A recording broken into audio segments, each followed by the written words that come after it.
Hello everybody, and welcome to another week of Monster Hunter streams. I hope you guys are doing well this evening, this fine Monday evening, at least my time.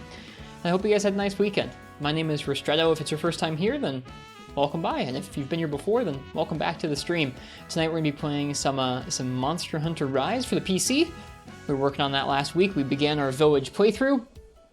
Didn't get to play as much of this as I wanted to last week or over the weekend. I was just not feeling well last week, and then this weekend was busy, but I'm really looking forward to playing some of this game this week. It should be a good time. I'm gonna go ahead and give you guys some beans in the chat for being here nice and early. And I'm gonna go ahead and jump on over to the game while we say hello to folks, and we'll get rolling here in just a moment. It's a nice sunny day in Kimura. Good day for some hunts. All right, welcome Cornbrip, and welcome the Digi Artist and Churrito. Welcome Ninja Frog. Hope you're enjoying your Majora's Mask playthrough. I've read about that restoration patch before. It sounds neat. Welcome to Jakes. Enjoy your lurk if you're lurking tonight. Arbok, thank you so much for the sub. I hope you've been enjoying the streams, and the support through that means a lot. Thank you. Incognito Man, I hope you have a good time writing tonight. Thanks for hanging out. I know Viotech's here. Welcome Vio, and welcome Ice Tea Trinker. And I think that's everybody. Oh yeah, FPS is here. Hello, FPS Failure. How is Costa Rican coffee so smooth? I don't know. I'm drinking some Guatemalan. It's not my thing. Not my favorite. Hope you win on the weapon raffle. Let's go ahead and let's do a weapon raffle. I'm going to do a warm-up SOS quest. I said I was going to start doing this. I wanted to get a little bit more like random multiplayer in my life, and so we're going to do that for we're going to do that for our warm-up today. So, if you'd like to choose what weapon I use to warm up with tonight, go ahead and type !ticket in the chat. And there aren't too many people here yet, so your chances of choosing are probably pretty high.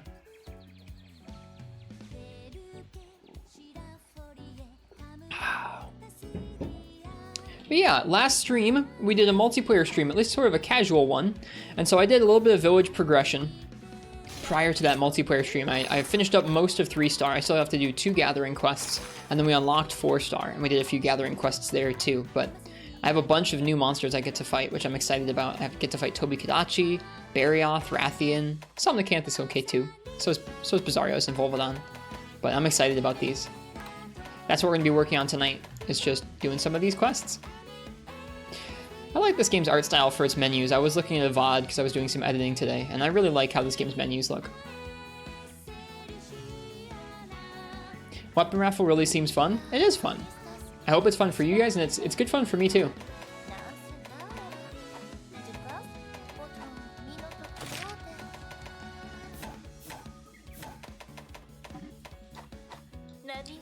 Alright, I'm going to talk to some NPCs real quick. We'll end that weapon raffle in just a minute here, so if you'd like to choose my weapon, go ahead and type !ticket. And then if I draw your name out at the end of that, you'll get to pick what I use to warm up with. Hey there, Michelle. Hard at work as always, I see. How's your Palamute treating you? Hearing stories about your work is such an inspiration. Every time I hear a story, I get an idea for some new Palamute gear. Then I got so excited and was in such a hurry to create, I forgot to get the materials I need. Do you have any you can spare? If so, I can set you up with some never-before-seen Palamute gear. We definitely can set him up. You're a lifesaver. Goku says thank you too. Now I can continue my work on this idea. Large Shuriken.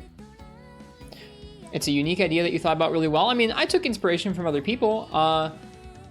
There was a YouTuber named Apex4G back when I was first getting into Monster Hunter who did like a wheel. He would spin a wheel and then do a weapon and do whatever weapon it landed on.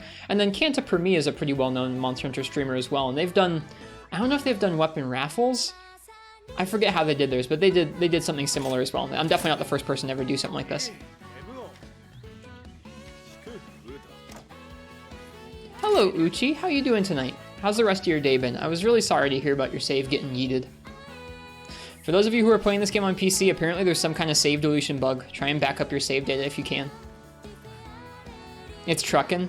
I don't know about you guys, whenever I like lose some progress in the game, especially, I mean, like, Uchi lost like their whole file, but like, even if you just lose like 10, 15 hours of progress, it can feel like, I don't know, it takes me a few days before I feel like the character I'm playing on, or like what I'm actually working on, is like the real the real deal again. Like, it takes me a little while to, like, reacclimate. Really throws me off. I'm sorry that happened, Uchi. Hello, Walking on the Sun. Hello, Syphonia.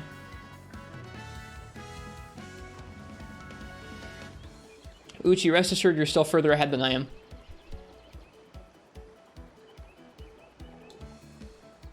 We're going to do an SOS warm-up. I've decided I want to try and do these somewhat often, where I want to warm up doing random quests in SOS so that I can kind of experience what random multiplayer is like. So, you guys get to choose my weapon for that starting off. Think you'll get to Magnum Alo tonight? Probably tomorrow. Was so screwed that you threw the cheat set on with Longsword at the beginning, then you calmed down and went back to Lance and regular gear. The cheat set's not too bad anyways. But Longsword would definitely slice and dice those early monsters up. Already HR 45. I've seen folks already at the end of the game, which doesn't surprise me. I can't imagine rushing through like that. Even when I've already played the game, I can't imagine rushing through. Oh, yo, it's you. Heard you've been doing pretty well lately. Not that I expect any less from a rookie I took under my wing. Thank you for the Wirebugs. Alright, I'm going to say last call for this weapon raffle. If you want to choose my weapon for our first hunt of the night, go ahead and type !ticket in the chat. You got some Magnum Alo now, just making some gear for Hub. Nice. Hello, S-Fox. Welcome back. Blaze is HR 70. I don't know if I said hi to you yet tonight, Blaze. Welcome. Welcome, Harush. Right now you're just farming a ton of Teo strip, working on your first real endgame set, and you need an obnoxious amount of Teo scales. Got to village credits this morning. Been playing slow, using all weapons equally as you can. Nice. I hope you've been enjoying that. I definitely feel some kinship with that playthrough. Or that playstyle, excuse me. Today was my first day back at work in a little while. The cafe I worked at closed for a few days because we had some folks out of town and some folks who were under the weather. So it was nice to get back to work, actually. Got up nice and early, opened the cafe. I edited some VODs there while it was slow in the morning, and then worked and came home. Took a nap. It's been an okay day.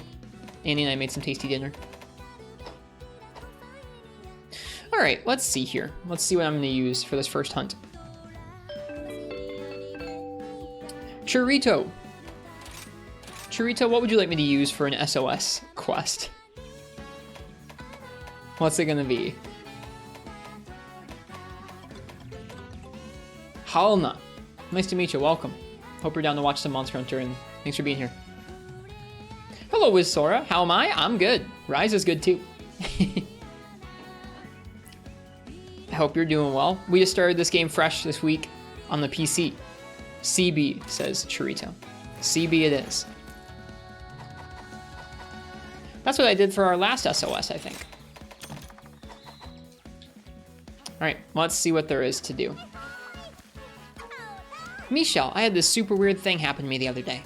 I went on a trip to buy Dongo ingredients, and it got dark before I could make it back. So I was walking through some gloomy caverns alone, getting this really creepy vibe.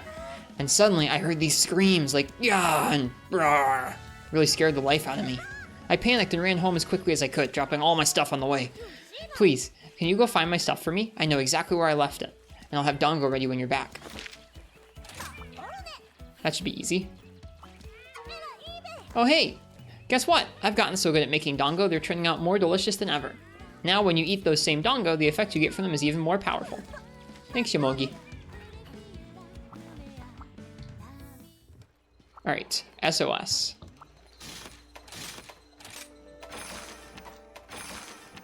There's a Bishitan, Pookie. Respond to join request. Urgent quests?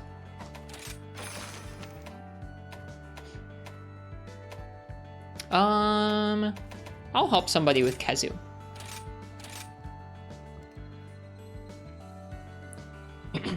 Hello, Falling Ferret. It's good to see you.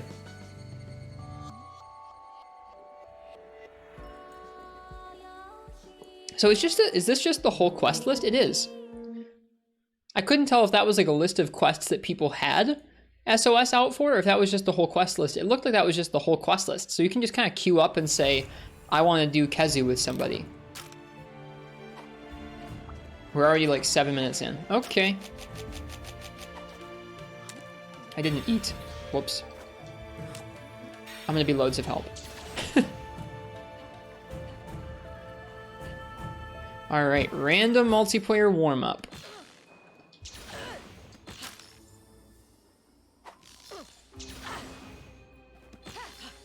This person's in Aknasom gear.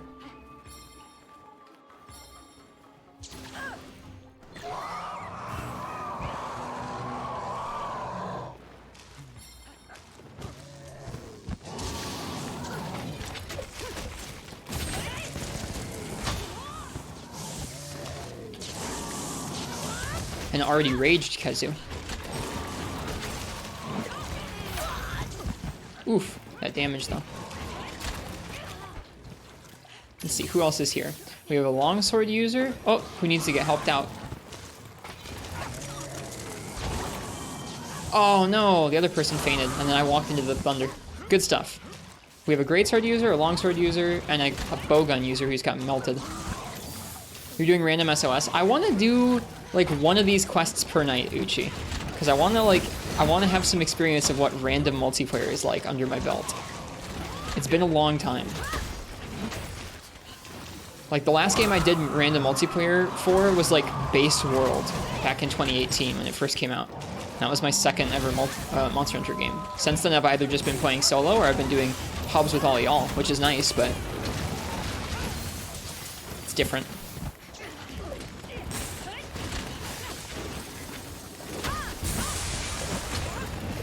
All right.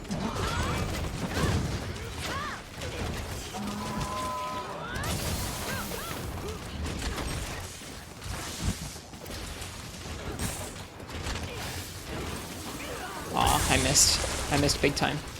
I was trying to aim it.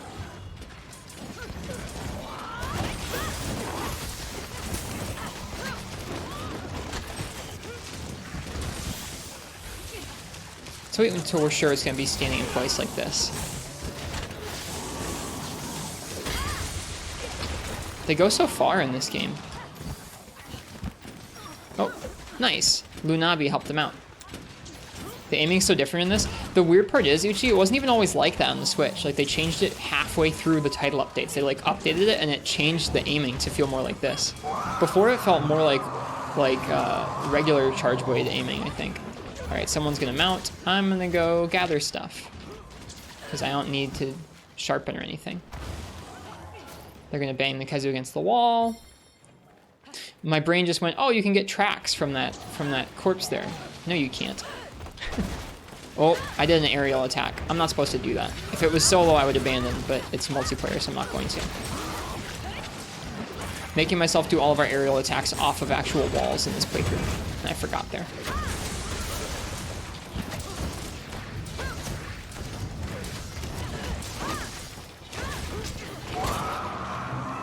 Kazu's loud.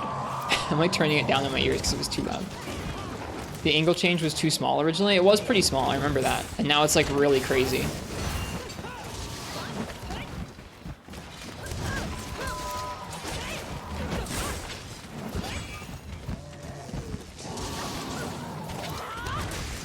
That poor dog. Welcome, Parsec. I hope you're well tonight.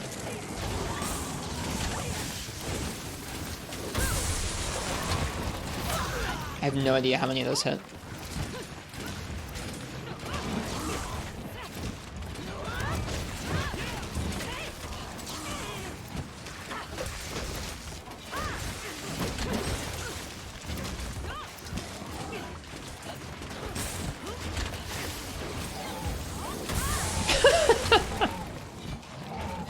Yeah, that aiming is a little wild, isn't it? This person's in like Nargacuga armor.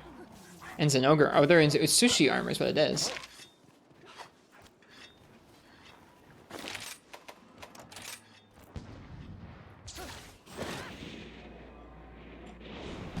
Like an 180 degree aiming angle. Yeah, it basically lets you aim in that 180 degrees. I'm just really bad at it. There's a certain point in the animation where it pulls the stick. And if it's like, if you've been holding the stick in the direction too long, it like doesn't take the stick's direction. So you kind of have to be like tapping the direction that you want over and over. It's odd. Ferret, how have you been? What you been up to?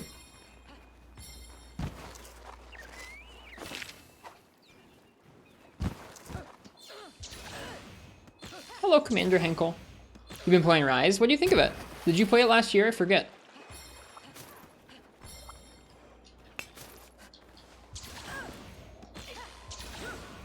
I'm slow.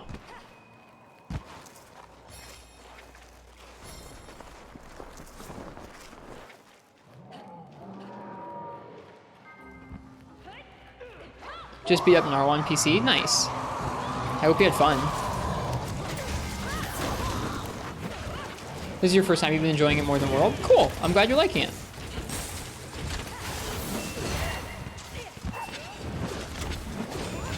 Oh, someone's ready to cap this Kazu.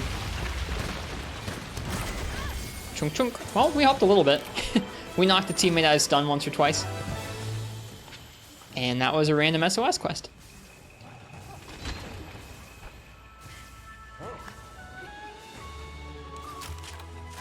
I gotta get some shoutouts set up.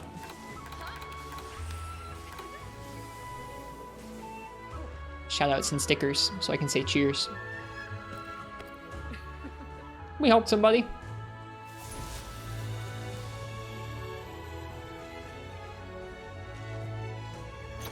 No electro sax, feels bad, man.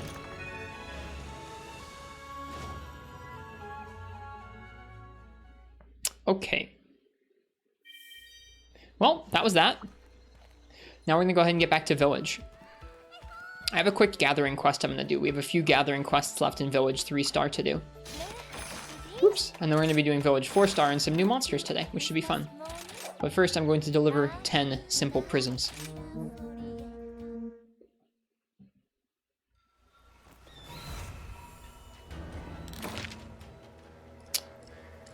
They are on the map. Okay. Gotcha. It's just the rare gathering spots, I think.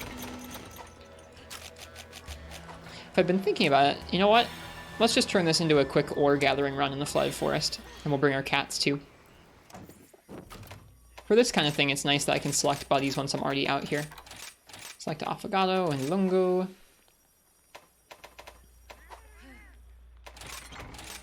Hello, Cream Fresh. Hope your days have been good. My day was pretty nice. I hope your day was nice as well. Alright, let's go mining and gathering for the item that we're supposed to do here. Hello, Grumbles.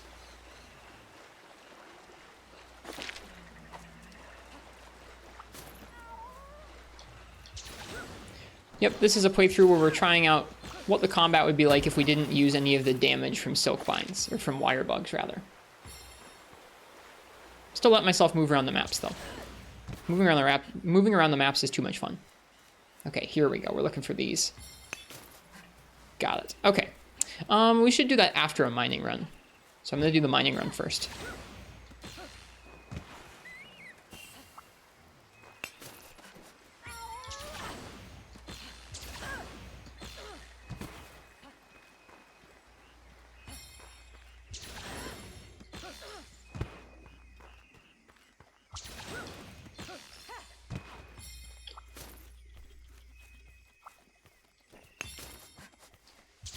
I remember the Flooded Forest being quite good for ore. At least in high rank, it ends up where you get almost as much ore as the Volcanic Hollow, but some of the ore that you get is more valuable, so you end up being able to sell a bunch more of it, which is kind of cool.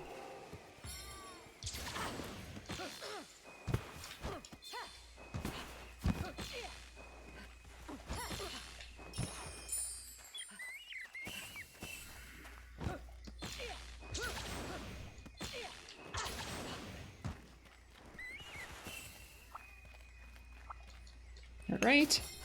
I actually haven't been out to the pyramid on this save yet, so we're actually going to head out that way for this mining run.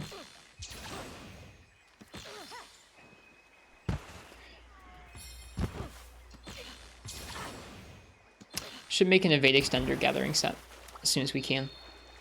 It really makes jumping around the maps a whole lot easier for runs like this. Shocking how much you move with evade extender in this game. Actually, you know what? I don't know if I've gathered from one of these pitchers before. Let me do that. A pitcher plant with an acrid scent eats anything. Yikes.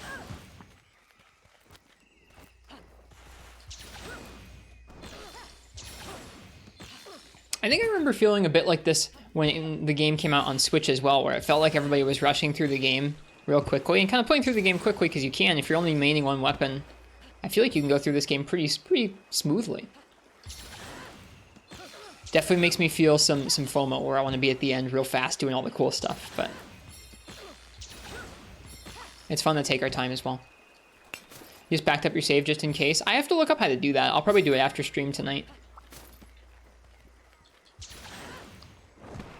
You're only at the end because of your brother. Was your brother going fast or something?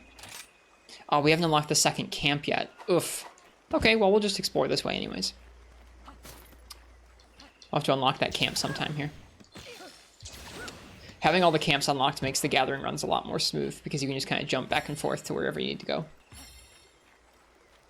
That's okay. Shining Rhino. We should take a pic. Can we take a picture of that? Does it count? No, it doesn't count for our book, but that's okay. I'll take a picture anyways.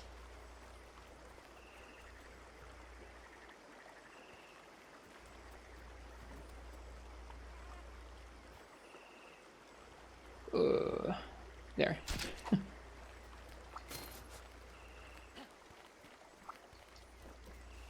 He wanted to uncap HR. Gotcha.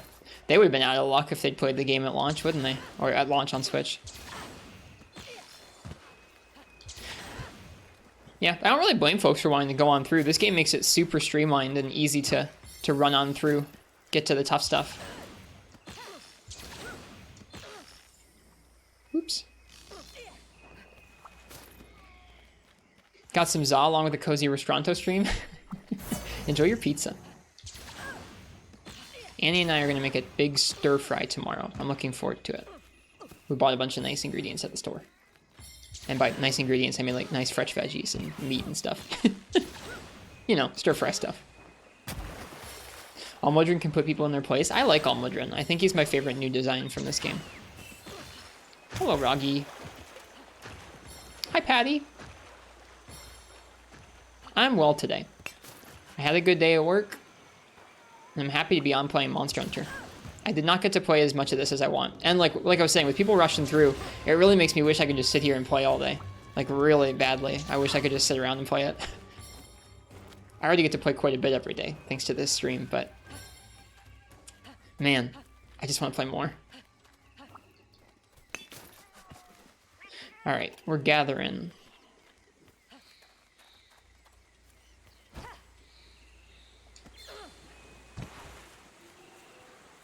Almost done with our gathering run, I think.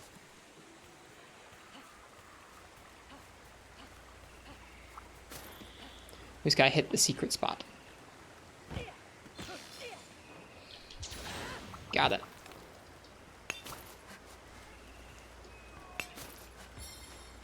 Oh wait, we go down in the caves. I've barely even been down to the cave this playthrough. Like, I think I went down here to hunt Royal Ludroth, but I don't think I actually really looked around or like inspected it for frame drops or anything. I don't think it dropped any frames while I was down here hunting Ludroth, but it does look nice. It's like a little bit of particle work in the air there. Wow, look at the sky. The sky plus that particle work is pretty nice. Hello, Byronic Dreamer, welcome to you.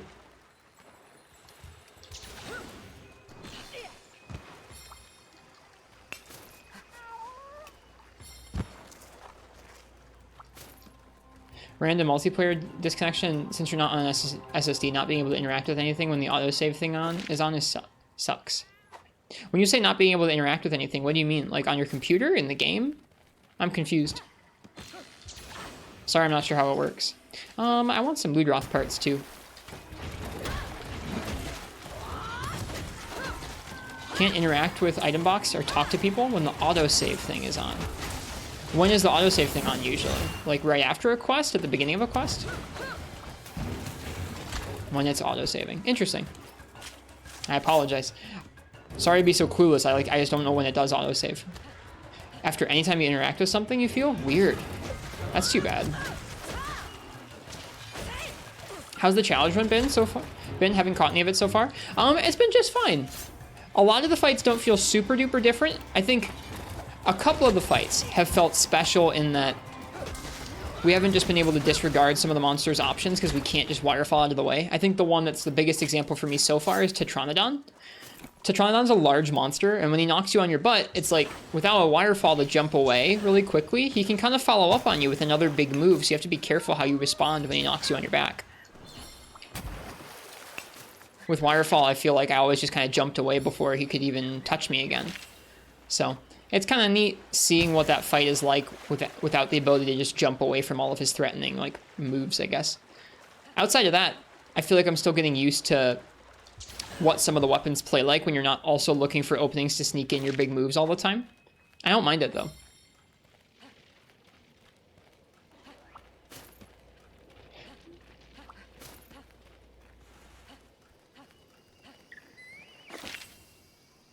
It says there's one of the... Oh, hey. Can we go in here? I've never been in here. Lore and a crystal. I like that. I like that if you pay attention to the maps, it'll kind of show you where some secret stuff is. Misty Prism. All right, we're almost done with our quest.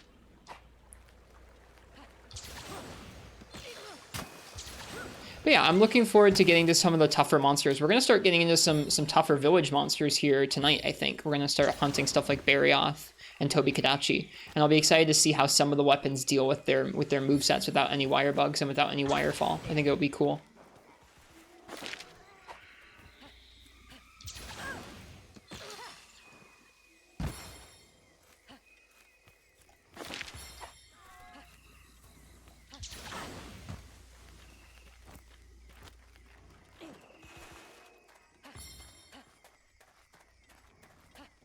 All right, this should do it.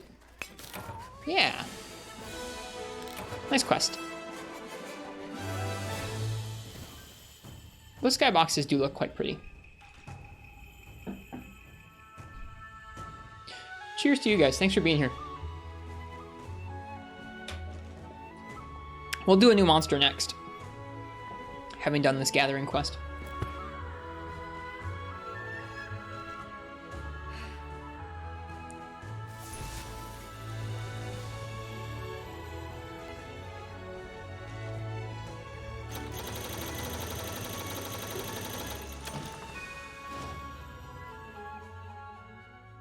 Okay. Yeah.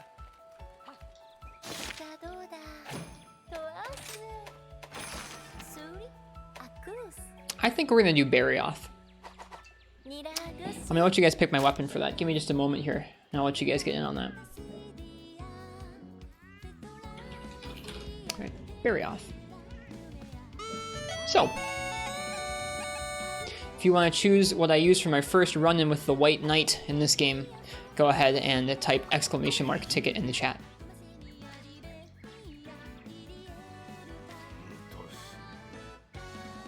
The flesh and blood of the Rampage is extremely nutritious to Magnamalo. That's why it always follows the Horde. Its nose is amazingly sensitive to the frenzy. We'll use that very quality against it. This is where Bisheten comes in. Its stomach is perfect for aging meat, for the monster palate anyway. We stuffed fresh meat from a rampaging monster into the stomach. Soon it'll be pungent enough to draw Magnamalo here. Lovely. But my contraption with the stomach inside it will lure Magnamalo into one of the stronghold's secret passages. You'll be waiting at the end of it, and the rest is up to you. Kimura is more than steel and hunters. My device was my answer to Fugin's words, in a way only a blacksmith knows how. Since you helped me make it, I'd like to give you this in exchange.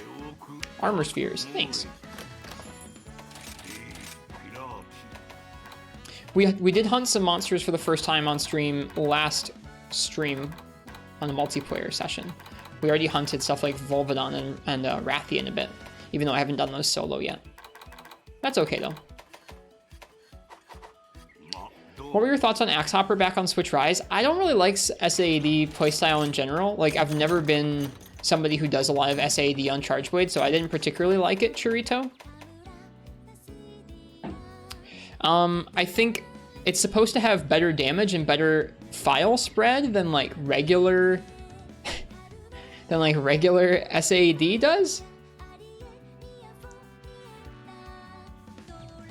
X-Hopper is superb because you can follow easily AED following another AED. Mid-air AEDs are also super satisfying.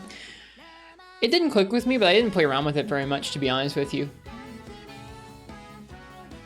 So it sounds neat. I got used to using the other switch skills.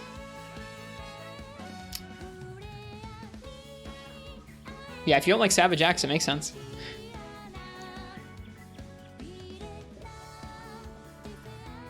I'd have to try it out some more to actually give you an up-to-date impression of it, Churrito, but I probably won't be doing that this playthrough. You're a Cabbage Axe main now? What's Cabbage Axe? Is that Savage Axe? I'm warm. Ugh. Feels good to use. I know it scratches the itch of like aerial charge blade that a lot of folks have, because a lot of us got into aerial charge blade back in Generations. I played aerial CB back then, but I haven't done that in a while. Okay. I'm gonna go ahead and say last call. If you want to choose my weapon for a Barioth hunt, go ahead and type !ticket. And hi, Zelda fan. Welcome, welcome. Let me go out to the Buddy Plaza real quick.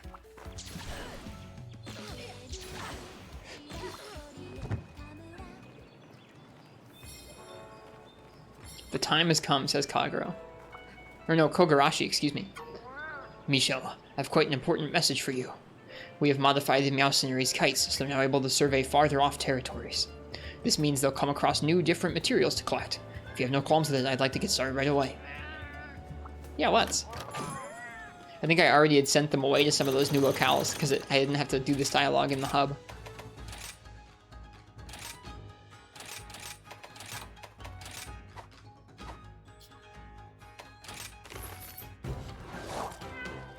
Off they go. They're cute.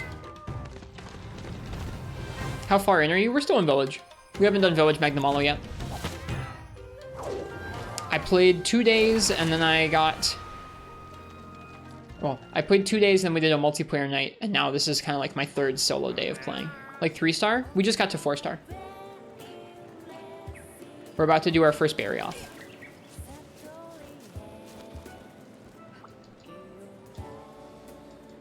Taking things slow. So many lagging apples, oh my goodness.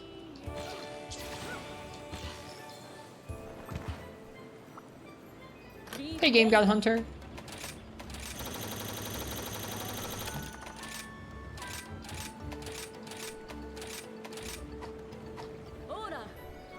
How are things in Rise? Pretty good. Pretty good. We're about to hunt our first Barioth.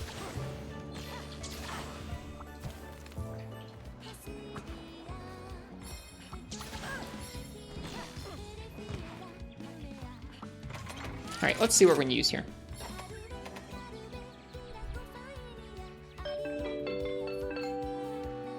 Patty, what would you like me to use for our first Barioth hunt? Rip to our man, I'm sorry. Hi, Frenchie. Welcome. We're going to hunt our first Barioth here in a moment. Your internet died, so you spent all that time grinding out Rise. You're in high rank now? Nice. I'd like you to show off some bow. Okay, I can try my best. I don't know if it'll be a show off or not.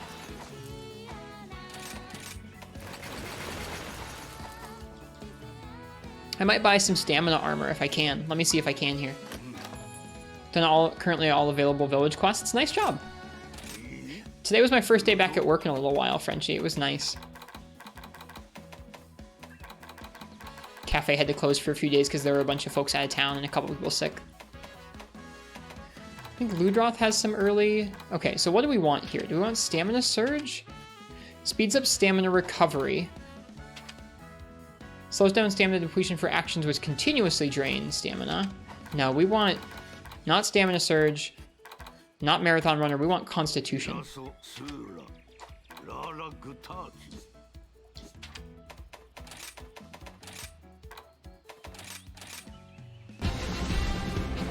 Hi, Rosie. Thank you. Thanks for the sub. Thank you for many, many months of subs, friend. I hope you're well tonight. Or this morning, whatever time it is for you, where you are. Alright. So Lagombi and Nizuchi give Constitution, huh? Hello, Penguinzilla. Yeah, let's go ahead and let's make these Azuchi braces and equip those. And I guess let's go ahead and make the Lagombi coil and equip that too. Just add some stamina skills in there. Seeing as we're not using the silk binder that helps with that. Alright. Royal Ludroth gives some stamina surge. Chainmail gives some stamina surge. We're just gonna get some stamina going on. Yep, this is our first mix set. It's beautiful.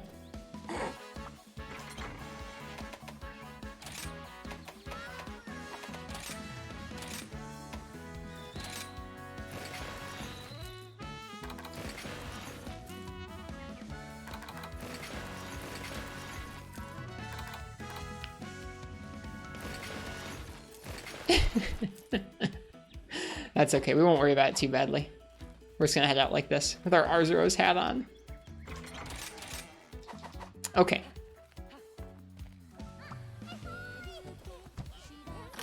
I hope you're well, Rosie.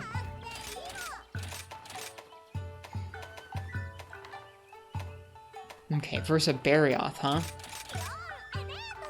Leave the Cloudland suit on? Nah, we got layered armor for a reason.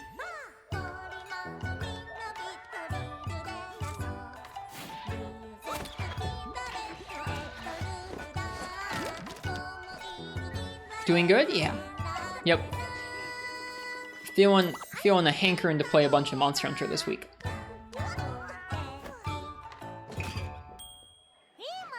I'm excited to see where we will have gotten to in this game by the end of the week.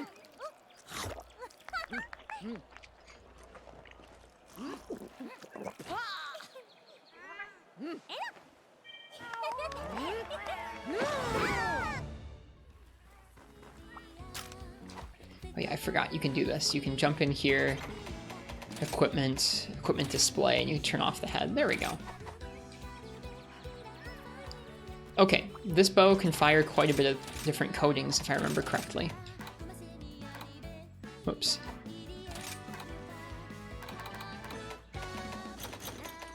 So I'll probably buy some of those. I'll bring along some nitro shrooms. Can make some more power coatings.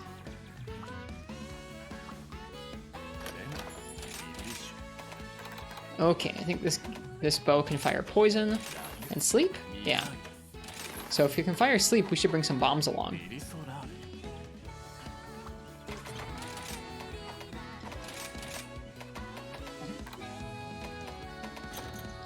Okay. Raging Whiteout. The area surrounding the Frost Islands is scarce in food as it is, and now a Barioth has been spotted in the area. Surely we'll starve if this nuisance isn't dealt with. Let me take care of that.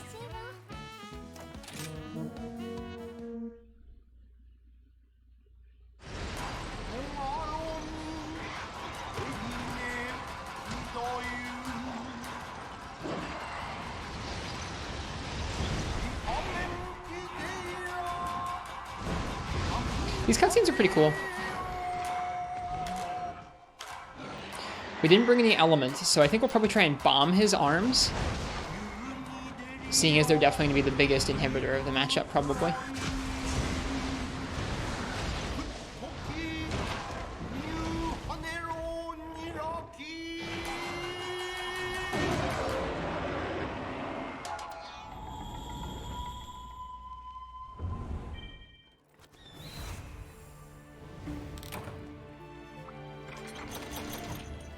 Okay. He's out in the middle of the area.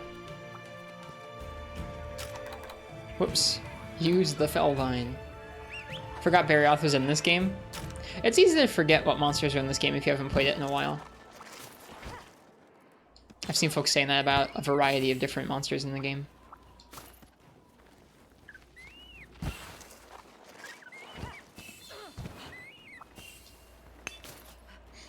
I can remember enjoying this game's Barioth pretty well, but it's been a little while, so I'm curious to see how I feel about it in some early gear. The cutscenes lose their charm when they're in English? I wouldn't know. I think it's fair to say you probably like Generations Ultimate, Game God. Just a guess, though. Okay. Here he is. Let's do this. Actually, you know what? Let's start off with poison.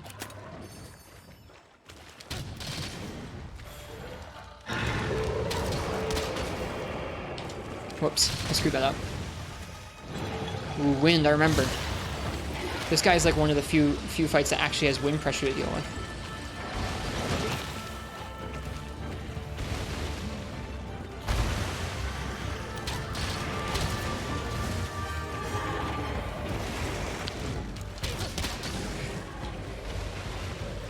PC Rise looks tasty. It runs really well. This one might... So far, I've had low stamina, right? I haven't had the stamina skills on my armor set to be able to spam a bunch of high-level shots and stay at our maximum bow charge. So I've been comboing up to our maximum level, because that lets a little bit of stamina regenerate between each shot. This guy doesn't stay in one spot long enough for me to do that, so I think I'm going to have to do a little bit more of our dash dancing. Boost until we get those arms broken. Let's do some work on this particular arm. Oops.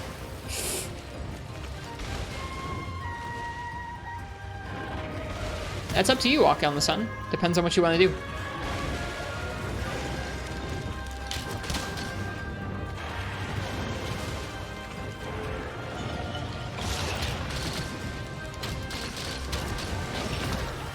I'm still not used to these dumb PS4 triggers. Ouch.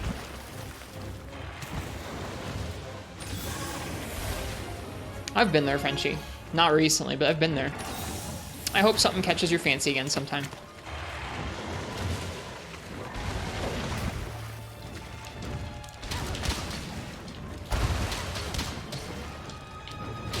Alright. Our new stamina skills are letting us have a few volleys of that dash dance combo, which is good. Okay, he's running away. I think I'm going to dump a little more power coatings into that wing arm, and then we'll use sleep and bomb it.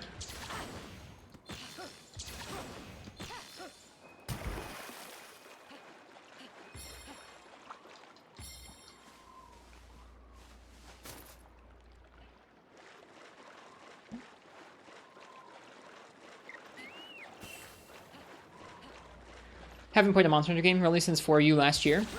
It's a good note to go out on for now.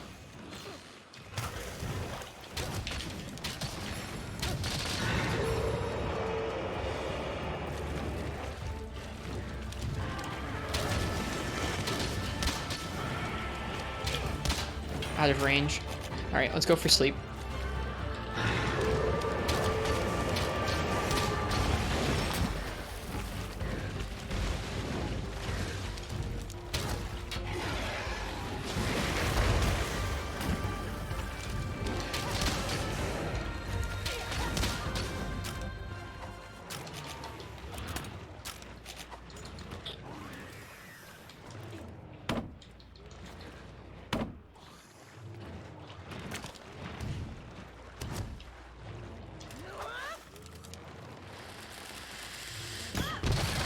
Cool.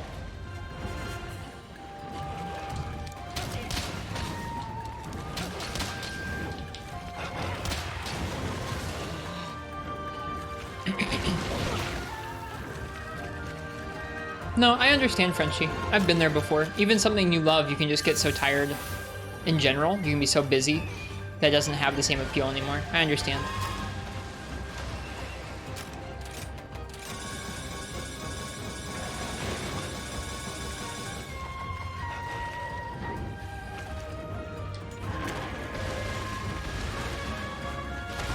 It's frustrating, though. Sometimes you want to be able to get into the thing that you're used to, and you just can't.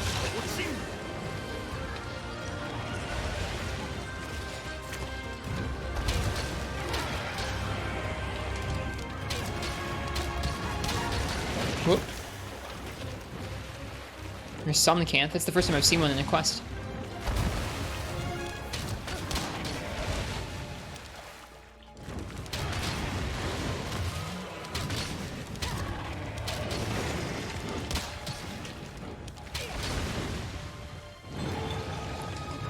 That wind pressure is brutal, and I can't save myself.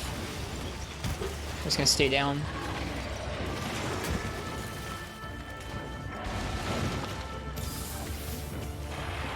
I remember feeling frustrated at this thing's wind pressure in this game, I think.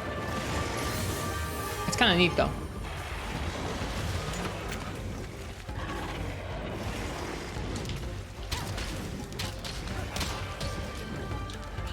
Whoops.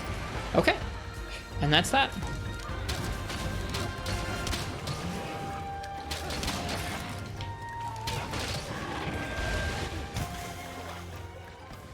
Away he goes. No shinies. Let's see, we can probably go for another poison.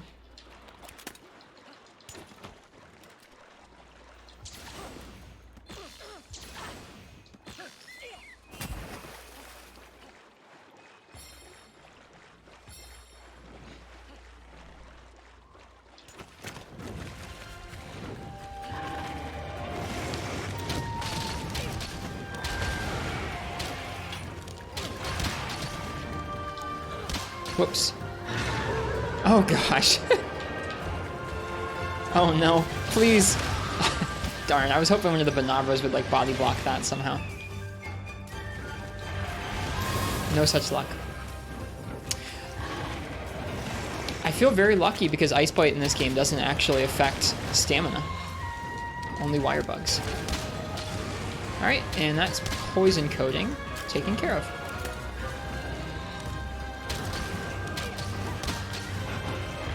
Whoops.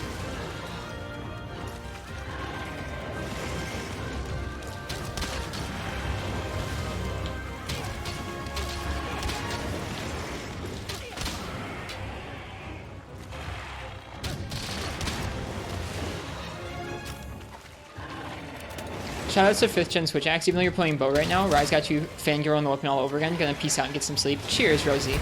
I can't wait to get to watch some of your 5th gen Switch Axe and Rise. I hope you rest well, though.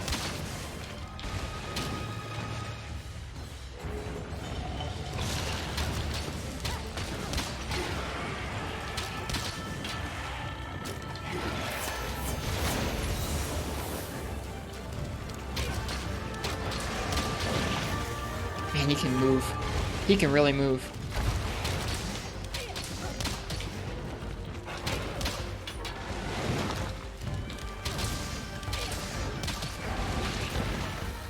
It's too close to him.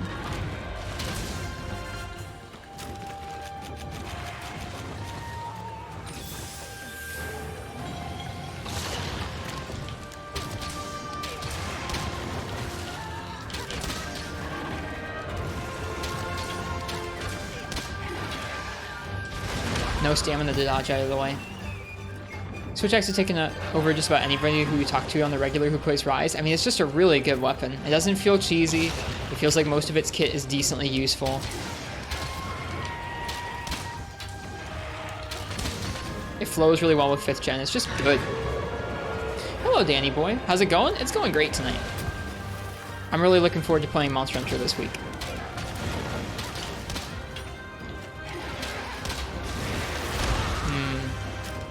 There is a maximum range to that move, so it's not as scary as it looks, but I was not paying attention to how close I was to him.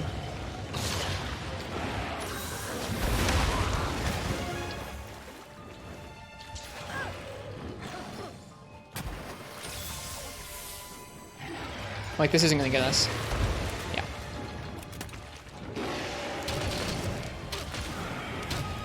Whoops.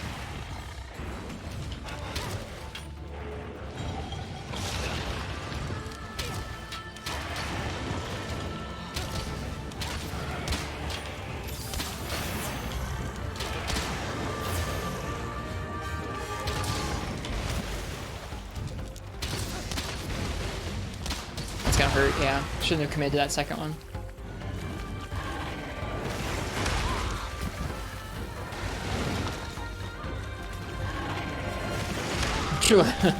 Oh, we are so gonna die. Oof. Nice one, Barioth. I tried to roll the tail, but I rolled way, way, way too early.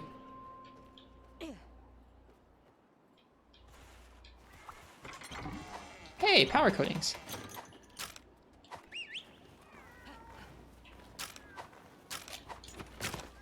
Barioth's close to dead. Which doesn't surprise me. We've been going pretty strong on it. Brought some bombs. Bombs are always useful against monsters.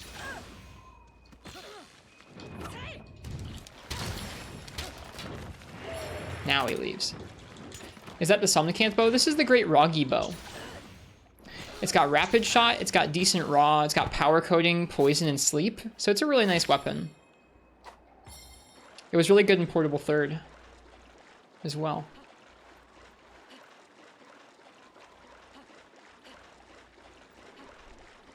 Finally beat Valtrax today in GU. Nice. So I've fought that thing maybe once a long time ago.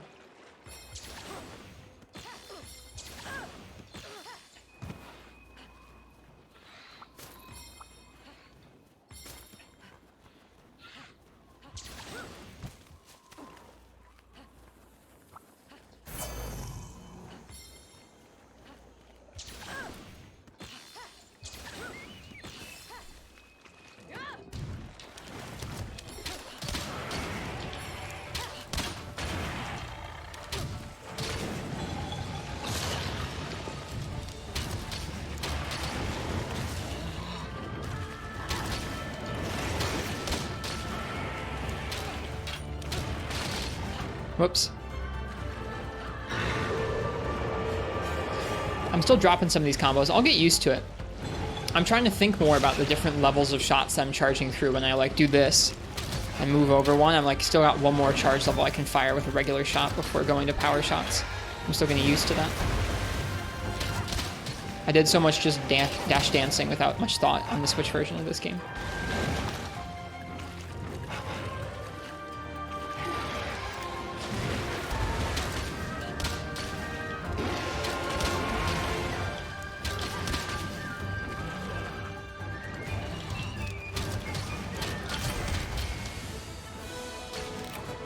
Nice.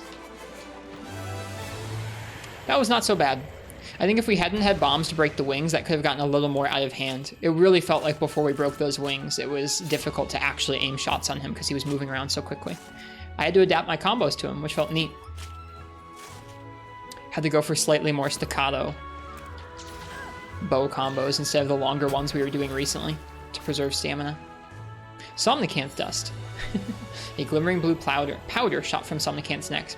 Makes you feel sleepy. A white pelt that's soft to the touch, absorbed impact almost as well as a Barioth. A deceptively sharp Barioth claw that can carve through thick glaciers. White shell from a Barioth. It's strong yet incredibly light.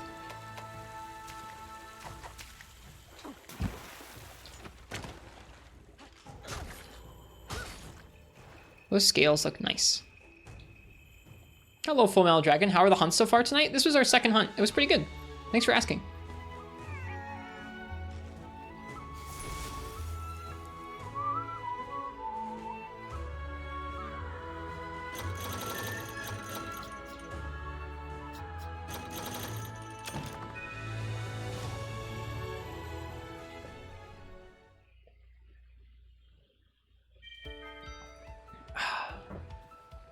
Okay.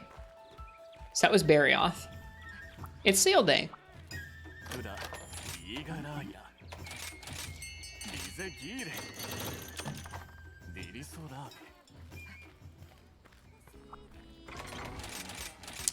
So that was our first time using a mixed set as well. We threw together some stamina pieces to try and make Bo feel a little better, and Bo felt a little better. I was able to do a little bit more comboing without running straight out of stamina, which felt nice. We're gonna do a gathering quest real quick.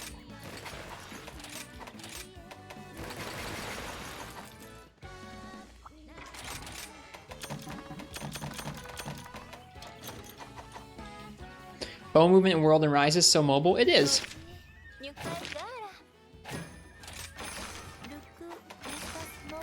Alright, Ladies of the Lake. We're gonna slay 10 Ludroth.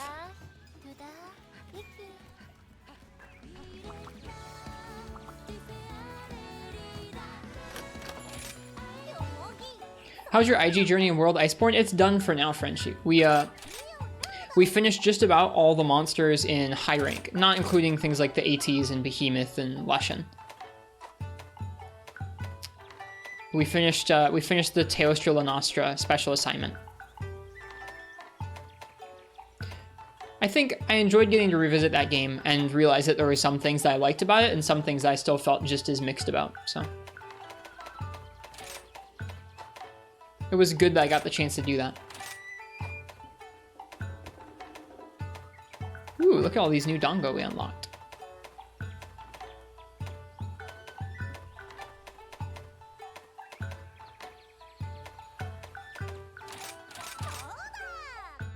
Got 2 Shogun Centaurs done today. Nice. Shogun and Freemanite is fun. Hi, Cronus. Eyes cannot go back to Switch version after playing 4K on the big TV. I can imagine. I'm playing this at 1080 and it still is like a lot nicer to look at than the Switch one was. It's nice that the games functionally behave pretty similar. I don't think if you're just on the Switch and you don't have a PC, you're missing out on that much. Like, obviously a smoother game, but outside of that, not too badly. Yeah, I don't know, Frenchie. There were a lot of things about World that I still didn't find myself liking. Like, the combat still doesn't click with me. I tried a variety of weapons, and the only one that really felt like it clicked to me personally was IG, which was fun. I had fun doing kind of a solo main playthrough of that visit. I felt like one of the impressions that I had was that the majority of that game's low and high rank does not force you to play the game like a Monster Hunter. Or like a Monster Hunter game, where like you don't really need to worry about getting hit that much because you can almost always safely heal. You can almost always safely go get more healing if you wanted to. So if I didn't make myself play it like a Monster Hunter, I got pretty bored and I just kind of went on autopilot, which I find myself doing in 5th generation anyways sometimes. It's like the movement is so fluid and you can buffer out so many options so quickly that sometimes my brain just kind of goes on autopilot and starts buffering out all kinds of evades and attacks, and I don't know. I have to like kind of make myself slow down. And there are very few hunts in World's base game that make you slow down, or else you're going to really get rocked. Towards the end of high rank, there were a few really good hunts. Black Diablos and Basilgeuse and Devil Joe and Nergigante were all really good, and I had to try several hours on each of those to clear them, which was fun. Only because we were using really early gear, but even still, it was a good fun trying to get used to those 5th generation patterns and figure out ways to deal with them outside of just like bringing too much Chungus damage. Yeah, I felt like the majority of the base game just didn't have many great fights, which bummed me out. But at the same time, I thought there were some interesting things done with progression, where I felt like there were several parts during the game where you got to kind of just do your own thing, and I thought that was neat. I can see how if you were going through quickly with friends, you'd kind of maybe be a little annoyed about that, because like all of a sudden, rather than go do this next key quest, it's gather these tracks for a little bit, just go out and hunt for a little bit, and then once you've done enough quests and gathered enough tracks, you can come back and continue the story. I really liked those breaks, and I really enjoyed doing the game sort of in my own order. But I was also kind of bummed out about how few monsters were required. Like in high rank, you only have to kill 7 monsters to unlock the Elder Dragons, or like maybe including the Elder Dragons. There are very few required monsters in high rank, which was odd. But I do like that game. I think I liked getting to see a game that swung for the fences in like so many different ways. Like it felt like it was absolutely dedicated to trying to change up so many different things. But then it also feels really nice coming back to this game and having so many of those things be back to like sort of the old school way with like the key quests and stuff like that. I just like it. This game definitely is just kind of catered towards, I think, some fan service or towards like old school fans of the series in a way that World's not. Oh, I already have that quest live. My bad.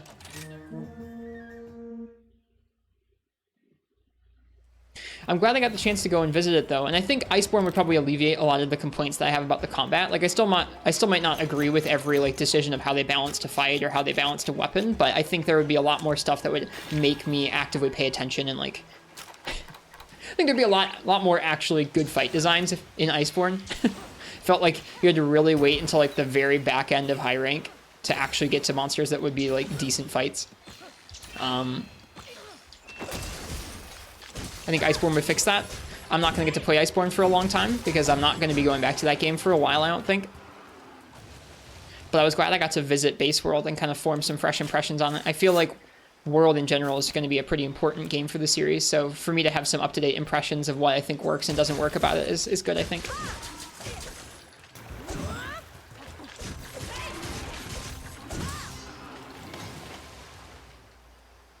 Yeah, I mean, my friend, or our friend SD Shepherd has talked about how Monster Hunter World is a great stream game because there are a lot of matchups where you can just kind of zone out and you'll be fine. And like, if you do get hit, who cares? You can run while healing and get out the way, and like, you're not going to probably get followed up on.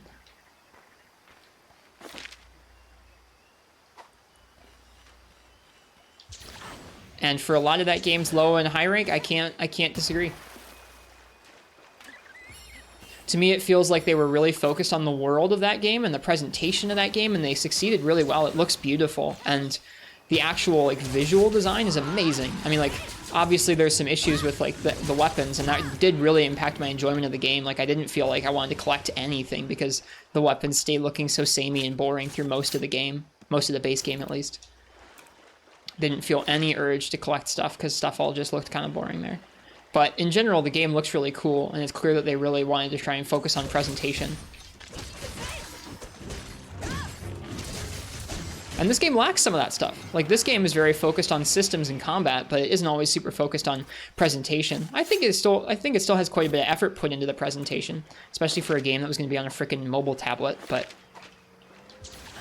maybe, I think, I said this before, I think last spring when I was playing through this game, I just kind of, I hadn't played World in a long time, and I just sort of thought that this game was World, but better in every way, and I don't think I think that quite as much anymore.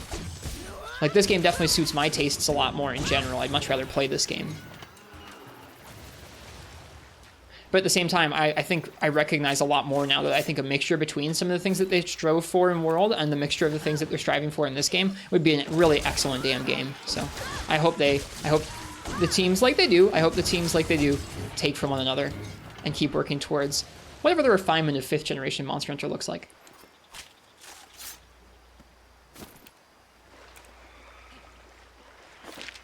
What part of my phrasing, Hot Pocket? Hello, J Novice. Which part of my phrasing were you talking about? That sounded really sad.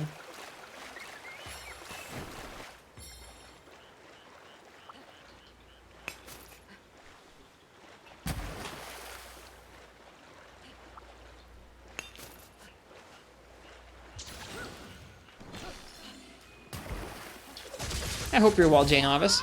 We're having a good time. Just working on some village progression. We're going to be doing another new monster hunt after this gathering quest.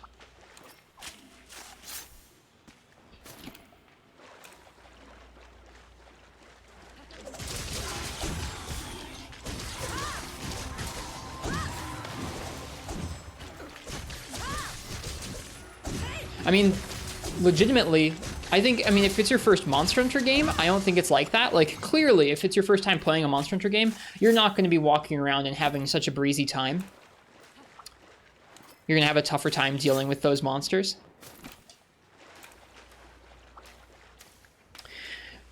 So if you've played a Monster Hunter game before, it's a lot more, like, easy to kind of put it in, like, autopilot mode. And, like, you could argue that that's just like, hey, they were designing the game made for newer players. But, like, I'd also argue, what are you teaching those players? Are you teaching them how to pay attention to patterns and, like, actually, I don't know, have to, like, mind openings? Or are you teaching them how to, like, I don't know, heal really well using moving while healing? To me, it feels like a lot of those fights aren't asking you to do things that you would do in a Monster Hunter. I'm not phrasing this very well, but a lot of the fights in low and early to mid high rank in World didn't feel like they were really asking you to do much practice in terms of like the things you need to practice to do some of the tougher monster hunts in World or in other Monster Hunter games. And so like while it might be easier and it might not turn people off from the game early on if they're like difficulty averse, I guess, I don't think it's going to teach them much or really get them hooked on what the game is about. I don't know. Love dual blades in World, but they made them better in this. Love the wire skills and the aerial style. Yeah, dual blades are really fun in this game. And like, I don't think I have a firm stance on what I was just talking about there in terms of the fights not teaching people like important things. I think I agree with what I said about that, but I wouldn't know how to describe it to you well enough. I feel a bit dodgy or a bit like a bit suspect trying to voice that opinion because I don't really know how to phrase it the right way. Of like, I think because those fights aren't really demanding much from the player in terms of a traditional Monster Hunter fight design, I feel like they're not going to teach new players anything particularly useful. Like they might still teach them to like deal with adversity in the game or to play their weapons controls better, which is valid, but it's just like, I think that you can probably ramp up the challenge sooner and have them start to deal with like Monster Hunter challenge, not just like dealing with, I don't know, dealing with the basics of the game challenge. I don't know. Say I don't know a lot. Rise has the problem of kind of needing challenge restrictions like no armor spheres. Oh yeah.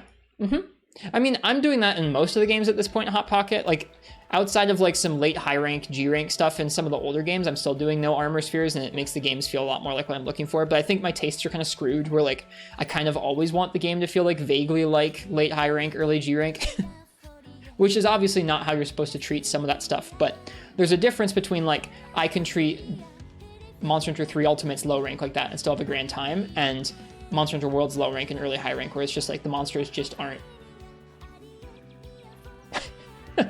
They're just not good fight designs.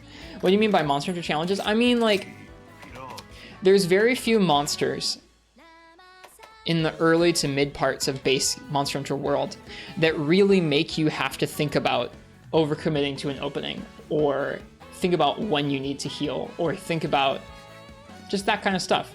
The stuff that you normally have to think about. Think about trying to learn a pattern so you don't get hit by the same move over and over. There aren't that many patterns to learn because the monsters just kind of spam random moves a lot of the time. There are very few monsters in that game that have strings of moves that like lead into each other consistently. And so between monsters just kind of throwing out random moves that you can pay attention, you can learn the visual differences in like the startup of those moves, and that's very compelling when the fights force you to do it. And like when you're tasked with a fight where it's like, if I don't learn these startups, I'm going to die over and over. That's cool. That's definitely something that taps into 5th gen's like movement in a way that works great. But in low rank, when the monsters are slow and they're just throwing out random moves, and you can like kind of just throw out whatever move you want to as the player and heal kind of whenever you want to as the player, it's just not very interesting. There's not much going on in terms of like risk reward of every move you're throwing out or every heal you're taking. I don't know. Like I said, I don't feel confident talking about that. I feel confident about the fact that I don't think there are very many good fight designs in all of low rank and most of high rank in World. But I don't feel confident to talk about the difficulty ramifications for like new players or experienced players, I guess.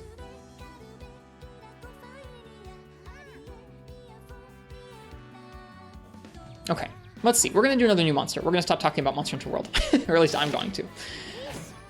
I brought that up because Frenchie asked about our visit to that game, and I wanted to talk a little bit about some of the things I took away from it.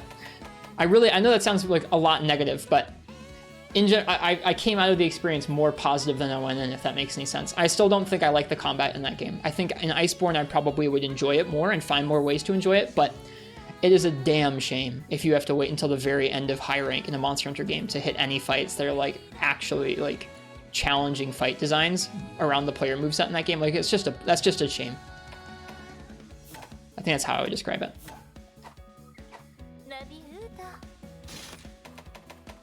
Okay, let's see. Enough about that. Like I said, we're gonna go ahead and do Tobi Kadachi. Speaking of one of my favorite monsters from World.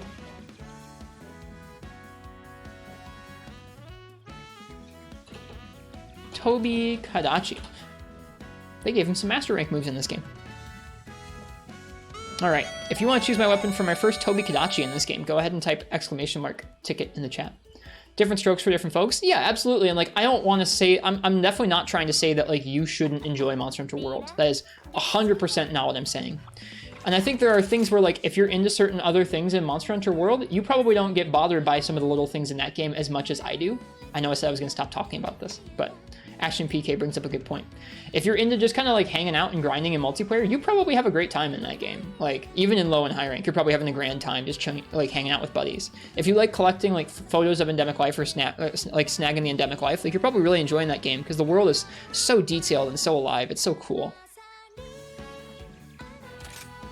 So, I don't know. There are definitely different ways to enjoy it where Monster Hunter World's strengths would be like major benefits. And I know people who feel that way. And I don't think they're wrong. I just like, that's not what I'm looking for in a Monster Hunter game. Like I can appreciate the world and I can appreciate all the endemic life and all the effort that went into making the monsters move around naturally and the endemic life be a part of the environment and stuff like that. But that's not what I derive my enjoyment from. I think I primarily derive my enjoyment from practicing the different weapons, collecting a bunch of different weapon designs, and kind of like giving myself sort of different stipulations to make almost the whole game some kind of a challenge.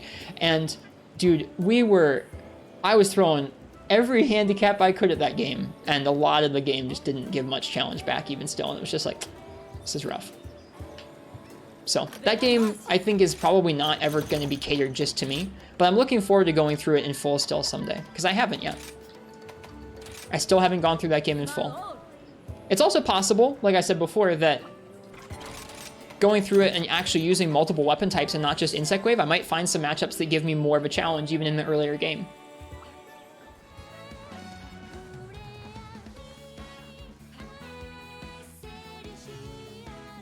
Anyways, I'm actually going to stop talking about that now. If you want to choose my weapon for Tobi Kadachi, go ahead and type !ticket in the chat. And if I draw your name out after you do that, then that means you get to choose what weapon I use for this next hunt.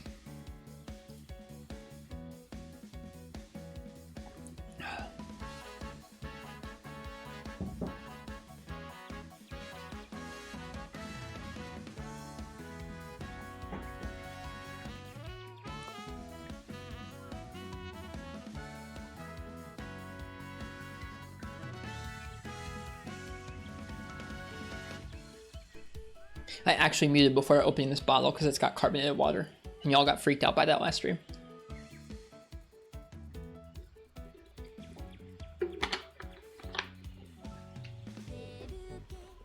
Okay, let's see what I'm going to use for this quest here.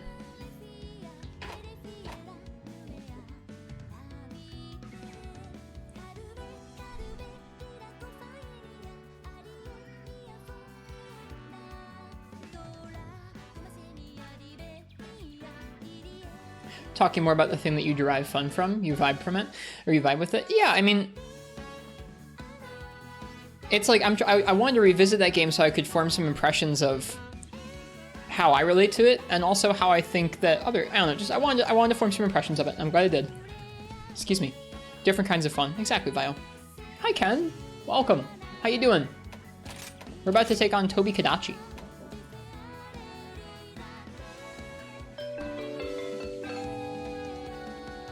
S-Fox, what would you like me to use for a Tobi Kadachi hunt? Do your cats enjoy the soda water sounds, or do they flee the room? I don't think they care. Alternative fun, you might say? Sort of Nefudis, yeah. Oh yeah, and I think somebody asked about if Tobi Kadachi was a new skeleton for 5th generation. Yes. How about some Swift dual blades? I will take you up on that. These dual blades will not be good for Tobi Kadachi. Let me see if I can make a different set.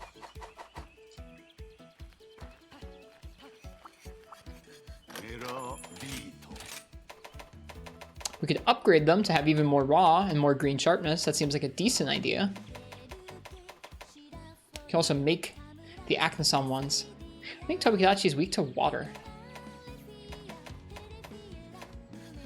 Over COVID and the vaccine. Well, I'm glad you're over being sick. I hope you're well. Like, I hope you're doing well now. I know you were kind of having a rough week or two. Ludroth. We could make Ludroth dual blades, but I don't have the spongy hide for them. I think we're just going to dump some more upgrade into these ones. I like these. They're definitely not like what you want to use on Tobi Kadachi, but that's okay. Okay, I guess.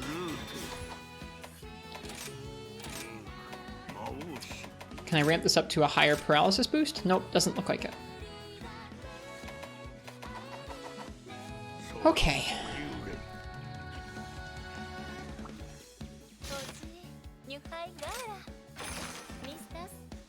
Let's see here. Streaking Shadow. I was out exploring in the flooded forest when suddenly lightning struck. I looked up to the sky and saw something zipping and zapping from tree to tree. I got away somehow, but others might not be so lucky. Please do something. I will do something. I will hunt it. How's the PC version? It runs very nicely. I've been enjoying myself a lot. I was kind of worried. I haven't replayed a Monster Hunter game before. Like, I've replayed portions of different Monster Hunter games, but I've never actually sat down and replayed a Monster Hunter, especially not within the same year as playing it for the first time. So I wasn't sure about if I'd enjoy it as much, but I'm definitely still enjoying myself. I like Rise quite a bit.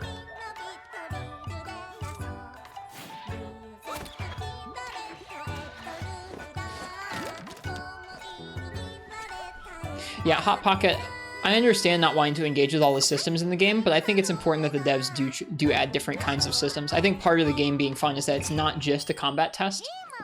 Otherwise you get something like, I forget what the name of this game was. There was this good game. It was a boss rush, and it was kind of neon inspired. I forget what this game was called. 3D boss rush. Came out a few years ago. There was a game that was just Fury. You got it. Thank you, Hot Pocket. Perfect. Thank you, guys. Thank you. Yeah, there was a game like Fury, and like that's just all combat and all bosses, and it's cool, but like Monster Hunter is more than that. And I think that if Monster Hunter was boiled down to just the parts that we consider sort of hardcore, like deep combat systems, it wouldn't be the same. And I genuinely don't want them to stop trying new things and adding new systems and keeping the game varied for different kinds of people to enjoy. But I do care about if the combat is still deep at all. All right, let's hunt a Tobi Kadachi. I haven't played Fury in so long. I don't think I beat it, but I played a good chunk of it. It was a good game.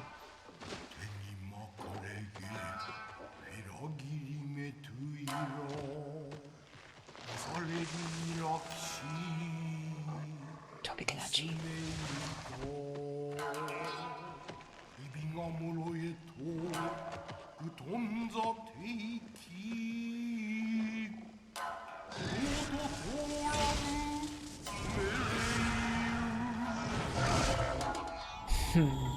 Flying Sparks. He looks so cool.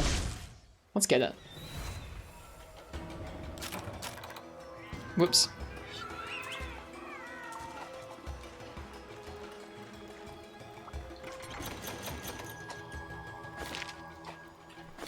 Okay, he's in the middle of the map.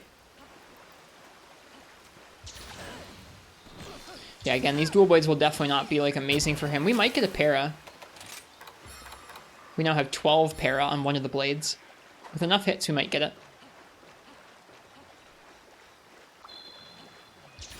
Forgive you, you're drinking instant Folgers coffee. Hey, if it works and you like it, it works.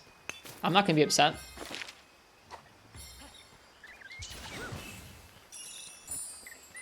I think the only kind of coffee stuff I genuinely get upset by is like gigantic sweet coffee drinks for like the people just pack in like a bajillion different flavors, because I actually have to make those at work. And it's a pain to have somebody be like, I would not just like a gigantic coffee drink you have to take a while to make, but I would also like to add just an inane combination of different flavors to it that you have to like look at the ticket for like 4 times over to actually make sure you get the right stuff in there. Like just needlessly complex stuff. It's just like, okay, I get it if you want a big drink. I get it if you want sweet stuff, but like you've got so much sweet stuff in that drink, you won't even be able to tell the different sweet stuff apart. That's what gets me upset sometimes, I think. All right. Tobi Kadachi.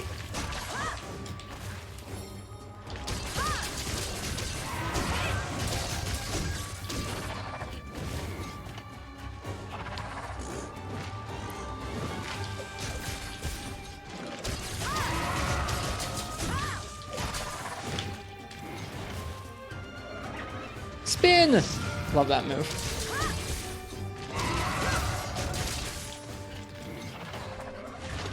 Oh, I forgot he did that too. God, I love Tobi Kadachi. Instant Folgers is way better than their ground. That's interesting. I wonder why that is. Now that you play Rise on PC, will you go back to the Switch for Sunbreak? I haven't decided yet. I think it might be pretty difficult to go back to the Switch, but I also really like handheld Monster Hunter, so we'll see.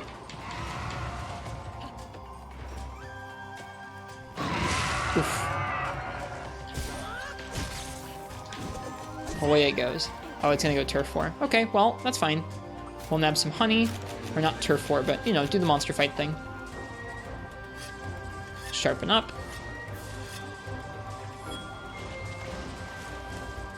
Anything else we can grab over here? Grab some stamina insects if we wanted. Oh, I love that they gave it that move in freaking low rank. Ah, man. What a great move that is. I think it might have that move in low rank in World. I can't remember. I didn't fight very many of them. All right, after it.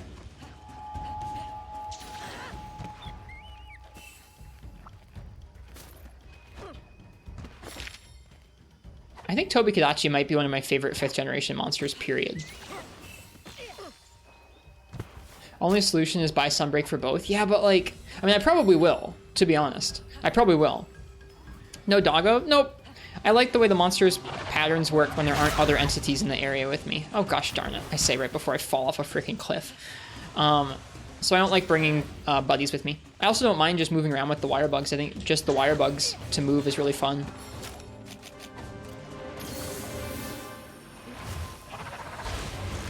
Yeah, I probably will end up buying it for both, but I don't know what I'll actually progress on stream, PC or Switch. It'll be a tough decision.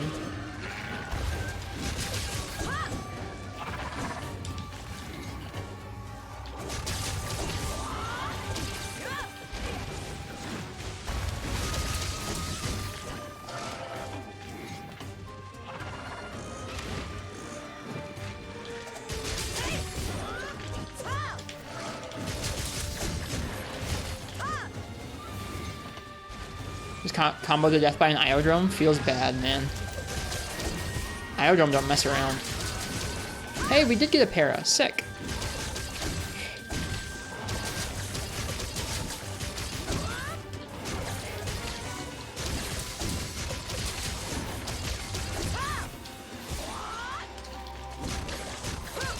Whoop. Let's be careful about that.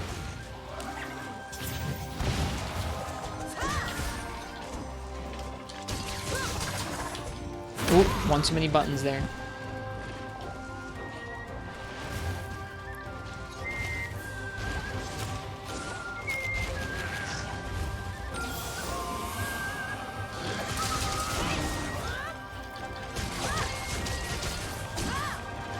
Oop.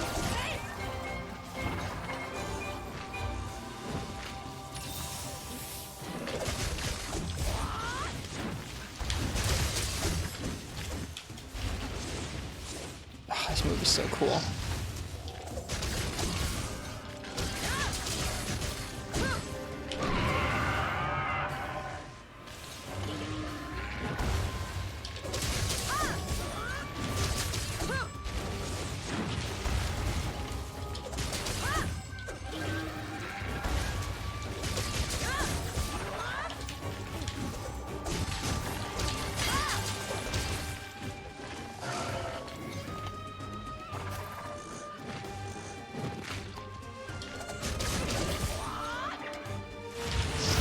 Oh, I dodged to the first part of the hitbox, the tail actually spinning.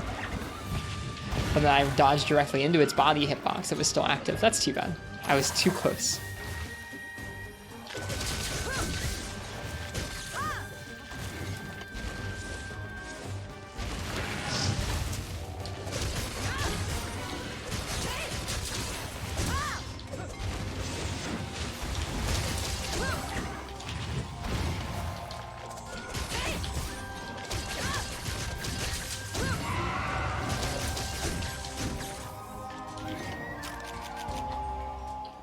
I really like dual blades in this game. I'm excited to unlock Feral Demon mode. Then I'll be just the happiest. Colors look much better on PC. I haven't tweaked them at all. There are different filters to make it look like kind of hazy or filmic. There's one that just desaturates almost everything except for like reds and purples, which is kind of cool. Called Warring Lands. Folks really like that one. They're all a bit too bombastic visually for me to want to use them, but in general, this game just looks really, really nice on PC. I'm very much enjoying how it looks.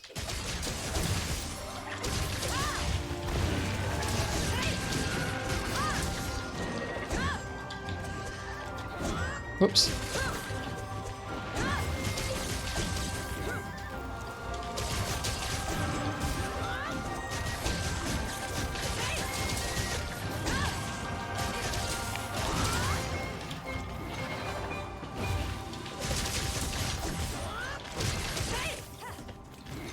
Black and white is bombastic. It's pretty, I mean, bombastic as in like very different from how you would normally play the game.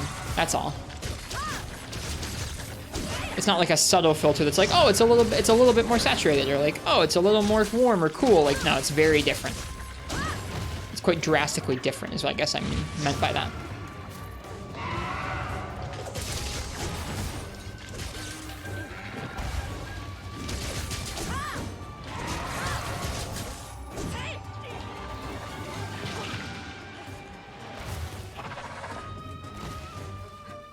Where's the Wirebugs indicator? I shut it off.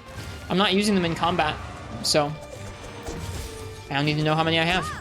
I only use them to move around. Nice.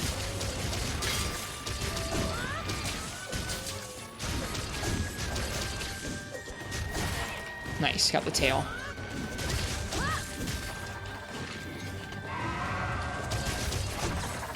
Yep, you can turn them off on the HUD. If you were actually using the bugs in combat, I feel like you need some kind of visual representation, but if you're not using any Wirebugs in combat like I am, then it doesn't matter, you don't need them on. Oof. Wasn't looking where I was going.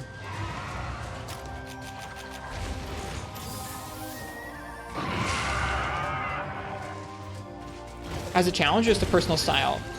If you look in the title, S-Fox, we're doing a no Wirebugs challenge run.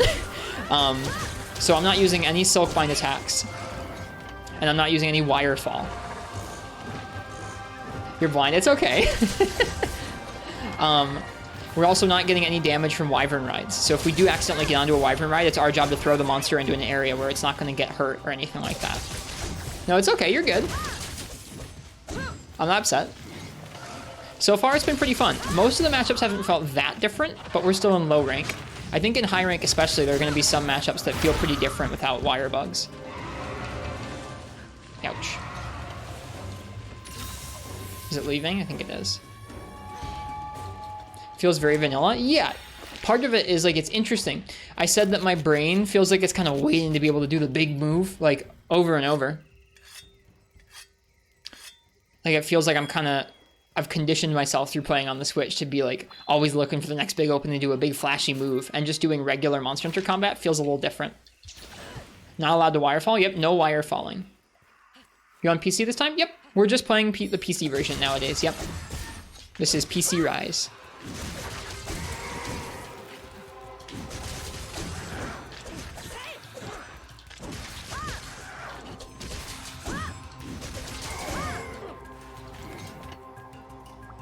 All-Mother will feel very different. Yeah, I'm still allowing myself to move around using Wirebugs, but I'm not allowing myself to do aerial attacks unless I jump off of a wall, and I'm not allowing myself to use any Silkbind attacks or any wire falling.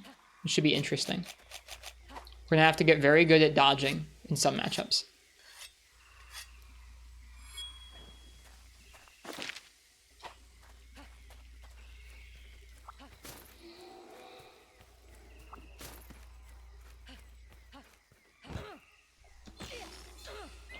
If PC is no Wirebugs, then maybe have the Switch progress in Sunbreak? Maybe. We'll see. I mean, I'll definitely use Wirebugs again when Sunbreak comes out, because I'll want to see whatever. I'm assuming they're going to add new Silkbind attacks. I'll definitely want to at least try them out. I'm thinking I might do a playthrough, kind of like what I was talking about for Generations Ultimate, where our first clear of a monster will be no Wirebugs, and then after that, we can either choose to keep doing that, or we can use Silkbind. Or use Silkbinds to kind of grind stuff up. I feel like that's kind of going to be a fun way of doing things. That way you have to learn the kind of vanilla Monster Hunter matchup first, and then you're allowed to kind of go a little bit crazy with other moves after that.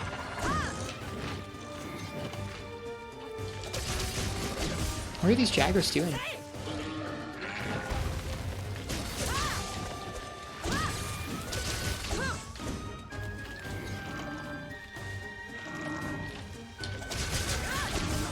Nice. Thank you for that opportunity to dunk you out of the air.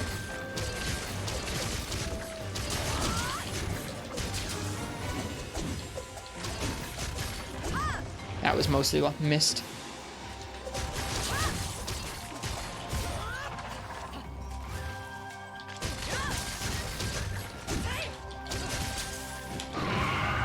Missed it. Rise is still kind of busted even without Wirebugs. I mean, yeah, you can totally still bully stuff even without Wirebugs, but I don't know. I think I'm going to enjoy using the weapons kits, whoops, a lot more like this.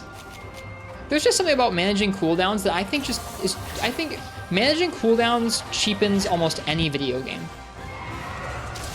I felt that way even outside of Monster Hunter context. It's like you compare two games that I really liked. Well, you compare a game I really liked, Team Fortress, to like Overwatch, where a lot of abilities are bound to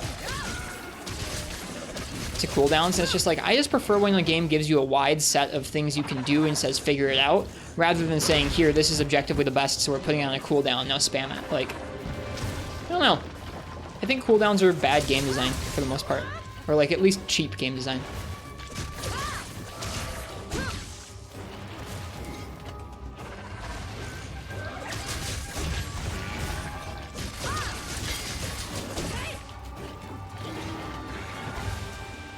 I don't even know if I really think that, but I definitely don't like cooldowns in my video games. Yeah, I don't know if I can really definitively say that, but I have several... Oh, well, here's a mount. So right now we have to be careful, because I don't want to deal any damage. If I deal damage with this mount, I have to reset. So we're going to chuck the monster. Oh, okay, we're good. Chuck the monster so it doesn't hit a wall. And since it didn't hit a wall, we didn't deal any damage. We're good. We don't have to abandon the quest. Monster Hunter has cooldowns, though. Yeah, I think that in moderation, it's okay in Monster Hunter. Like, certain moves like gun lances are okay. But if you give every weapon something like that, I think it gets pretty boring. And I think that, I don't know, Wyvern Fire... I don't know, Wyvern Fire is interesting.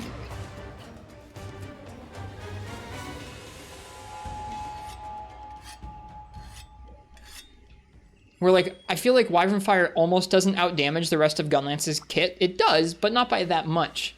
And it's hard to fit in. So, like, even though it is on a cooldown and it's a good move, it's not like it's just like a... This move is... It's like...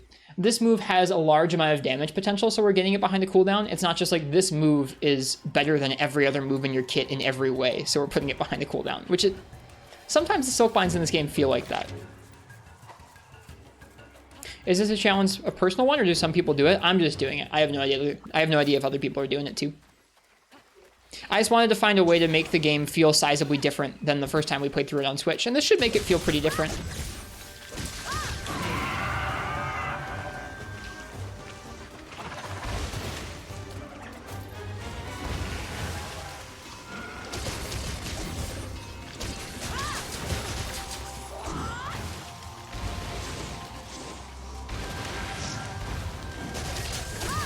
Hey, we got another para. Nice.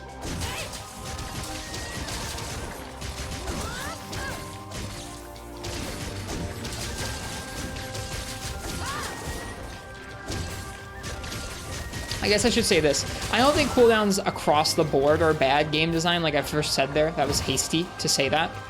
But I think that it's a lot easier to design movesets that are really busted and unbalanced and not particularly well thought out with one another when you put some of it behind a cooldown. It's like, oh, well, this move's better than all the other moves, but it doesn't matter. We'll put it on a cooldown. Or like, it's behind the cooldown, so it's all right. The player can't always use it. It's like, yeah, but now the player always wants to use it. Even if the other moves are like, okay, all of a sudden it's not like a cohesive kit you're trying to use in a variety of different ways, and you're just trying to spam that cooldown over and over. So, I don't know. I think I like the feeling of this, even though, like I said, my brain feels kind of weird. Where like I've still conditioned myself to where I'm looking for openings to use my different Wirebugs on their cooldowns to their best, even though I'm not using them. It's still like my brain is still expecting it. Oops.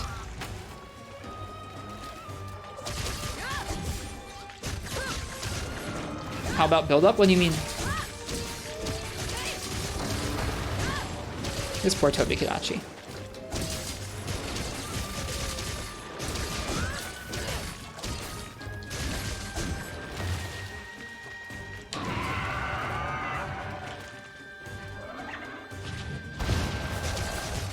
Requiring build up instead of a cooldown timer?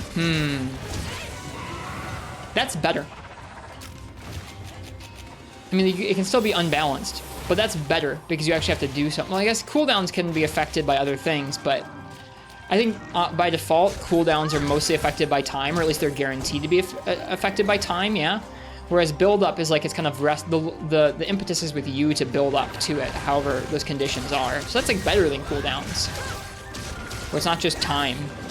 You actually have to do something to build up to a move.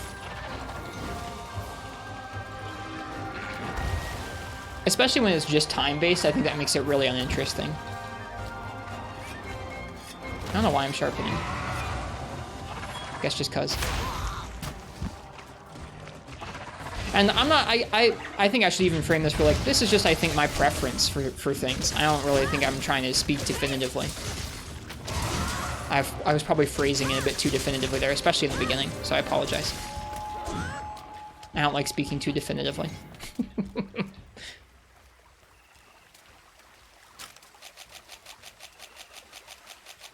Yeah, we used most of our potions on this quest. He's weak now, though.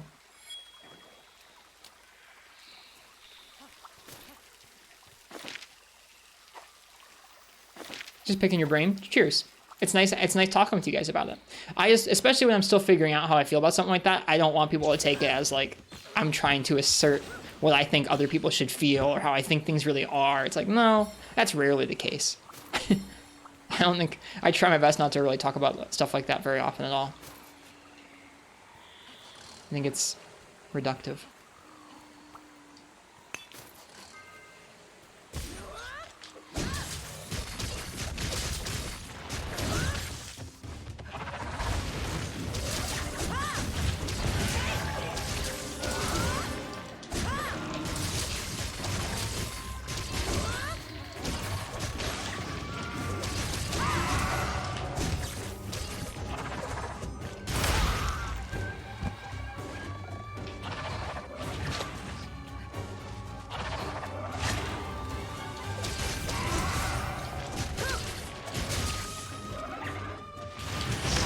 I dodged the wrong way.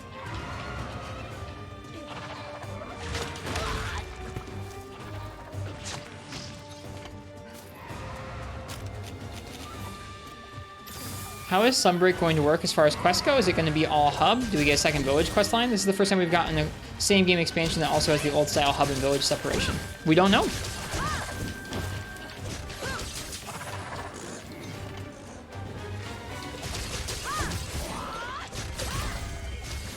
You just watched a line haul truck deliver a literal pallet of beans to a residential home. Do you know who SD Shepherd is, My Chemical Bromance? Was it perhaps SD Shepherd's house? That sounds about right. How are you enjoying mostly Honey or Rise? I'm enjoying Monster Hunter Rise. What did you just realize, Ken? Rip Coffee Pants? Oh, they're there as a follower emote. If you're on mobile, they might not show up, Ken. But on desktop, Twitch introduced a distinction between subscriber emotes and follower emotes. Follower emotes anybody can use, but they're just on our channel. Subscriber emotes you can use if you're a sub, and then you can use them anywhere on Twitch. But they're not on mobile yet, which is dumb because Twitch's mobile app should have their...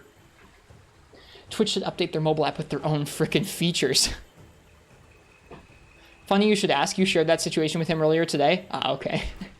I just know Shepard likes beans a lot.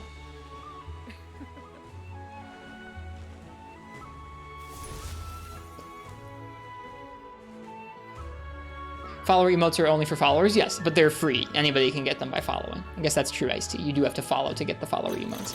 But it's still there. It's just something you can't see on mobile yet. I hope they add it eventually. It's really dumb that they haven't.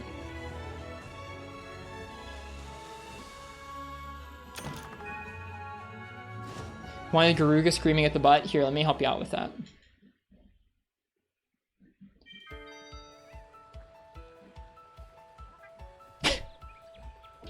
Alright. Alright, that was our first Tobi Kadachi. We're done with Village 3-star.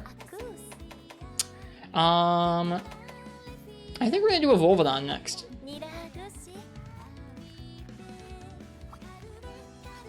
Rather have them lack on mobile than not at all? Yeah, I mean, I'd rather have the feature and have it not be on mobile than just not have the feature, but just as a large company, Twitch should have their, like, all of those are first-party Twitch. Mobile is first-party Twitch, web is first-party Twitch, like, TV is first-party Twitch. All of those are internal Twitch products, which should support Twitch's first-party features. It's like, it's just poorly run. It's frustrating.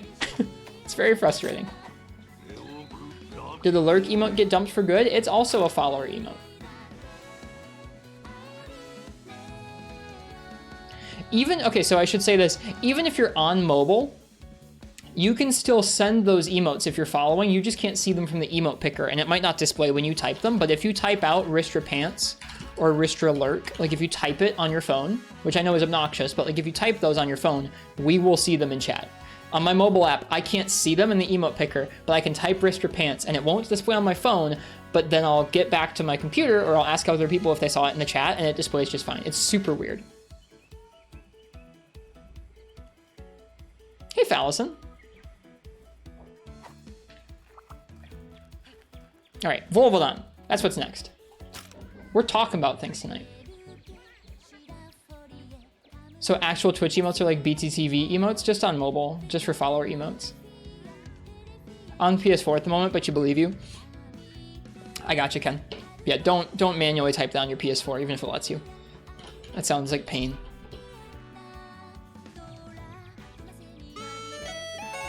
All right, if you want to choose my weapon for a Volvidon, that's what we're hunting next. Go ahead and type !ticket in the chat. Okay. We got Tobi Kadachi parts. We should take a look at the Tobi Kadachi armor.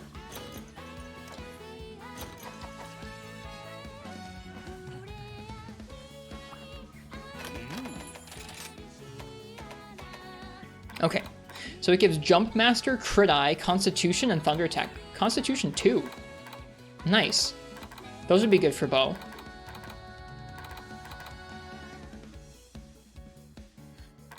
What about Barioth? Critical Draw, Quick Sheath, and Crit Eye. That looks like some fun armor. My brain was like, it's greatsword armor. If only.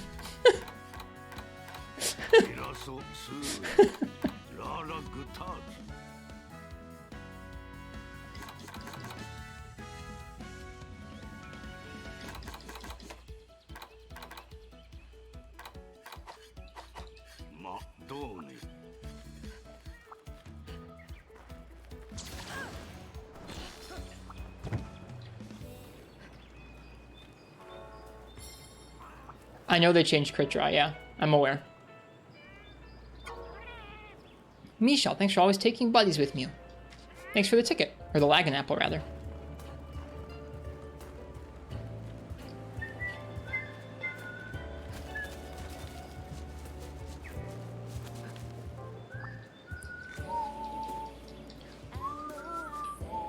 It's not that I think it's bad iced tea. We might even still make it. It would still be fun to use it with greatsword. It's just like...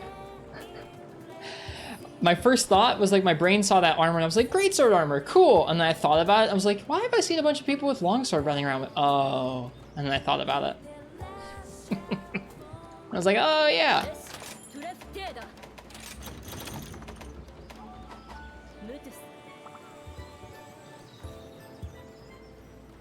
It's less that I think it's bad and more that it's just like it hurts to see it changed to buff an already crazy buffed weapon, that's all. Rather than a weapon that like has kind of been known for those skills for a long time. Yeah, it's true. I mean, like both Frostcraft and Crit Draw helped in World as well, but it's just like seeing the skills changed directly to try and kind of make it a little bit more for Longsword is just like, ugh, why you hurt me? What does Crit Draw do now? So Crit Draw used to add 100% affinity. Actually, originally, Crit Draw would make you crit no matter what your affinity was. So even if you had like negative 50 affinity, which didn't exist, but like let's say you had a weapon that had negative affinity. Your first hit, no matter what, even with that negative affinity, would be 100% crit, always. After that, it was changed to add 100% affinity. So your first hit would add 100% affinity. So if you didn't have any negative affinity, that means that you would crit. If you had a little bit of negative affinity, it means that you wouldn't always crit. In this game, it's been changed to not just be the first hit, it affects the first several hits. Increases affinity for a short amount of time, so a few hits can have crits. But instead of it being 100%, it's 10%, 20%, and 40%. So with maximum crit draw, you get 40% instead of 100. And like, I almost can't fault them because crits are too strong anyways, but the reason they changed that is not because of Greatsword and Crit Draw Greatsword. The reason they changed that is that if they didn't, it'd be even more busted with Longsword.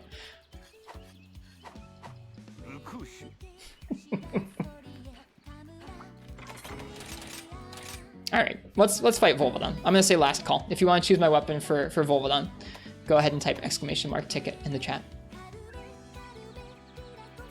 Still very useful. Yeah, I'll still have to make use of it for Greatsword. It'll be my counterculture.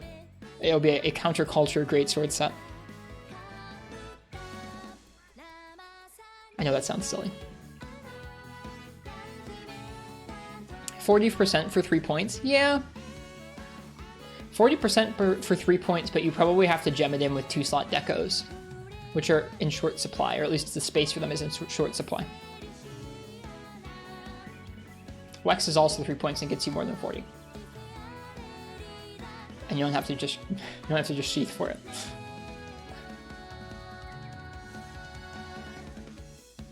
What if it was 100% for the first hit and less for the following hits? Then it would be kind of more like old school style. I just don't think that. I don't know. I think having it be less crit is probably okay, because just giving it 100% crit from any skill is kind of crazy.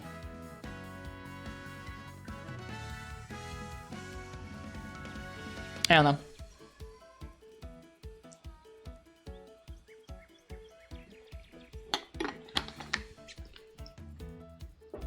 Hey, Slaven's here.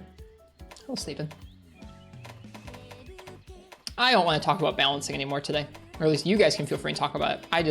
I don't feel like I'm in a place to talk about balance for any games, really.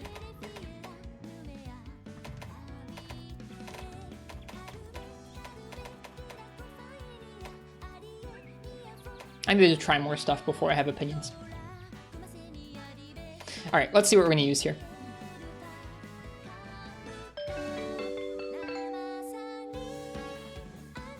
Biotech. Biotech, what would you like me to use on Volvidon?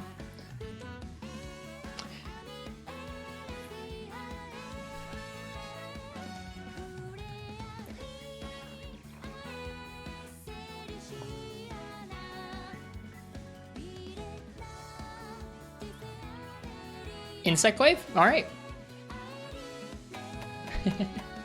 Insect Glaive it is.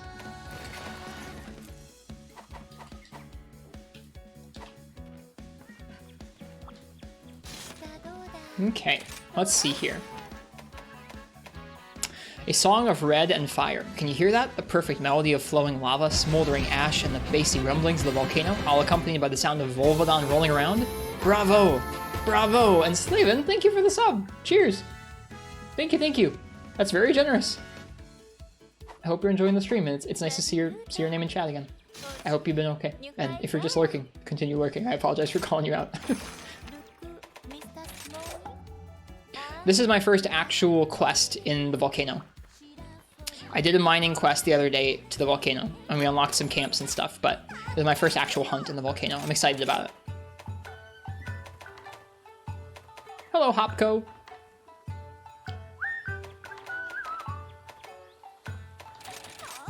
Don't forget cold drinks. I think we'll be okay.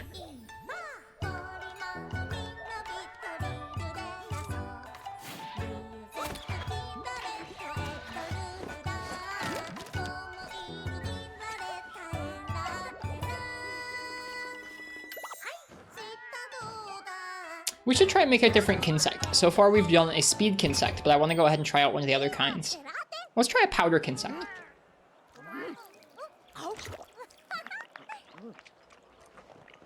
Lava Cavern's theme is something else. I like it. You're using the ticket system to choose weapons for Rise as well? Yep, we just did a weapon raffle and somebody chose Insect Glaive for this quest. So we're doing no Wirebugs in combat, and we're doing, most of the time, people choosing my weapon. Occasionally I've chosen my own weapon for a few quests. Whoops. Okay, I want a powder one. Powder, poison. Blunt, severing. I guess we're gonna go with poison. Speed is so low though, oh my goodness. Ooh. Whatever.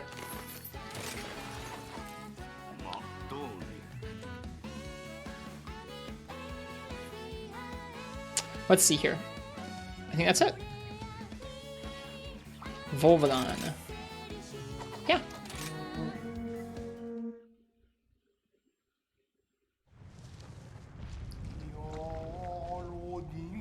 Austere mountains, devoid of reason and law.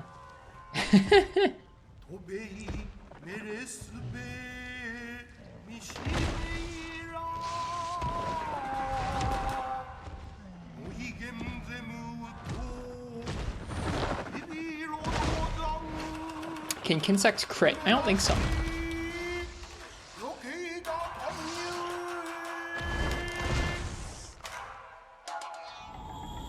Crimson Cannonball.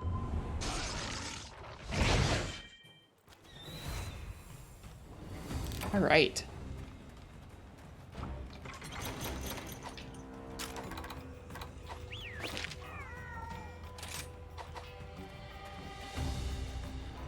Pizza the movie is Biotech getting paralocked by Volvidon from Full to Dead.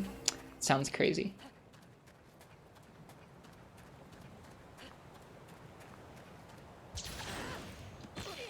Also sounds very, very, very believable. Let's see this thing's speed.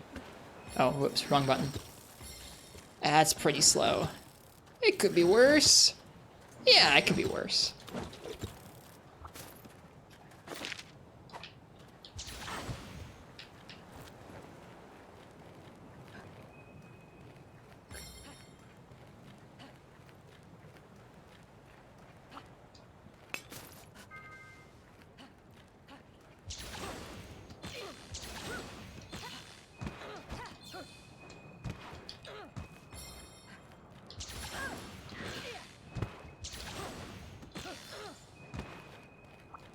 Bug providing moral support. He's about to provide some poison support. That's what he's gonna do.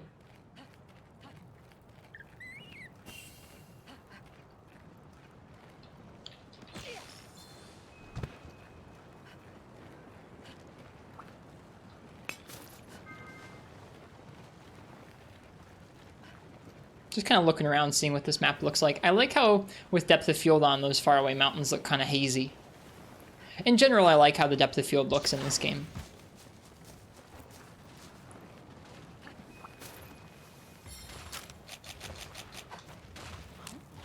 All right.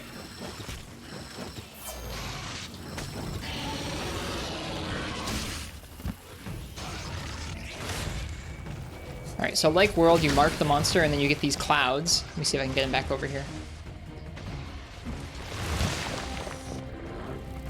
Seems to spawn those clouds pretty quickly.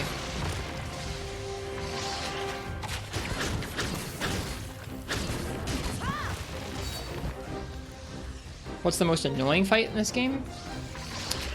I don't know. I don't think there's any monsters I really don't like fighting. Certain drops are kind of obnoxiously rare.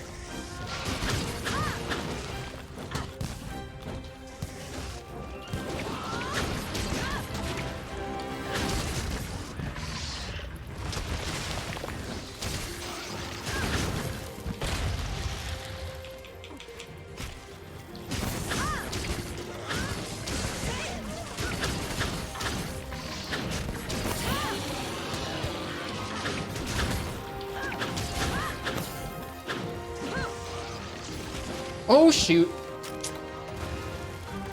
That's not what I meant to do.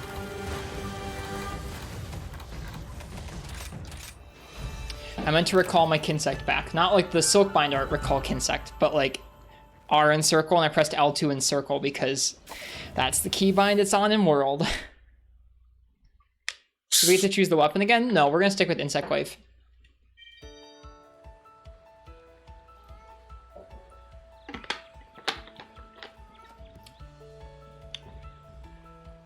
Very frustrating.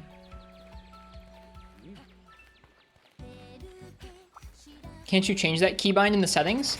I mean, like, you can change the... No. No, you can't.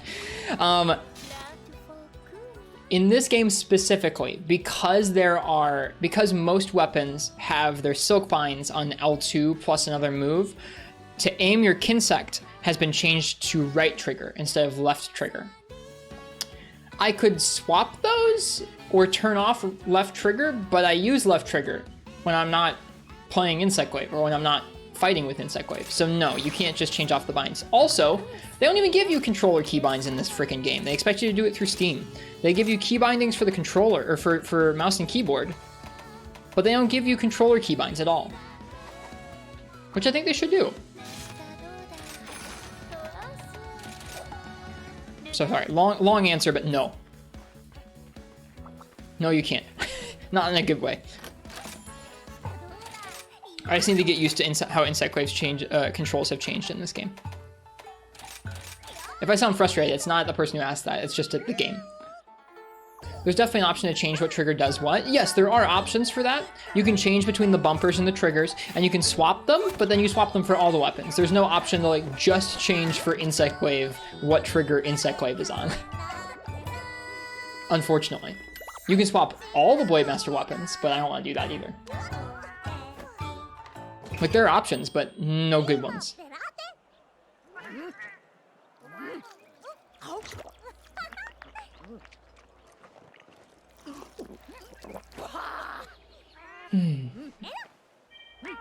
Alright, let's try that again.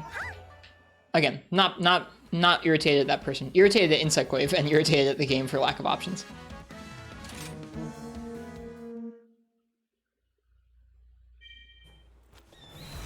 Okay.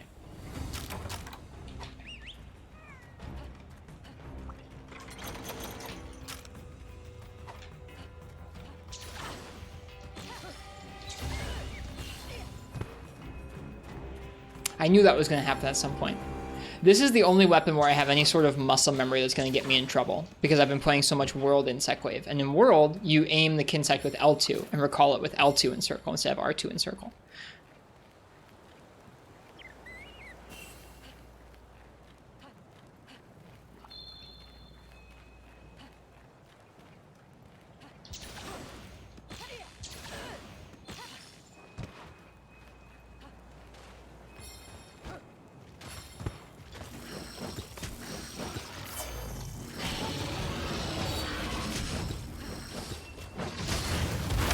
Ooh.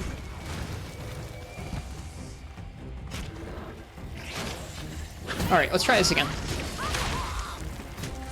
Shouldn't really. I don't think I'm gonna get 2 wrecks, but then again, Volvidon can be kind of sneaky in this game.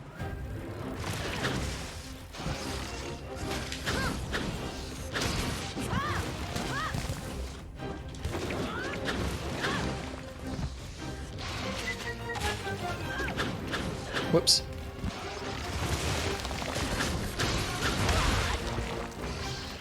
Did 4th gen IG use right or left trigger? It used right trigger. It was changed for World. It felt pretty good in World. And then, god darn it, I did it again.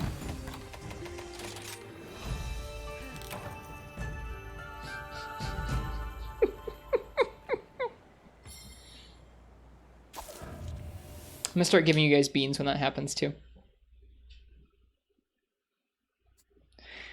I can't believe I was physically talking about it and did it again. I haven't had that issue the last couple times we've played Insect Glaive. Like, we've done other quests with IG and it hasn't been an issue.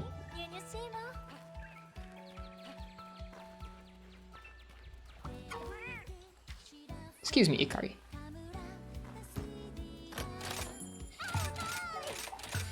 Hi, Emogi, I'm back again.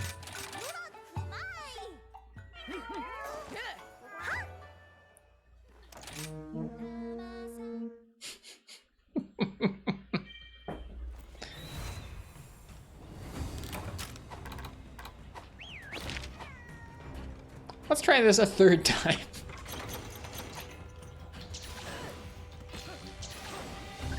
Getting all hot and bothered by that. Like, physically just warm and frustrated.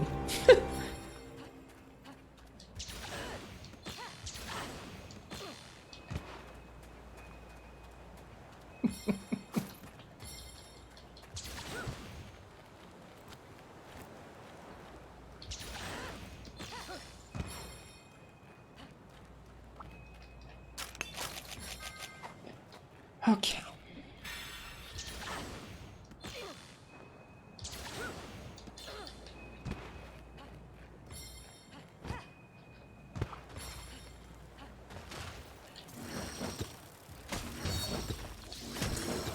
All right.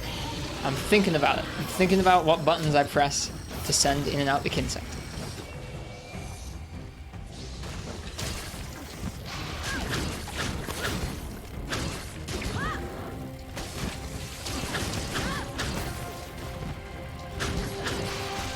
Uh-huh. Something cool about this game is that you can actually stand by his head and not get hit by it.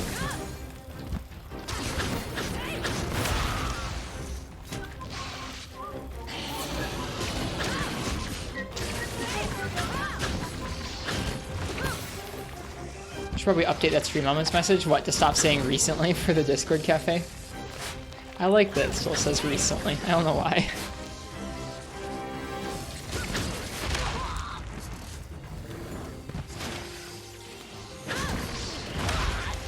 Big hitboxes, right. It's another thing about Volvidon in this game. You got them big hitboxes. Roar!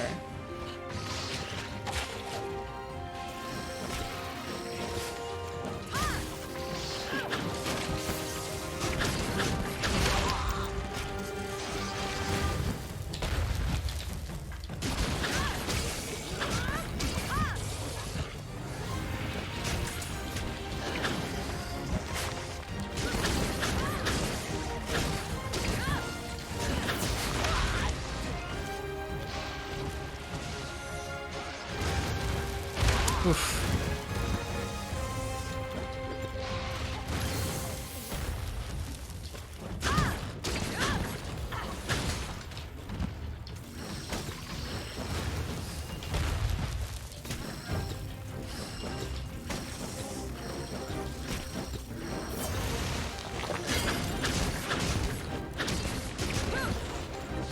Alright. I'm trying to be very, very thoughtful about what key I'm using to send in and out the Kinsect.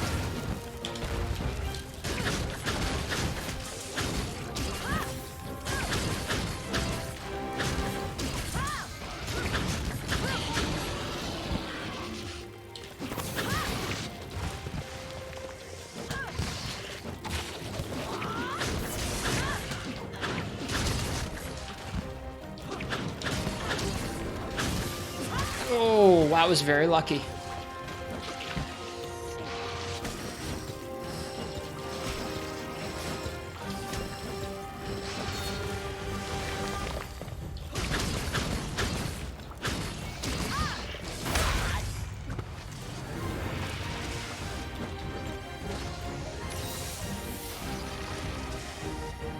I like this theme.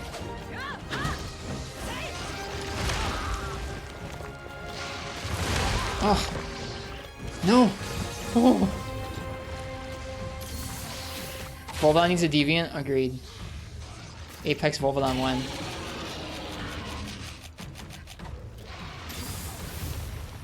Ooh. He really is a menace in this game, isn't he? With how fast he can buffer out some of those options.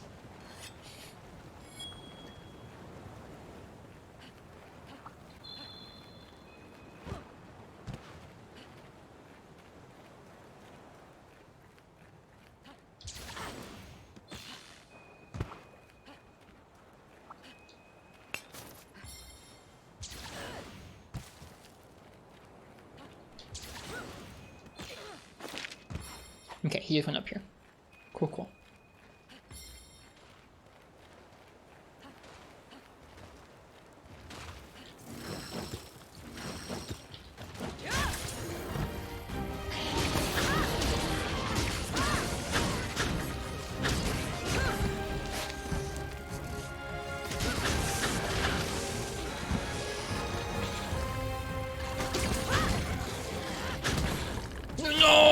I did it again, and I knew I was gonna do it as I was pressing the buttons. I was like, no, wait.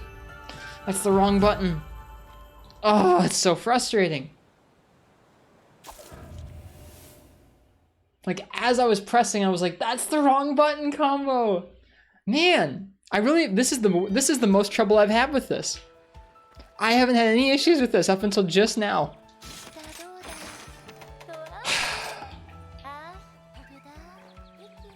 This challenge is impossible. It's not impossible. I just gotta be much better. If there was a no Wirebugs in combat where I just crossed out Silkbinds, yeah, sure. I think I'd be a lot more open to mods in this playthrough anyways, because I've already played through this game, like, recently.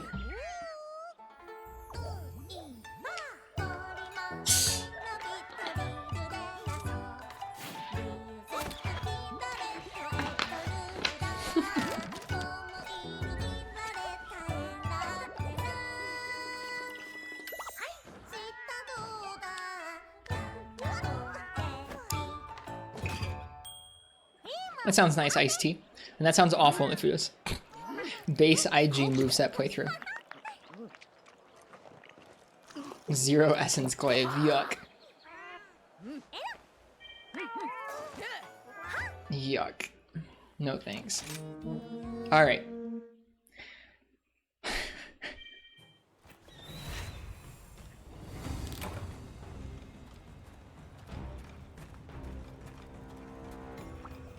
My soul's gone. I hope you're doing well.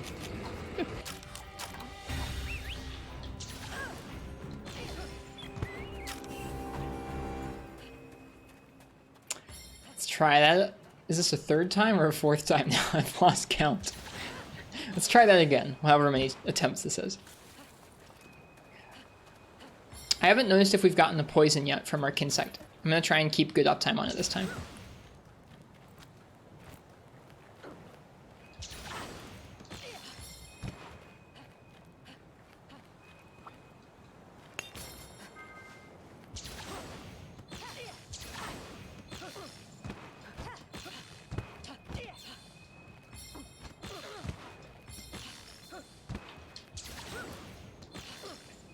You did on the last run, saw him breathing purple. Cool. I didn't notice it. I'll have to pay better attention. This is attempt number 4.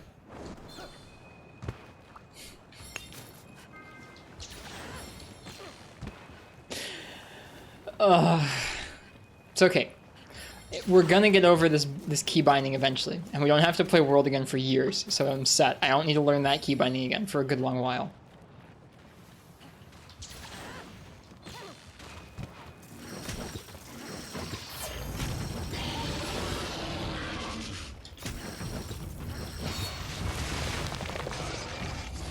That sounds terrifying, Ken. Also disgusting, too. I was a little close to that paraball.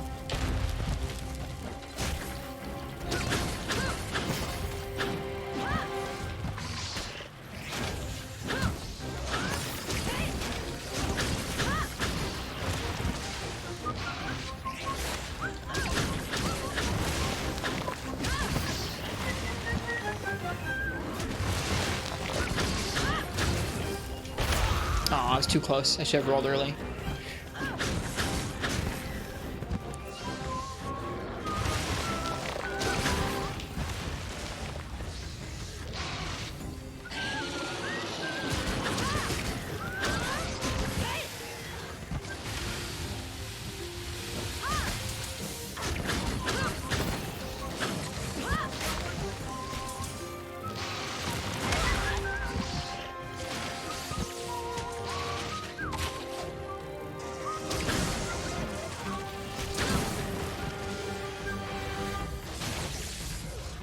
There we go, he's poisoned. Good stuff.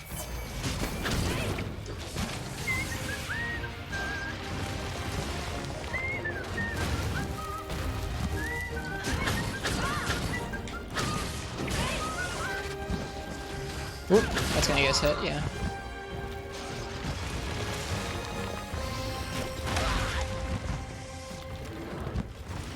It's nice that the little poison clouds you just parry shot. Yeah, it's actually a pretty nice defensive thing.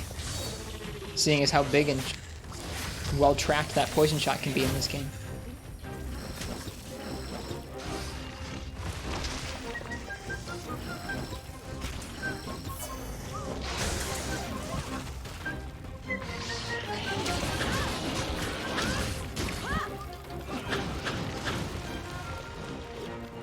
Away he goes. Okay.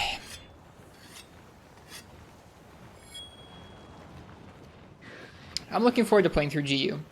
I don't know when I'll get to, but I'm definitely looking forward to it.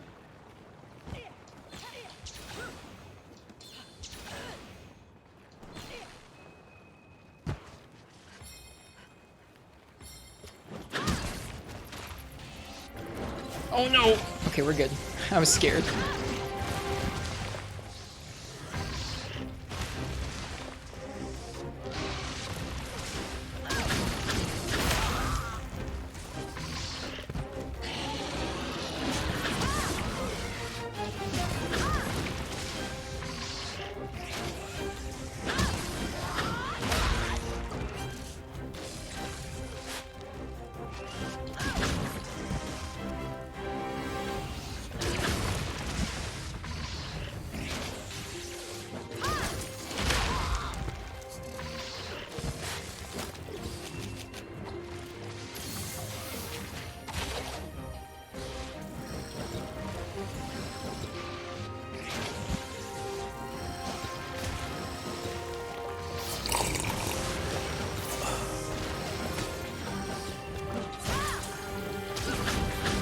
trying to be consistent about tagging its head with the Kinsect, so hopefully the Kinsect will attack its head enough to not get a KO, or to get a KO, but so far it hasn't happened. Ugh. The hitbox on that is so much larger than any previous game, it feels like, the roll. It's impressive.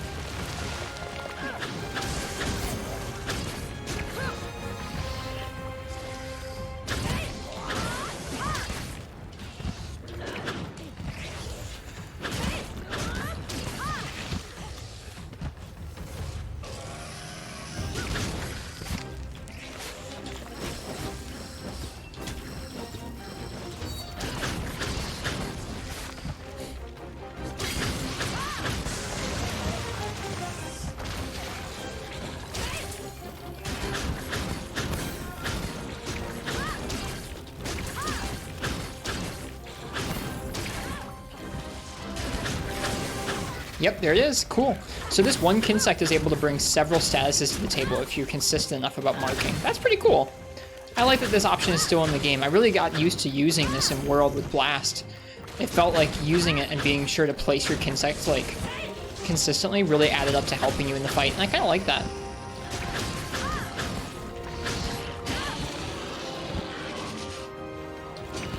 Oops. Ting. Bye, Volvidon.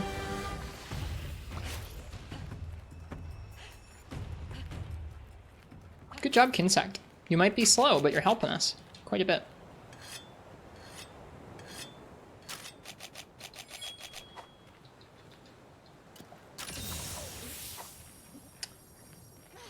Okay.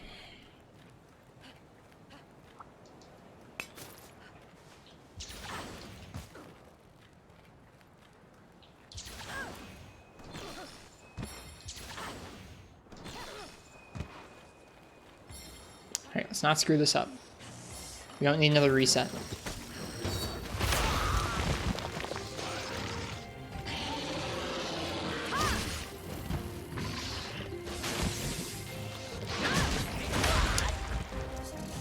Just follow Mudrin, he seems pretty fun. Oh, Mudrin is pretty cool. Welcome back, Papa Aquarius. Good to see you again. Can't believe there's no Legaia, Chris. I can.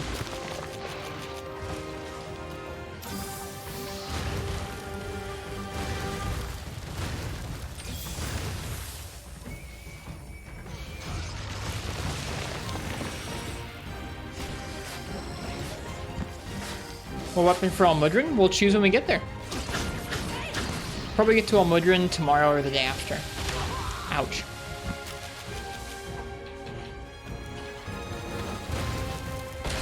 I have yet to fight Abyssal and Ivory, but I'll say that, like, default Legaicrus, even in 3 Ultimate, not my favorite flagship.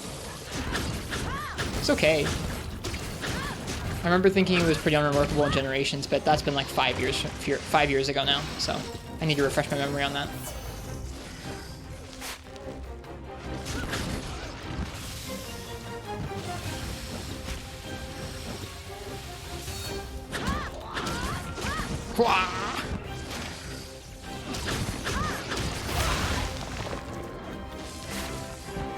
We have some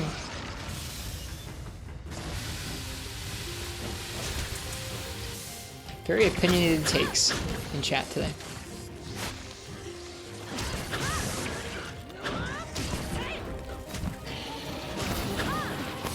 They've played it, Dog Crotchel. They've played it. I know they like GU a lot though, so I think they're just kind of bouncing off of your take on that game. That's all.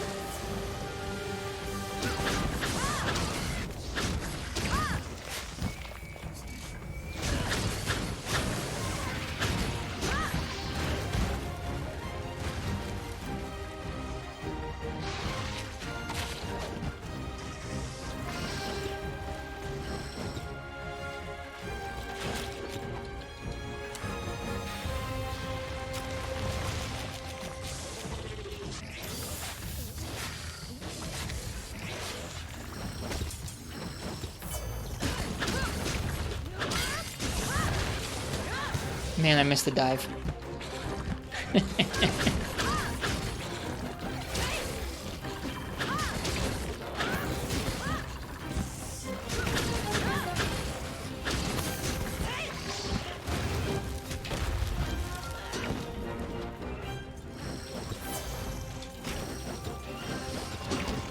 Ting, ting. There we go. We didn't reset this time. Good stuff. Hooray.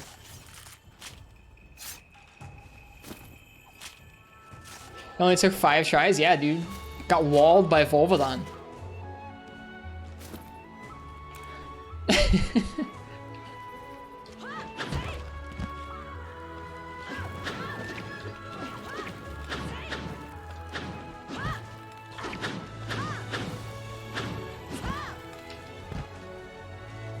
I don't think I hate Lagiacrus. I think Lagiacrus is sort of unremarkable. I like that he has different feels to his fight, whether he's above ground or underwater. I don't know.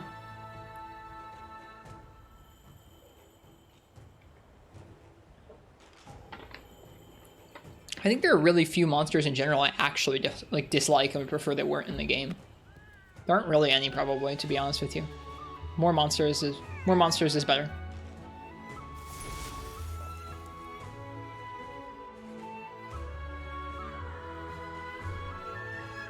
He does have a cool design, that's true. Lagiacrus' design and like armor and weapons designs are great.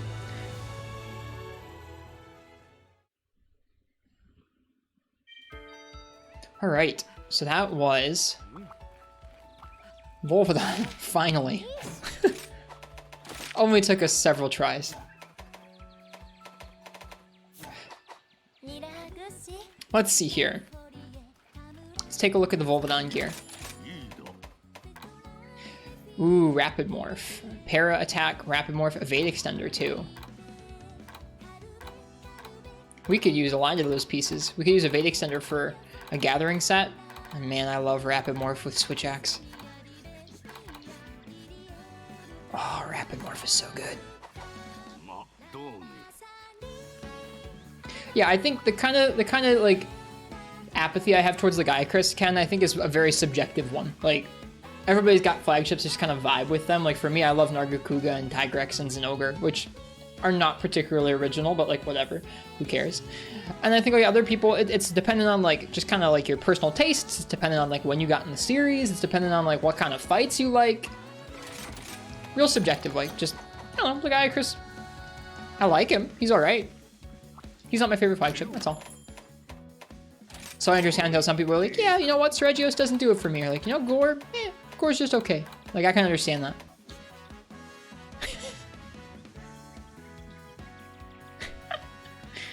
Oh, it's a good mask. Affinity sliding. Good stuff. Okay, what's next?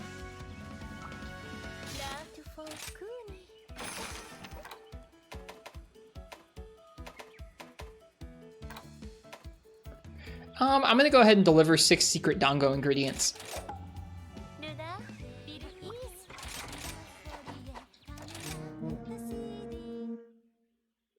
Get that gathering quest out the way. They make it super snappy to do gathering quests in this game. Between how quick it is to actually like pick up a quest and eat and be on your way, and how fast it is to like run around the map, and the fact that they like actually mark the stuff on the map for you, like it's just really fast.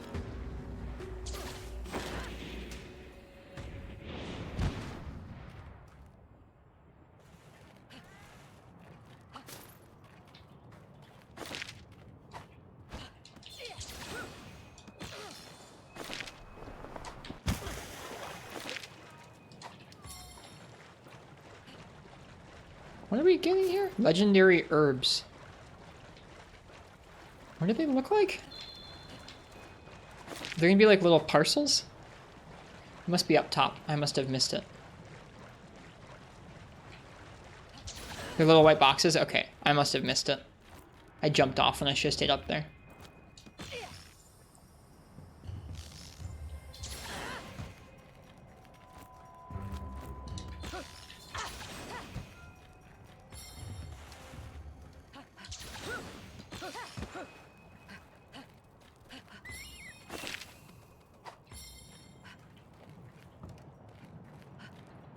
There it is. Okay, small package. Legendary herb, the key Dango ingredient. Highly top secret. Don't worry, Yomogi. It's safe with us.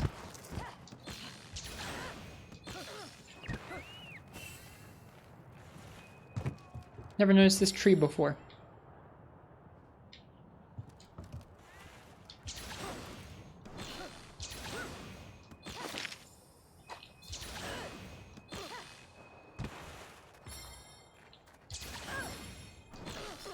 Okay, there we go.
Now that theme's gonna be stuck in your head for ages. I don't know why it's in my head right now.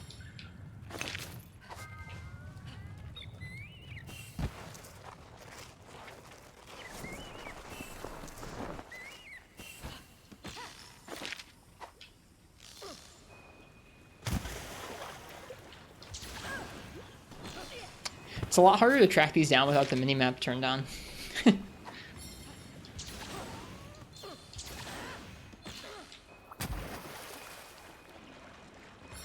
It's like specifically the race theme from either Ocarina of Time or Majora's Mask.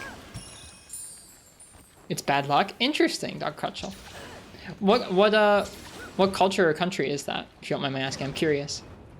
I like learning things about whistling. Don't think it applies in the U.S. Russia. Interesting. Do you know why? Like, do you know why it's considered that way? I'm intrigued.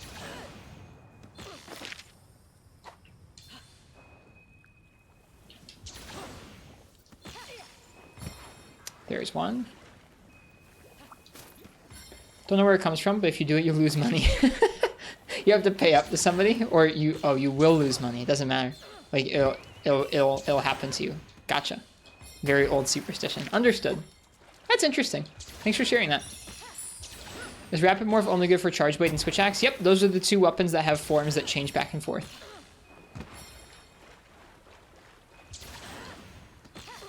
How does this area look in here? The luminance is really nice.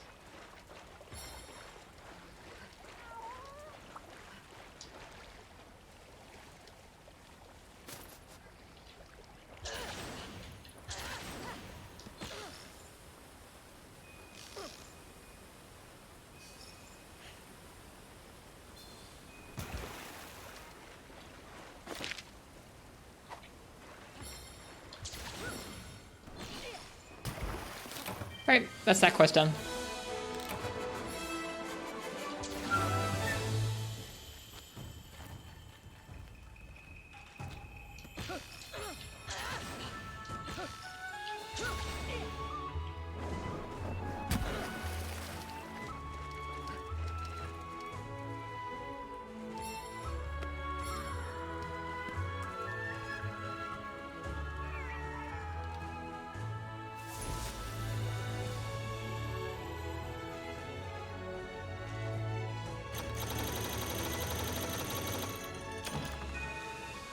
Try making good use of Rapid Morph. I think it's way better on Charge Blade than Switch Axe.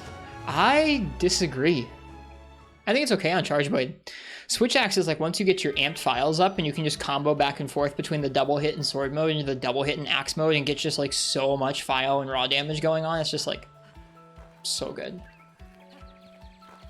I got used to moving using morphs and attacking using morphs a lot more because of rapid morph. But that's just me. I don't even know if that's like how you're supposed to do it. I just thought that was a fun way of playing Switch Axe. All right, let's see. Let's go ahead and let's do Rathian. Yeah, the movement alone is really nice. Being able to just tap R2 and have your character take a step forward or back, it's so cool. I'll probably make a rapid morph set for Switch Axe while we're here in low rank, even. All right. So, if you want to choose my weapon for our first Rathian, go ahead and type !ticket. Master Hayman's contraption is mind-bogglingly cool. You know, I haul stuff over there from time to time. Each time I do, I see it's a little closer to completion. Sometimes I deliver the stuff there just to see how it's coming along. Where is the contraption? Can you see the contraption somewhere? Like, it is in there? No, they're just shoveling stuff into a fire in there.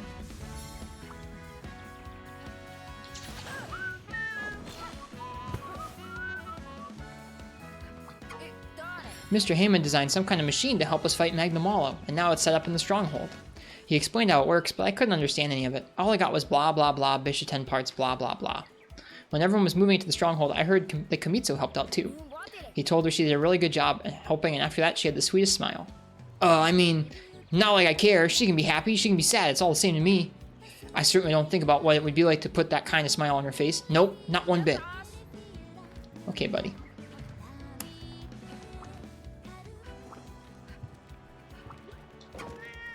It is I, Fukushigi, the informant, at your service.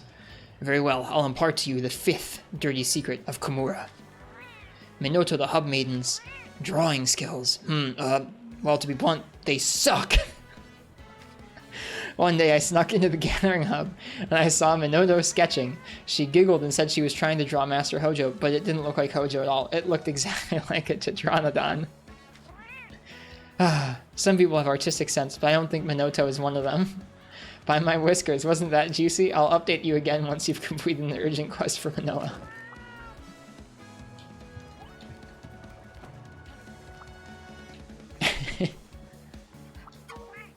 What's that? Why don't I wear clothes? Ha! Clothes are overrated. Much too cumbersome for a working feline. Ain't no time to be thinking about your looks. When you see fish swimming about, you gotta be quick. You gotta be ready to pounce with no hesitation. It's all in the split-second reaction, see?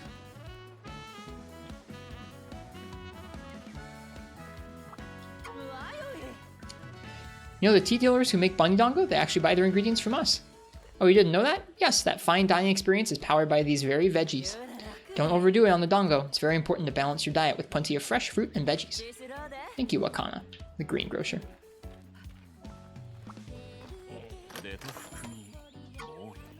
To challenge Magnamalo amongst the Rampage would be folly, if you had some sort of device to lure it away. I'd expect no less speed and precision from Master Hayman, yet I'm impressed all the same. Now we wait for Magnamalo to show itself and you, Master Michel, to hunt it down. Won't be long. Alright, I'm gonna say last call. If you want to choose my weapon for, a Rathian quest, go ahead and type !ticket. Look at these three.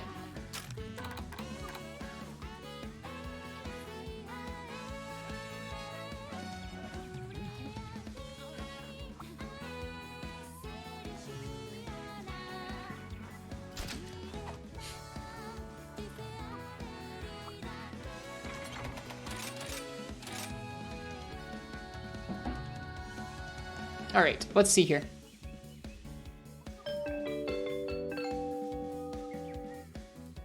Quill! Well, first off, welcome, Quill. I don't know if I even said hello to you. I hope you're well tonight. And what would you like me to use for Rathian? Hunting Horn, alright? Let's do it.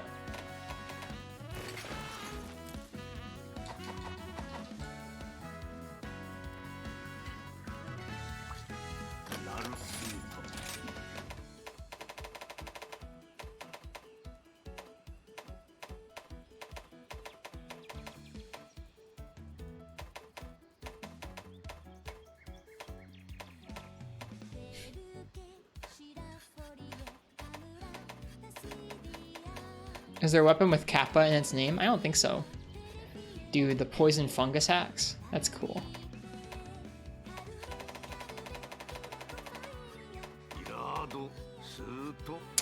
Remember this one being good. We should make that.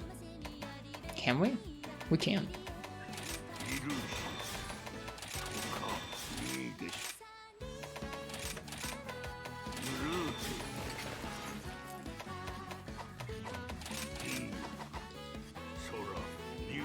We match!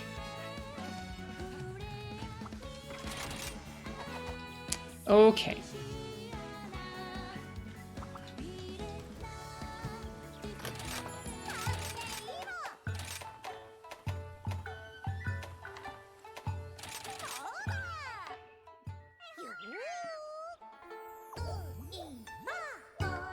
It's a bit sad that the hammer gets a fun name like Bag of Horrors and the hunting was just called Kazoo Horn 1. It might get a name at the end.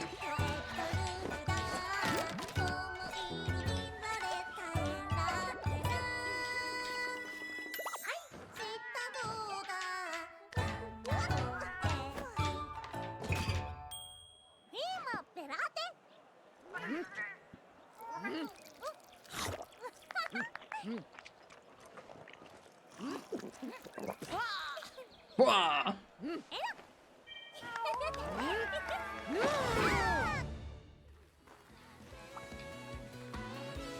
Alright, Rathian time. The Queen's Procession. Woohoo! Aw, man, the Queen of the Sandy Plains is spewing fire everywhere. She burned all my stuff, even set my pants on fire too. Wait, that's not funny. Please hunt that Rathian.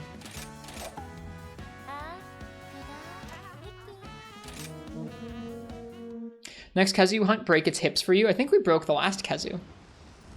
But I'll make sure I do. Oh, this cutscene's cool.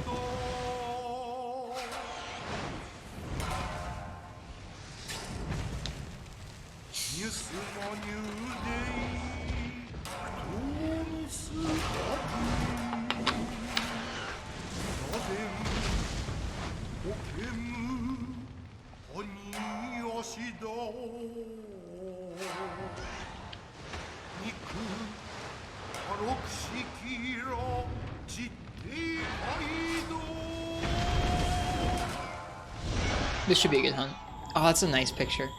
What a great picture that is of Rathian.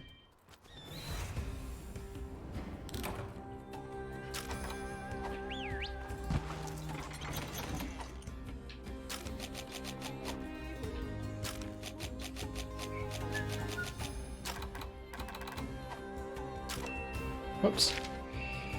Okay, she's out in the desert. Out we go.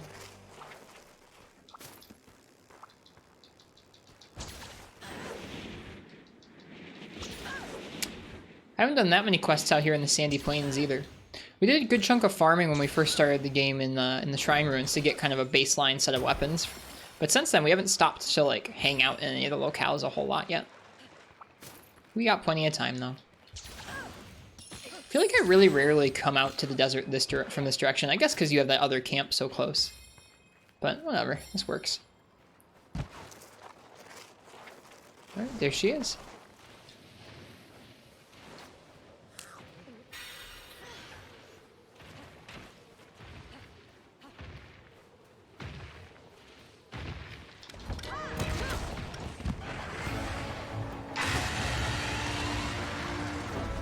That's very kind, Patty. I don't know if that's the case, but very kind.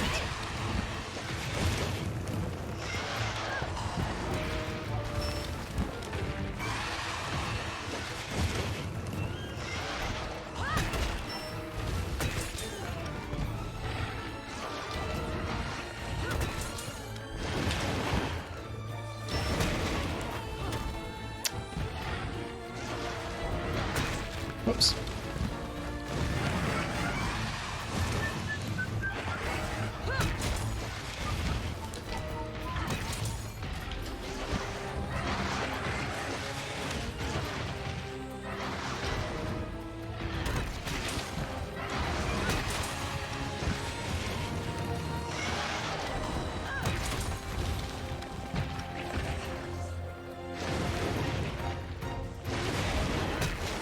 Oh, you learned dual blades in GU for the first time today, and you learned Oh, I missed your first message. I apologize.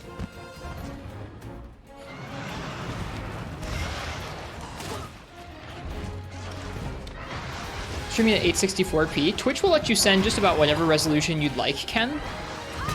So like you can send 4K if you want, but Twitch has a very strict bitrate cap. So I could send the highest resolution I wanted to, but I wouldn't be able to fill it with enough data to actually make it look good, if that makes sense. Twitch also has some weird stuff where certain resolutions look sharper than others. So 864p is a better multiple for most of the Twitch player sizes, for whatever reason. And so it actually looks sharper than 900p, which would be the closest resolution I would think about streaming otherwise.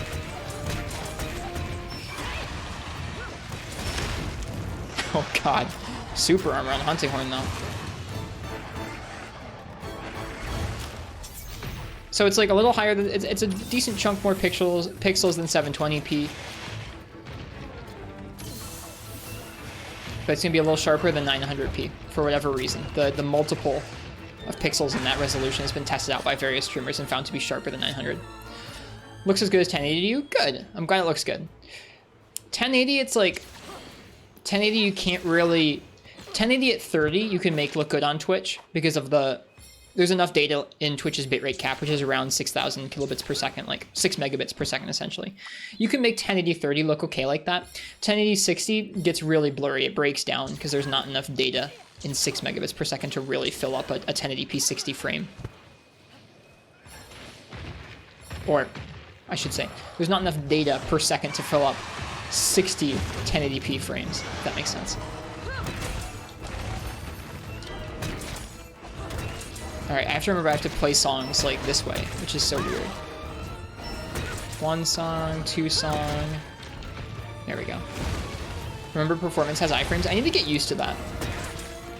I use it as part of my combos, but I'm not thinking about it otherwise. Alright, so slam, triangle, super pound.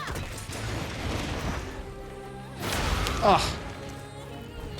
What happens when you send Twitch more data than it can handle? If you send it more than that, sometimes it'll just start disconnecting your stream. Like, it won't accept the data, if that makes sense. Sometimes you're allowed to. Some people do stream at like 8 or 10 megabits per second, but you're not supposed to. And like sometimes Twitch will take it, and sometimes Twitch just won't.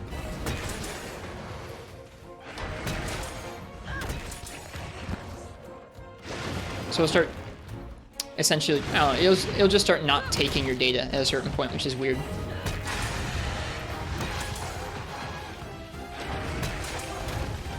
Another KO.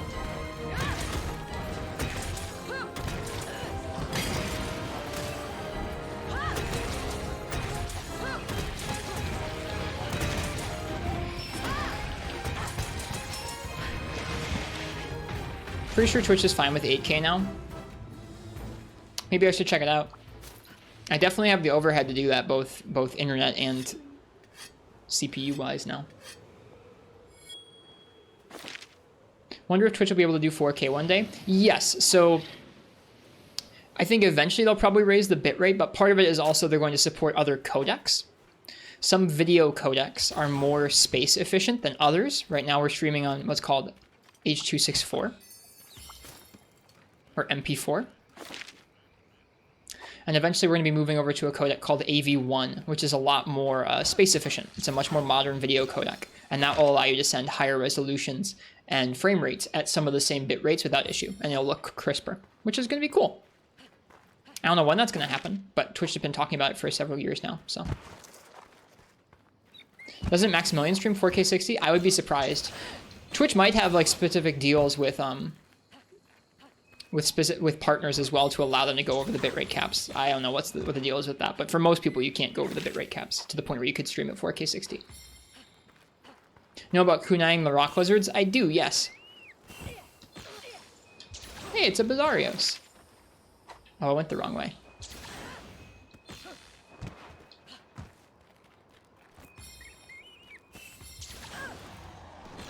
What does that mean, Major? Oh, what does that mean? He does, but he states still shows us 1080p. 1080p? Huh?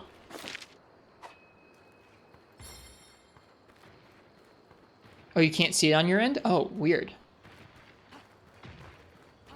I mean, you can run your game at 4K 60, but only be streaming at 1080.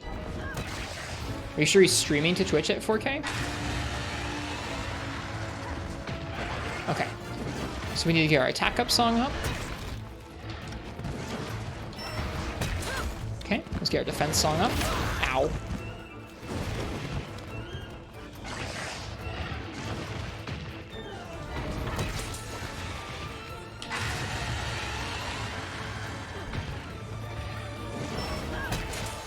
Okay.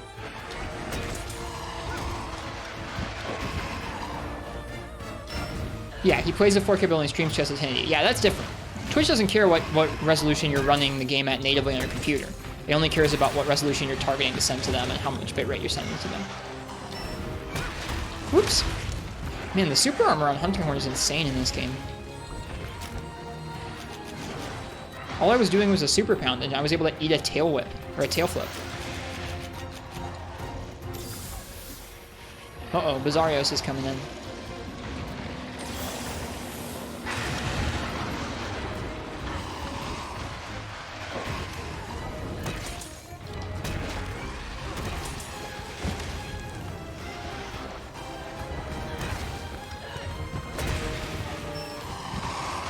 Uh-oh.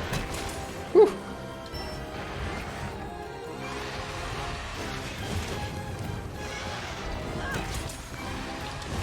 Ah, that was supposed to be a forwards roll. Hello, Basarios. There's a lot going on here.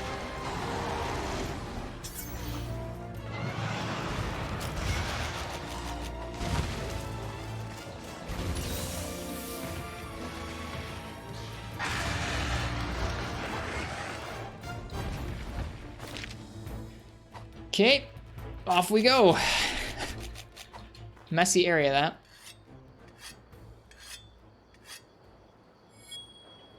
Yeah, nicely done, fish kebab.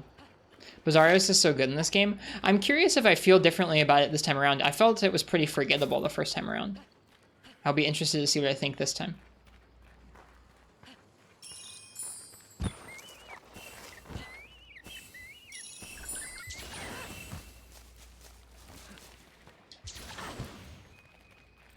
Maybe without Wirefall and without Silk Binds, it'll feel a little different.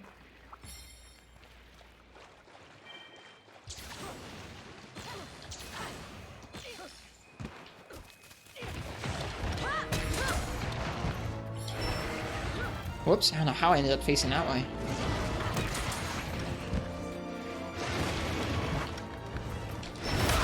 Oh, jeez.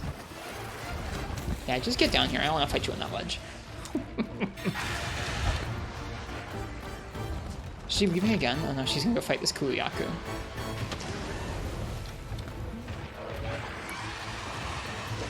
I wish the monster would just fight me. Yep. This is my main complaint about Rise's AI, is it feels like the monsters' interactions with each other are super scripted. Whenever there's another monster that comes anywhere near each other, they'll like latch onto each other unless you interact with the Wyvern Ride and basically bonk them both and then they'll immediately leave. It's frustratingly robotic. At least they don't roar as much as they did in World, but it's still like unoptimal. Or not optimal for like what you'd hope multi-monster AI would be like. Okay. Pound into super pound into this.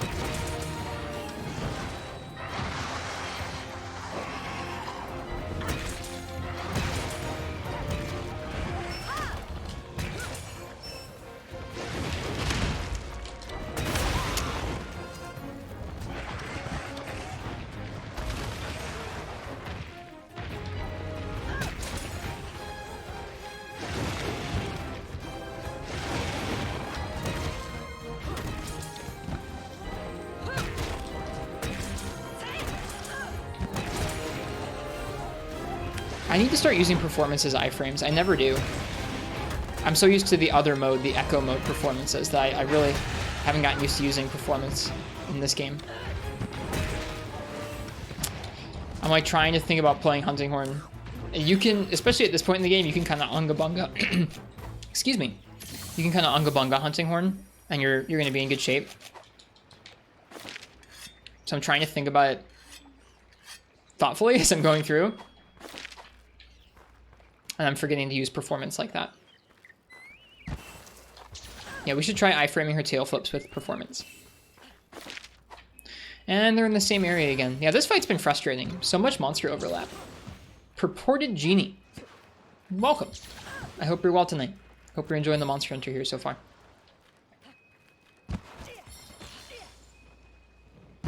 Hopefully Basarios just screws off.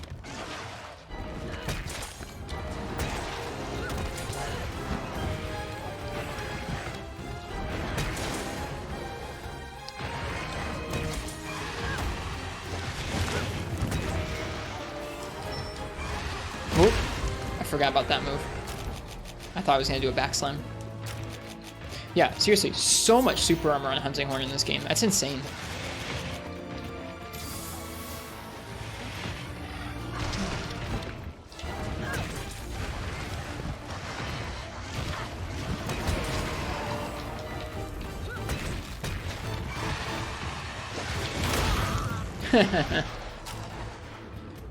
Oh, we might die. No, we're good.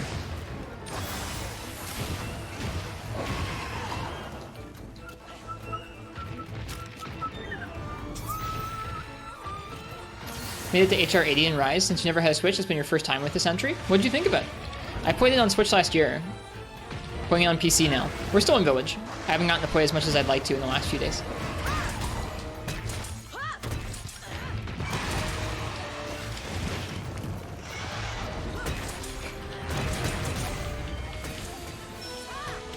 Boom!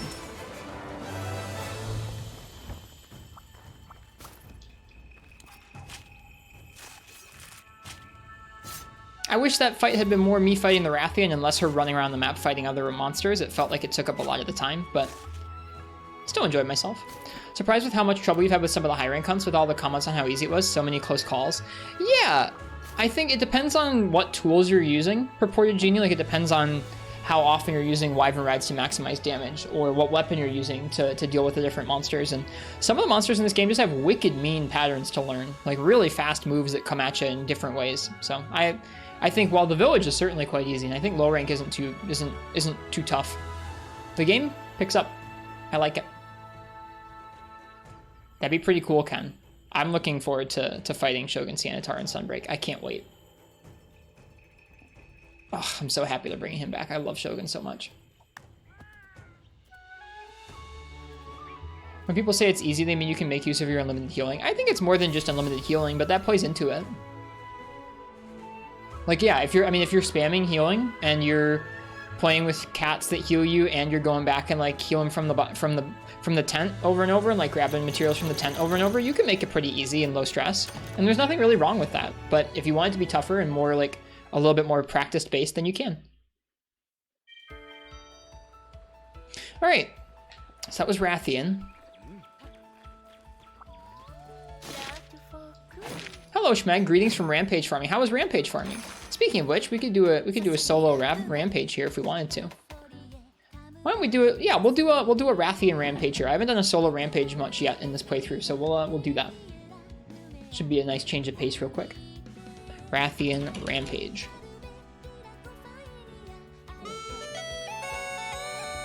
Okay. Yeah, if you'd like to choose my weapon that I use on that quest, go ahead and type !ticket in the chat. And if I draw your name, then you get to pick what weapon I'm going to use.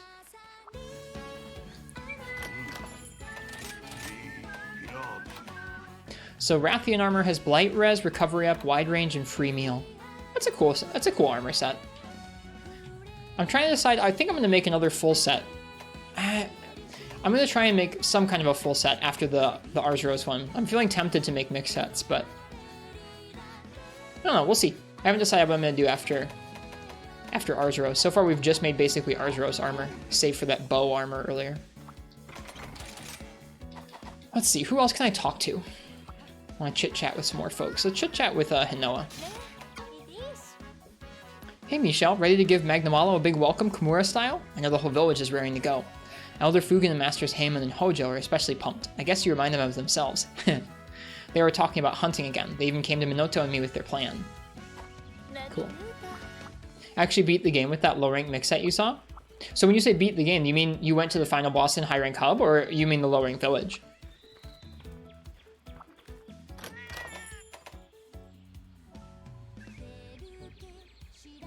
High rank hub? Dude, so that's sick.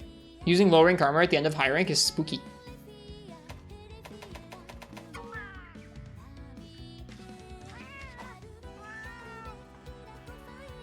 Let's see what Ikari has to say. Whew, time to get my tail in gear. What does Yamogi have to say? I think I'm starting to get what Elder Fugen meant. Master Heyman protected the village with his smithy skill and ingenuity, not a weapon. We'll come back to that later. What did you say? What do you say we prepare for the hunt by having some delicious bunny dango? That's cool, Schmeg. Nice job. All right.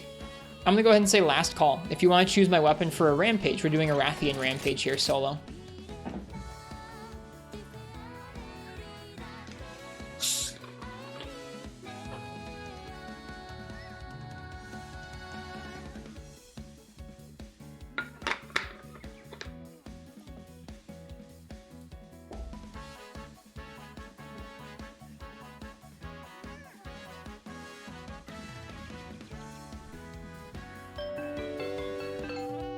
No, I'm sorry, Blaze. Slaven, what would you like me to use for a Rathian rampage?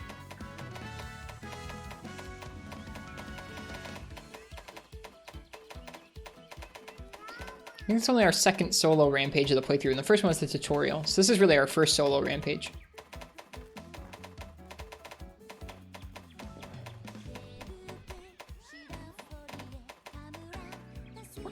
Light Bowgun?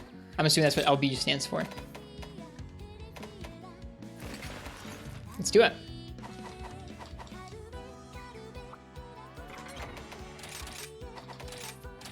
Thanks for the request.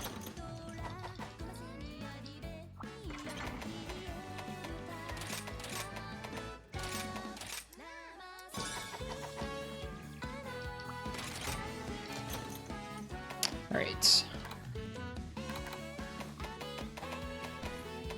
For this light bowgun, I'm going to bring normal 2. I'm going to bring some gunpowder.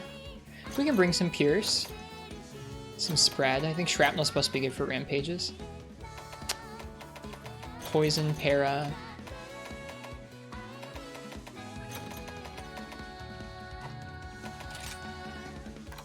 Watched Uchi do their first rampage. How'd that go for them? Normal 1 and toadstools. Cool. Missed these vibes? Well, cheers. It's nice to get to talk with you in chat. I hope you've been well.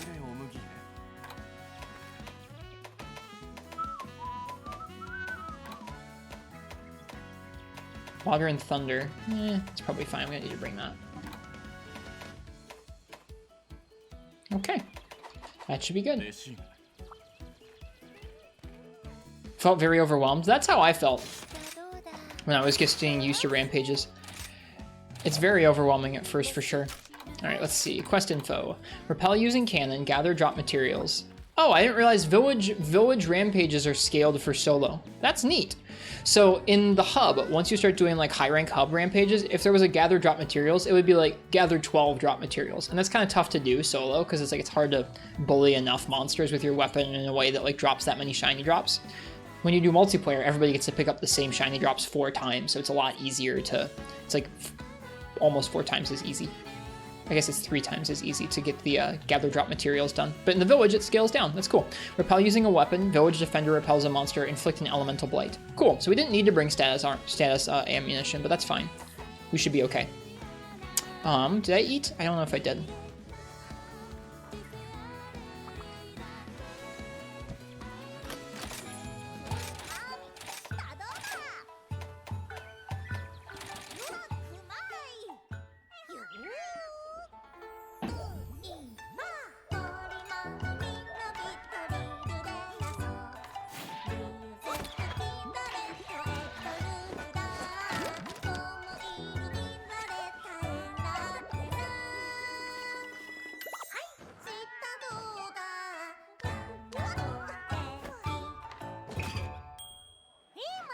Status ammo kind of wasted in rampages. I was only bringing it in case we needed to inflict status ailments on a monster for one of the objectives. That's all. Hi, Annie. How you doing?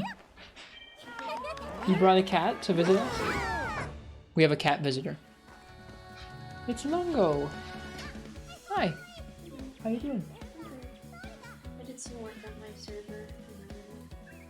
Where'd you work on your what? My Discord server. Oh, okay. Okay. I'll be there in bed in a few hours. Oh, he's sweet. He's sleepy. He decided right in front of my keyboard was where he wanted to sit. Right in front of your desk, or right on your desk? Yeah. He's gross. He's been in the sink again. Yeah. He's a good cat. Hi, Ken. Coffee family. Oh, I think another cat. Another cat!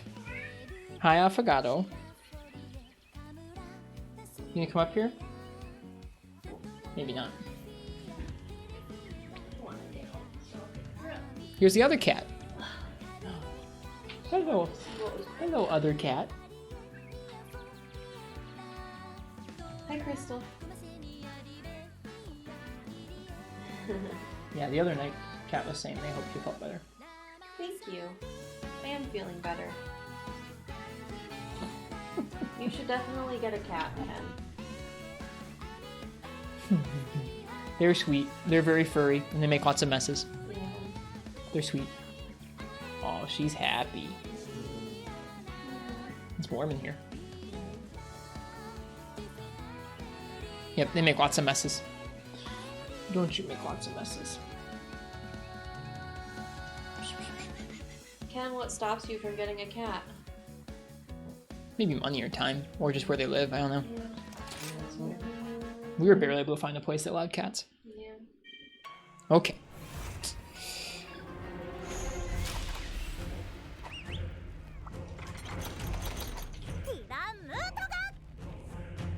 Roommates and dogs, that makes sense. Yeah. That makes lots of sense.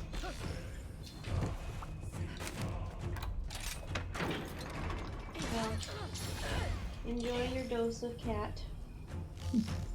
Hello, Affogato. So sweet. I'll come see you in a little bit here. Rest well.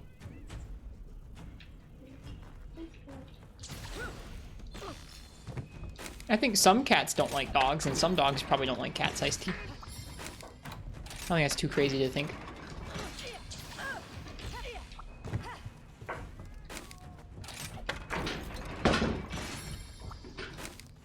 Okay.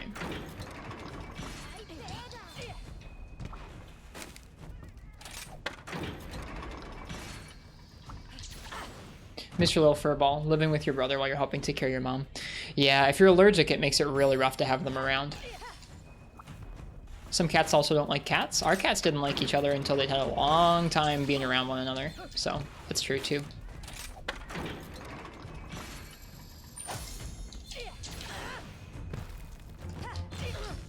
Alright.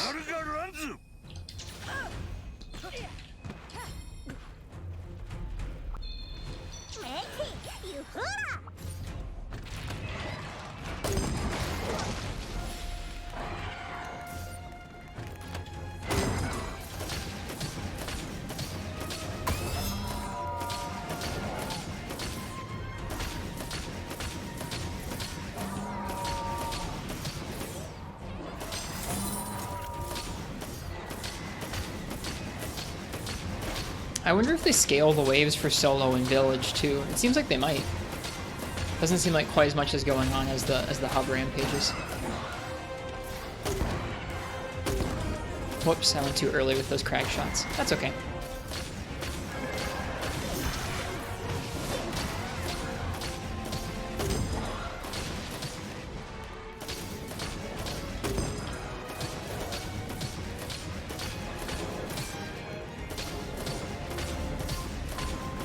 We do have to repel some monsters with weapons, but I think we'll get a chance with the counter signals up.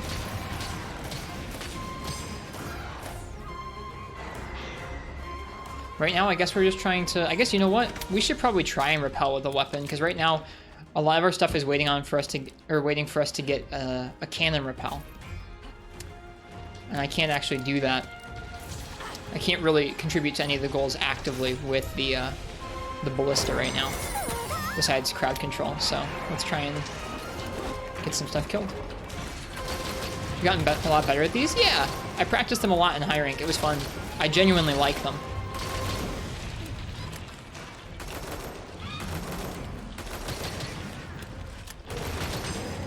Cool. That was Repel using a weapon. That was not, but the village defender got it. See, right now, either the villagers are going to get it or I'm going to get it, so this actually makes a lot of sense.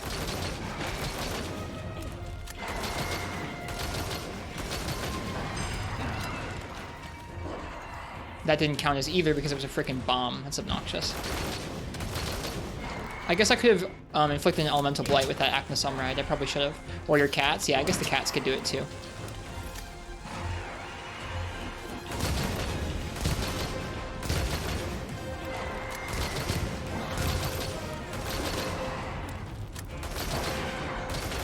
This sort of rampage is the ones that I think are the roughest. Ones where you don't have an immediately like available way of getting a whole lot of progress going. It's hard to unlock things and start getting to some of the final goals you want to accomplish, or really just get to the gear you need to accomplish all the objectives if they're not immediately available. All right. We're all gonna jump on down. Got the elemental blight there. Okay, so now we have counter signals up. Let's go ahead and get rid of these guys. Okay. Repel using a weapon is done. We should be able to put down a cannon now. You can bomb midair. Yep.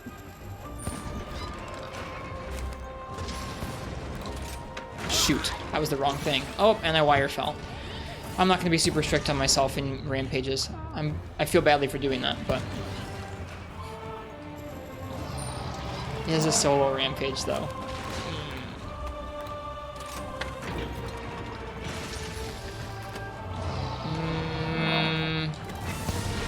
No, it's a challenge for a reason. We'll restart. Nope. I'm okay with using the rides in rampages, because sometimes that's really helpful for some of the objectives, but... No wirefall. I think that's the first time I've actually wirefalled in the entire playthrough.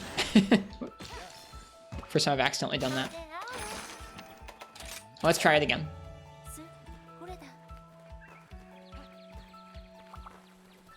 Yep, you can throw down regular barrel bombs midair and elemental bombs midair. You just have them highlighted in your item wheel and then press square in midair and you'll drop them. It's cool.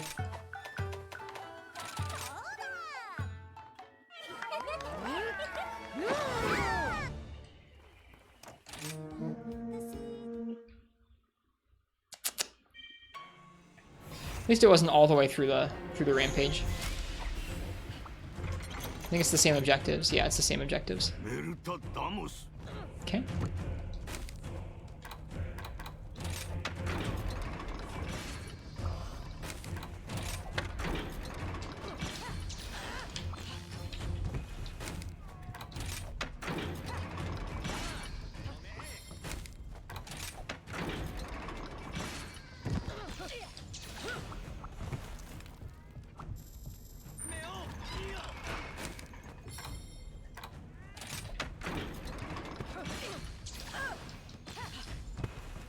Kind of wish you weren't almost guaranteed to get hit by them as they're thrown down.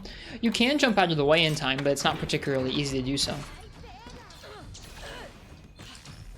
You basically have to throw down the bomb and then immediately jump out.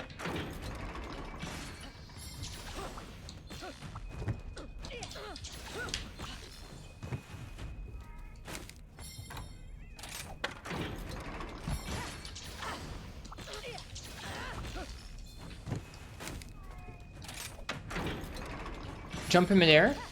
Yeah, here, hang on. I'll show you when I get a bomb iced tea.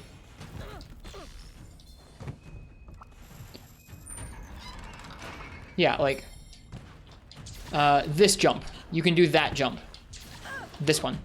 Right after dropping a bomb. So you jump, throw the bomb, and then press X, and you'll jump in midair. Out of the way of the explosion. And not get hit by it. I'm gonna use this ballista for crowd control, but I am gonna go after stuff with ammunition.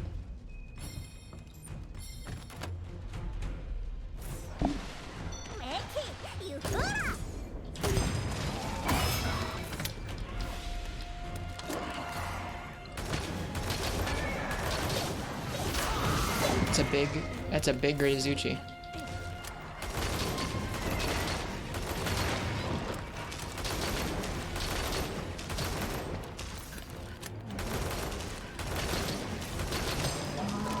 Right, that was my repel, cool.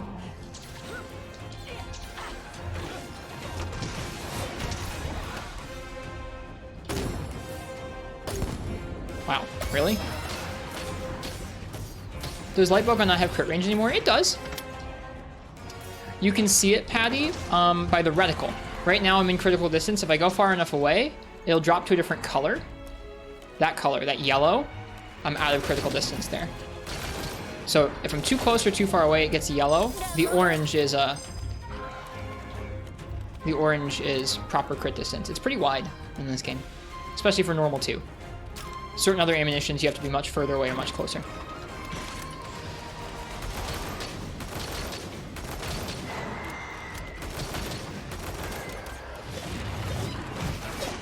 I'll take too much telegraphing over too little or Castellian. The games where it's hard to tell if you're in crit distance are rough.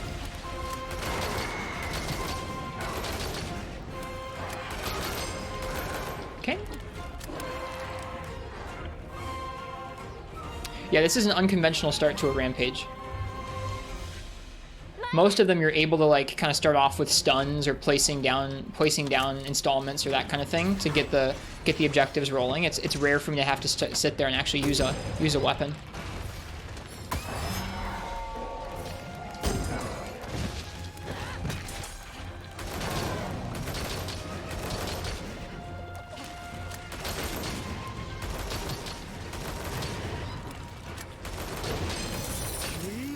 Alright, Village Defender got it. We have Cannon unlocked now. I'm gonna get my...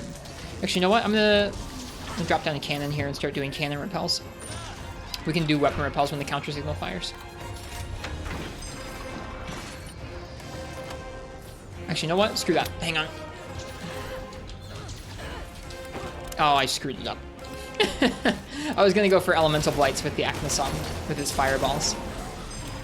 Oh well, that's okay. What happened to the 3U playthrough? Can't remember at all. We played through a good chunk of it. We're gonna go back to it sometime. I was feeling like I wanted to form some fresh impressions on Monster Hunter World before playing this game and before playing Sunbreak in the summer. So I focused on Monster Hunter World for the past month or so instead of 3U. We played 3U for most of the fall. Whoops.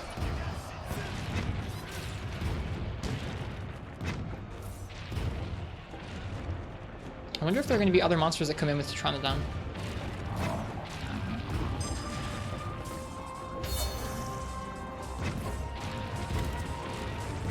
Thanks for clarifying, no worries.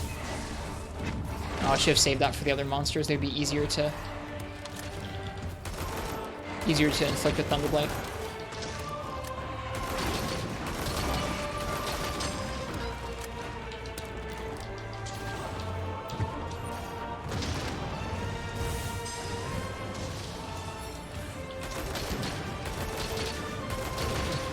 Need one more weapon repel. Okay.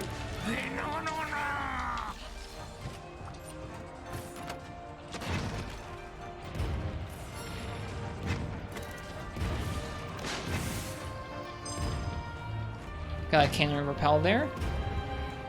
Just gotta get that Kazoo.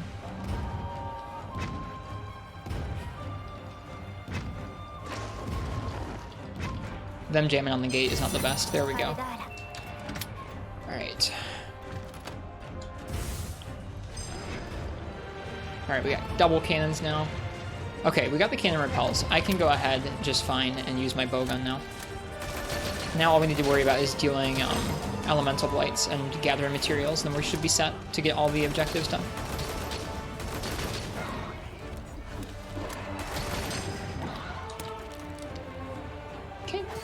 We're going to gather drop materials right now, and then we just need to make sure we hang out on a cannon for most of this last wave and we'll be set. We're going to hang out in the middle of the map a little bit more so we can put up a defender thing over here. You know about firing while charging? Yep, we've been doing it while we've been here, Ice-T. Yep, we've been doing it during this rampage. I don't think Sword and Shield needs a counter biotech.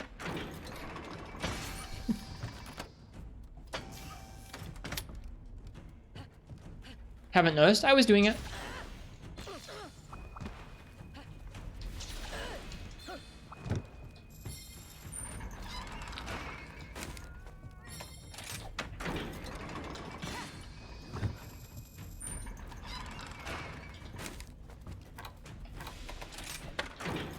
I haven't tried placing these on the floor very often. I'm going to do that this time around.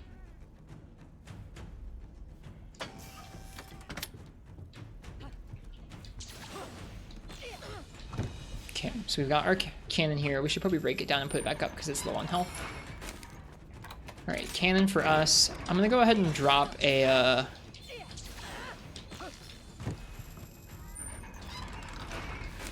machine cannon back here that we can use later on. Alright, good night, Vio. Cheers. Be well.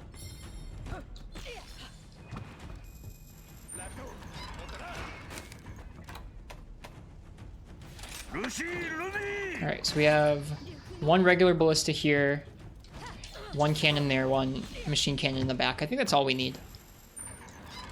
Yeah, rest well, Vio. I hope you have a good day tomorrow. Alright, I think we're good now.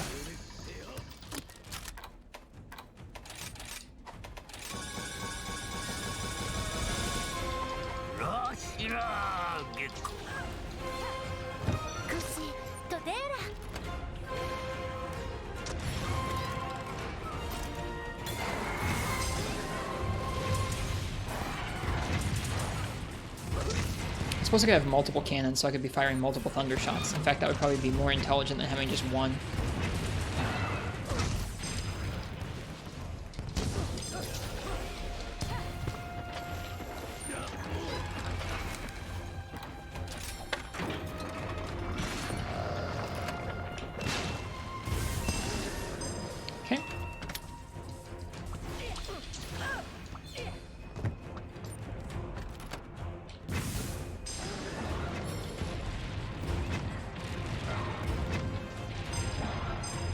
Okay. Oh yeah, for Ice-T. Let's see, do I have any bombs? Okay, here's a fire barrel bomb. You can jump up, throw it, and then jump out the way. Just like that.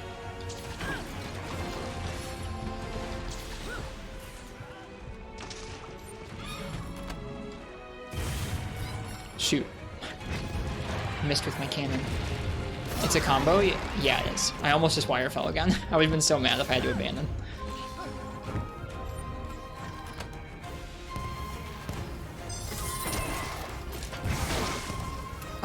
Really?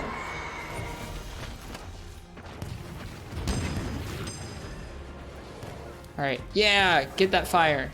Good stuff.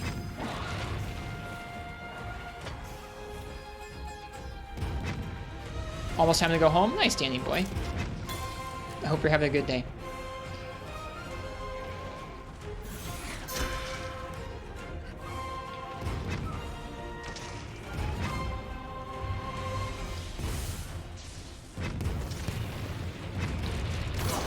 Oof.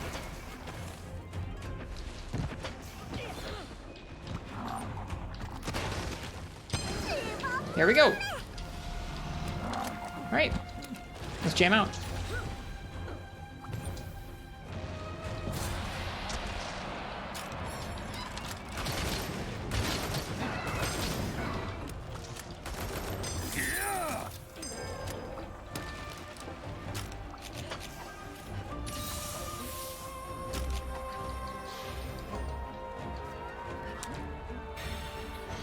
Yeah, this is an interesting rampage.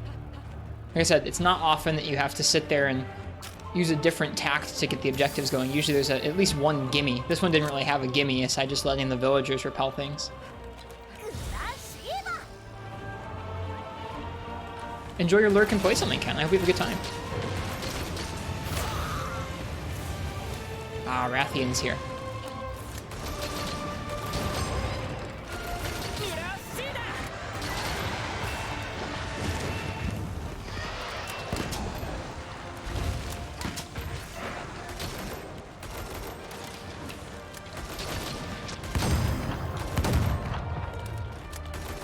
Easy.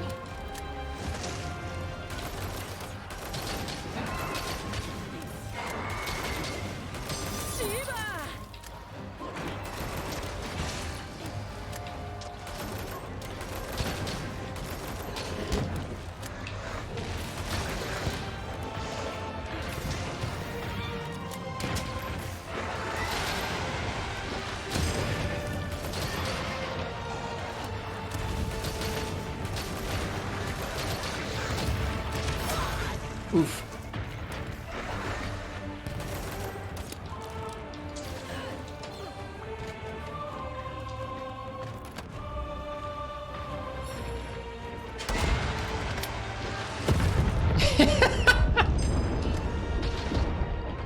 Good one, Rathian.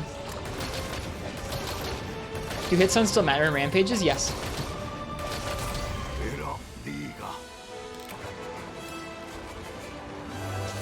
All right. That was our first solo Rampage. Pretty cool one, actually. I liked there being sort of a, not really a puzzle, but we had to go about things a little bit differently than usual at the beginning of the Rampage to get it rolling. Or get those objectives rolling, rather. Nice change of pace. Now we'll go back to hunting.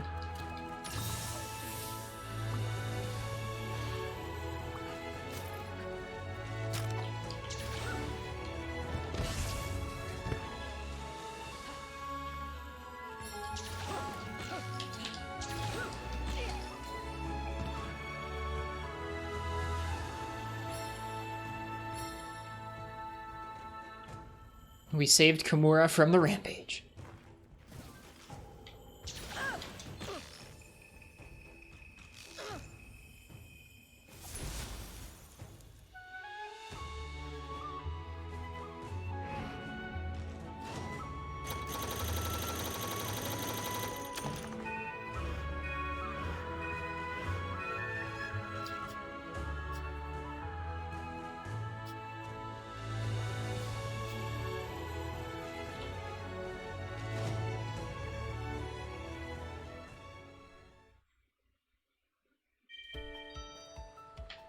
Okay.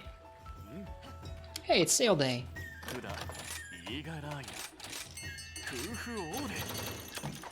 Thanks, Kagura. Alright, let's see here.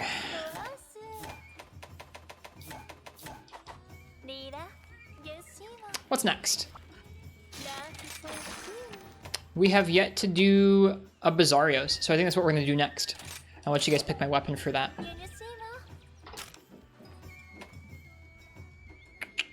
Let's see. What's up?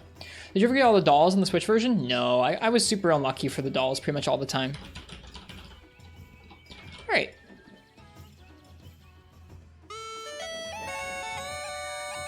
So, if you'd like to choose my weapon for a Basarios quest, go ahead and type !ticket in the chat. I'm going to be right back. I'm going to use the bathroom and say hi to Annie, and then I'll come back and we'll do that Basarios quest. Until then, enjoy the music, enjoy the summer music, and I'll see you guys shortly for Basarios. Thank you guys for being here and hanging out.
Alright, I'm back, and welcome after game ID. How do you access training area in Monster Hunter Rise PC? I think before you can warp there after game ID, you have to walk there. So you want to go into the Buddy Plaza over here and walk over to this dock, kind of by the submarines. There's this little boat, and it'll take you there. And then after that, you can pull up the map and you can go to the training area. But you have to have gone there manually once, which I think is a weird design decision, but here you go. That's how you get here.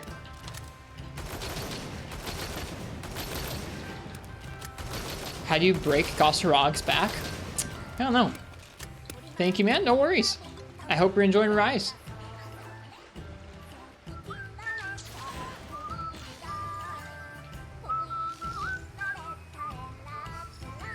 This area is cool.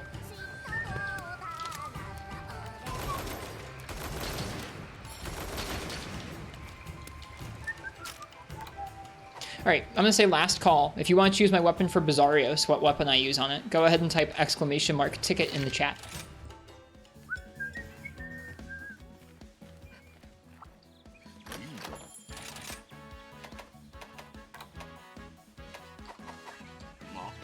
Just starting, it's fun? Good. I hope you have a lot of fun with it. Take your time. No need to rush through. Alright, let's see here. Slaven again! I think that's back-to-back wins. Slaven, what would you like me to use on Basarios? That's crazy. No, Ice-T, you just said it yourself. It's not rigged. It's not rigged.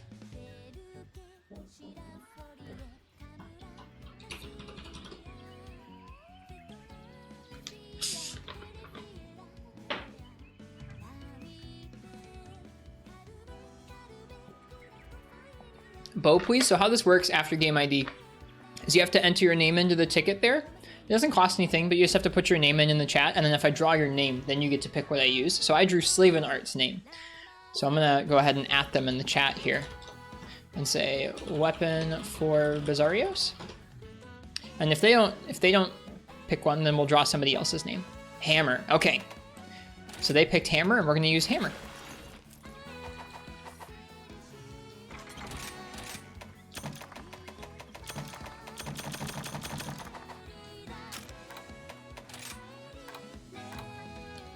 Dude, I'm freaking out. Every time I go to the lava caverns, I keep hearing this creepy voice. Like, I look around and no one's there. No one. Can you go check it out for me? I know I'm not crazy.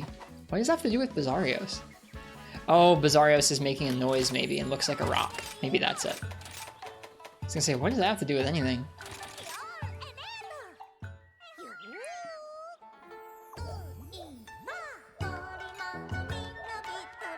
Yeah, doing the weapon raffles like that means that everybody gets an equal shot as long as they enter. Everyone gets an equal shot at the weapon raffle. So if you keep entering, eventually you'll win one. And then it also means that it's just kind of random as to what I end up using because everyone's going to pick differently. It's not like a poll where the chat can all band together and give me the same thing over and over again. Thought you were actually saying what you were reading? No, I was reading a quest description, S-Fox. Baha.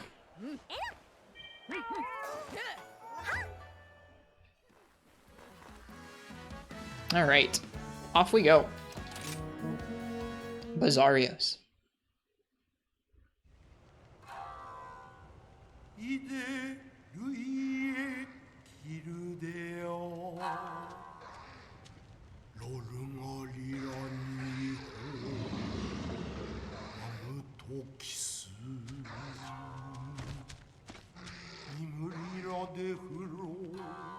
Well, I only had Basarios into the game, but not Gravios? Wait and see until Sunbreak, I guess.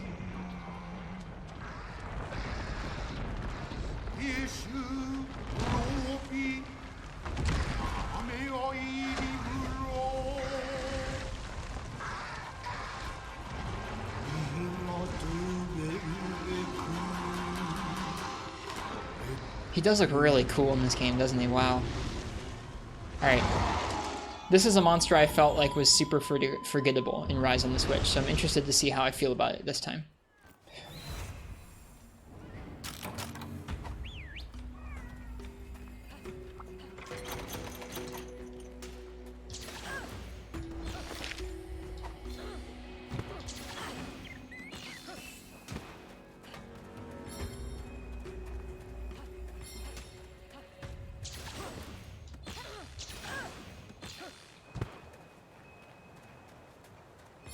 Is that a variant or a subspecies? It's neither. Basarios just had some moss growing on its model in some of the games. Basarios does have a subspecies called Ruby Basarios, which is not in this game.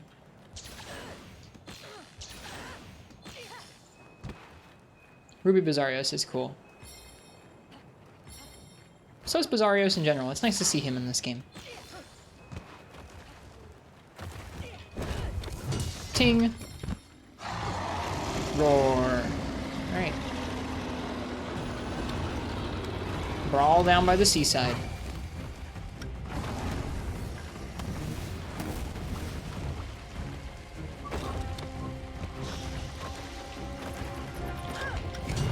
Ting.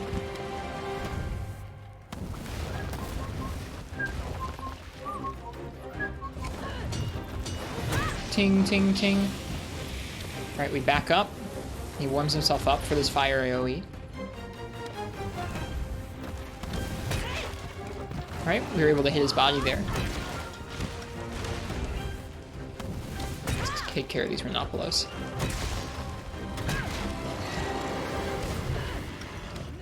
Alright, he has his head heated up now. He's gonna charge. I missed his head.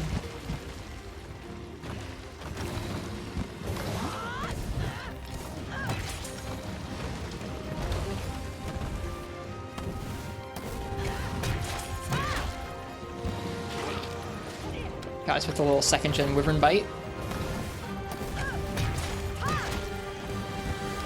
There he is again. He likes that move.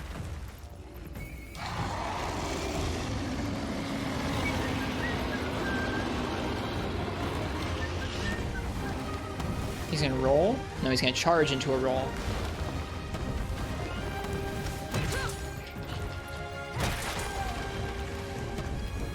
Broke his head and got a KO. Thankfully, his head just now hardened up again.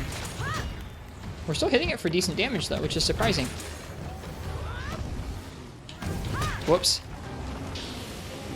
Back up.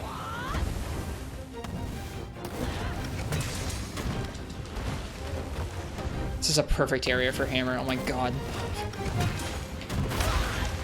Well, perfect as long as you don't get hit too many times.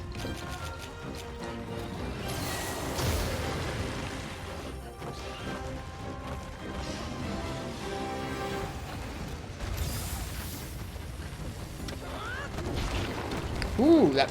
I don't know how I didn't get hit by that. I guess I got chunked by it.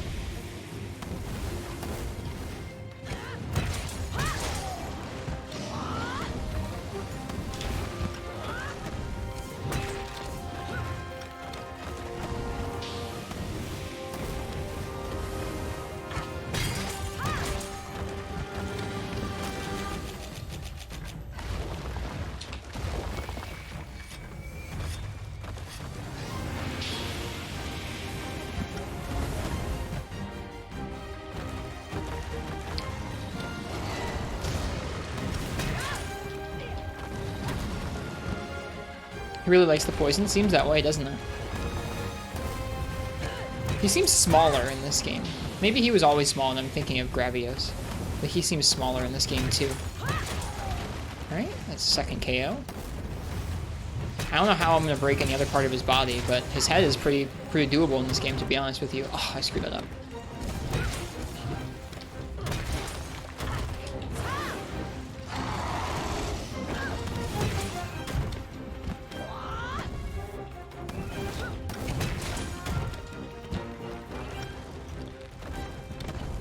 Away he goes. Yeah, his head's definitely doable in this game because it softens up so much.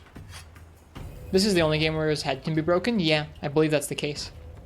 They have like back breaks. I think they might have wing breaks. They have tail cuts and stomach breaks. Do they have leg breaks in the past? They have trips. I don't know if they have leg breaks in the past. But I definitely don't remember any face breaks on Basarios.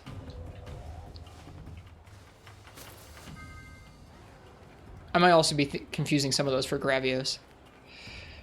I have a hard time keeping separate what breaks are on which of them.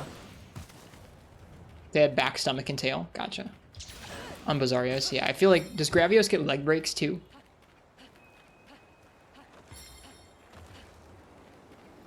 Yeah, Black Gravios is a jerk in G rank.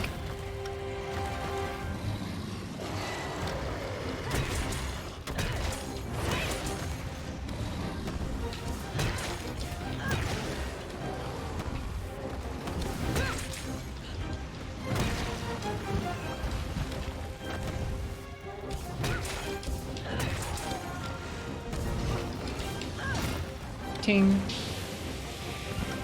He looks so cool.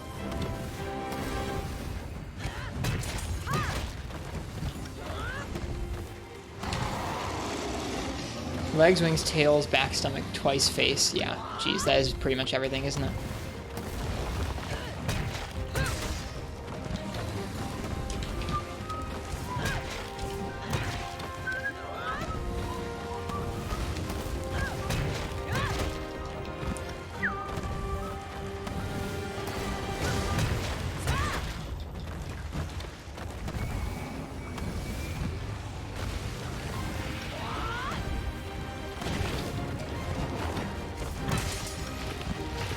Oh, right, this move.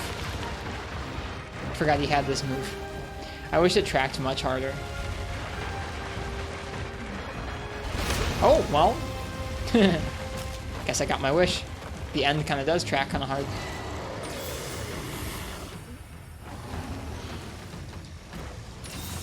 We take those.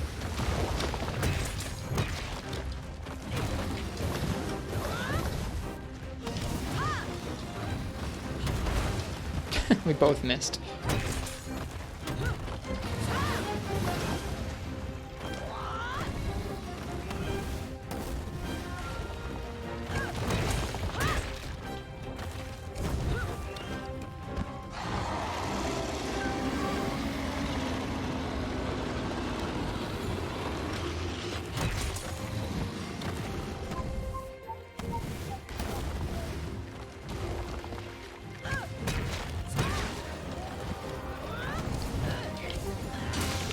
Ting.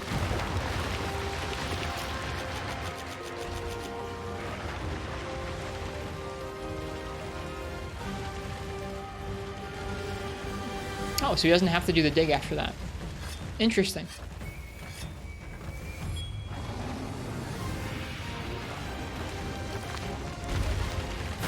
Oh, that makes me feel pretty silly.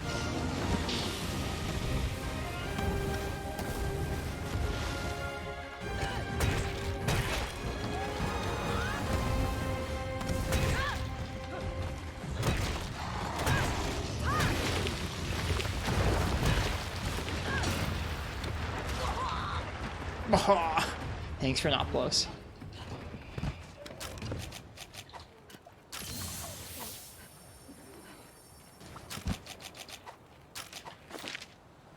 Okay, he's headed underground. It should be cool to fight him in there. I bet his glow will look really neat in one of the underground rooms. Can you change your voice in Rise without remaking character? You can change it using a character edit voucher. I believe you get one of those for free, and then they're paid after that for whatever reason. But outside of that, no. It's not just one of the regular things that you can change. I never noticed this little cubby.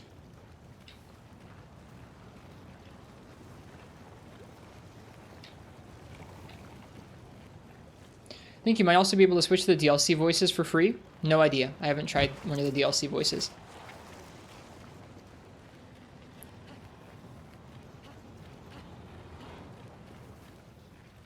Ooh, we got a Kezu in here.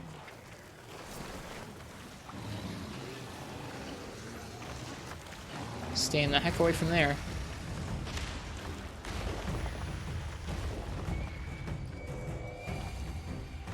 Okay.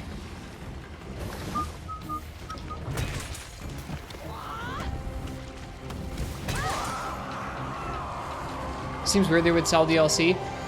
It's a bummer. That's all I can say about it. Like, I'm glad that we can give them more money, honestly, but like, it's a bummer that so much of the content in this game is in DLC. Not limping yet, that's nice. Aw, he's going back outside. I really wanted to fight him in here.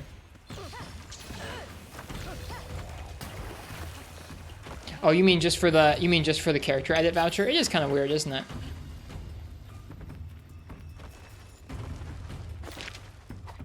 Man, I wanted to fight him in the caves. Sag.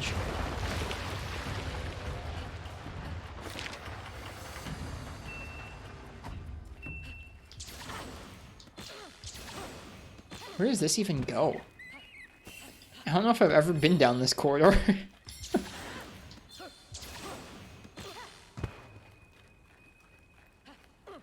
Oh, it leads over here. Okay. I went the wrong way.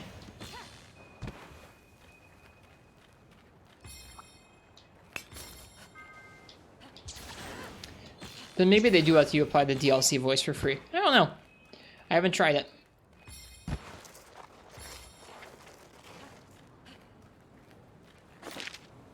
Yeah, I very much went the wrong way. Whoops.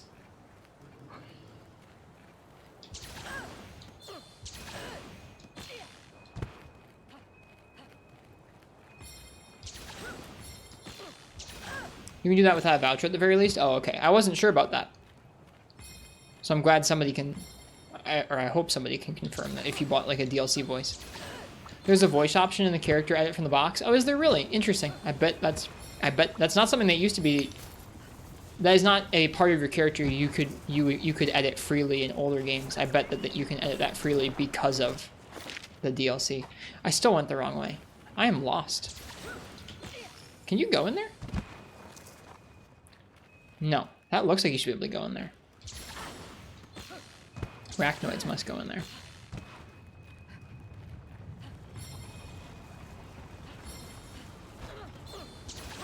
Monster hole? Yeah. Man, I got very lost.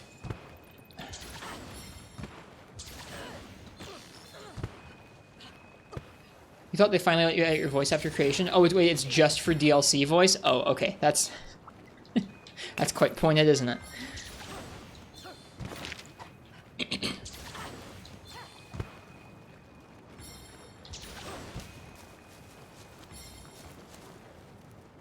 Okay. Hello, Basarios. We have caught up with you finally. For a monster that moves so slow, we had a hard time. Remobra are so deep blue in this game. Wow. I mean, yeah, it's not awful, Dog Crotchel. I think the only part where it's like kind of a bummer is when you compare it to like how much of the same style of gear there is unlockable in the game. Like how much extra layered armor and like armor, period, not even just layered, like actual armor sets are in the game that you get from event quests. It's like not that many.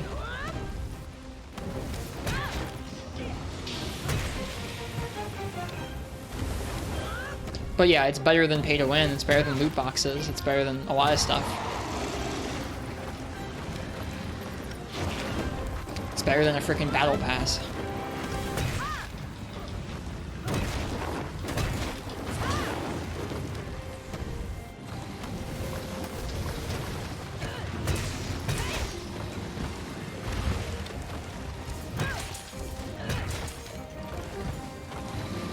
At least they're not NFTs, yeah, for real.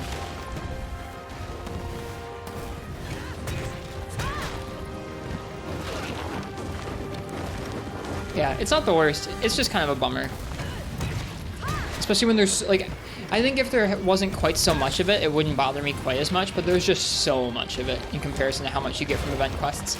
And, like, I'm not even a person where I need stuff from event quests. I'm happy it's just a hard quest for me to do. But at the same time, it's just like, it's just, I think it's just the contrast of how much DLC there is versus in-game stuff. I think if they changed the balance of it, it wouldn't feel nearly as stinky to me.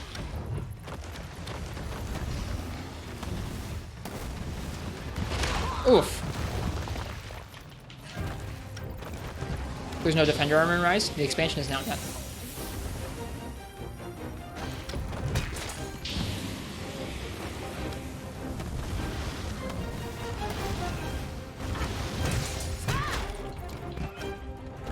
Yeah, I don't think it bothers me that much. I don't know. I think the balance could be a little better. That's all. Because there's a lot of cool stuff in the DLC that, in comparison, there's not like quite as much in-game.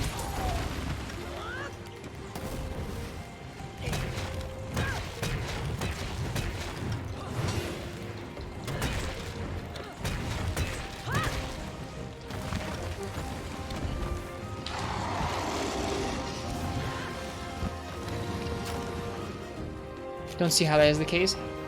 What is the case?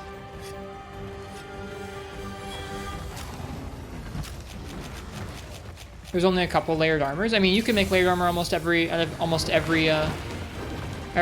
in the game, is I think what Crystal's saying. There's tons of stuff you get from events. Yeah, it's not that bad. It just, I don't know. Like I said, I feel like it's just the contrast. I don't even think it's an issue of what the things that they're selling on the shop. It's just like how much of it there is.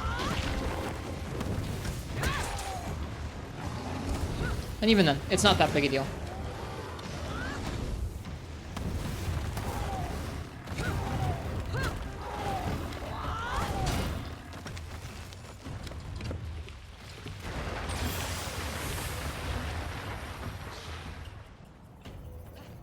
It definitely could be a lot worse.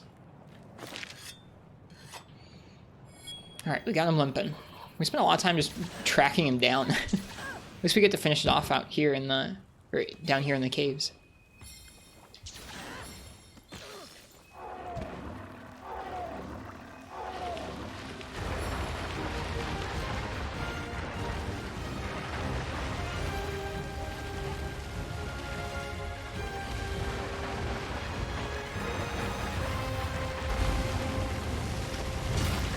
Ting. I wanted to see him glow in the caves, so I'm happy. It does look pretty cool.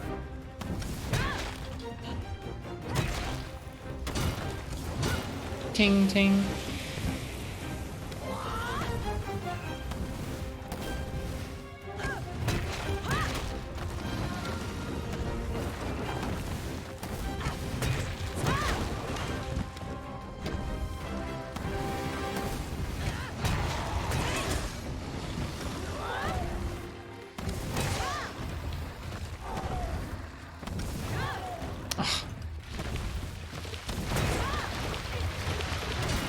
Ting. He's going back outside again.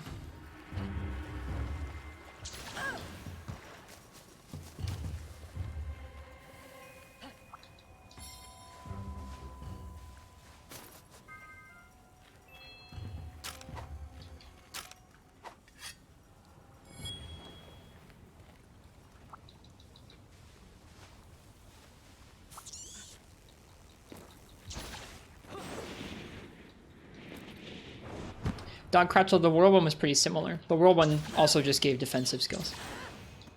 They're pretty similar, the two armor sets. The real issue with the Defender gear in World was definitely the weapons. I don't think the World's one made you immortal by any means. The Ryos one gives no defensive skills? Okay, just gathering skills. It does have high defense, but neither of them make you immortal.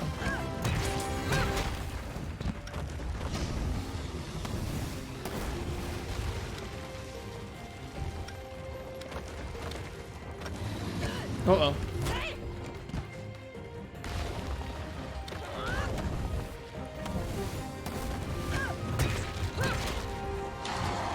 I rolled his roar once, it felt good.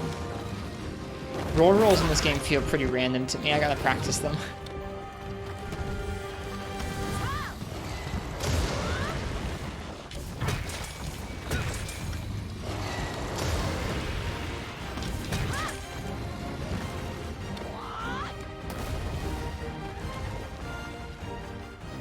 Should have taken a picture of him eating his rock. You're right, I should have.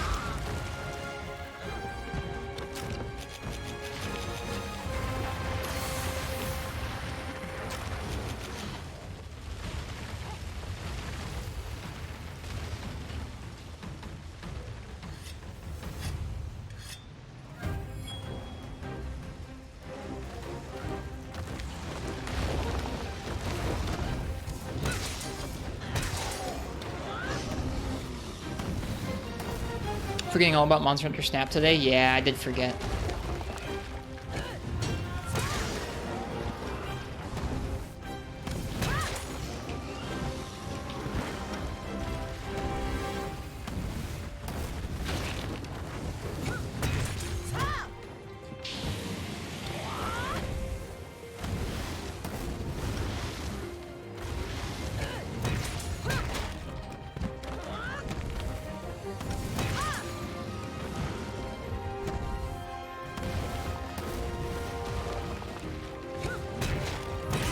His glow looks so cool. Here we go. That was a nice Basarios hunt. There is a lot more to do with this guy in this game than most of the games with Basarios. That's true. Machalate, yay. Poison sac. Basarios shell. Rock hard Basarios shell can be used to refine materials. Okay.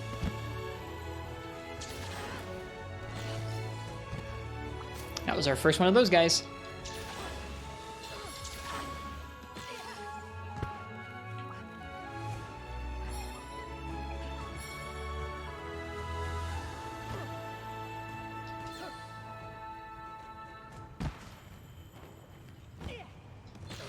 Man, there's so many ways to get through this place. Good night, Crystal. Thanks for hanging out. I hope you have a nice evening. Always go for the trip, then mine as much as you can off of Basarios. I forgot you could do that. I'll have to try that next time, or try to remember to do that next time. The wing of a Basarios, very hard to work as a material. Flame sacks as well. Basarios pleura, the shell that covers a Basarios torso, relatively thin and easy to manipulate. Cool.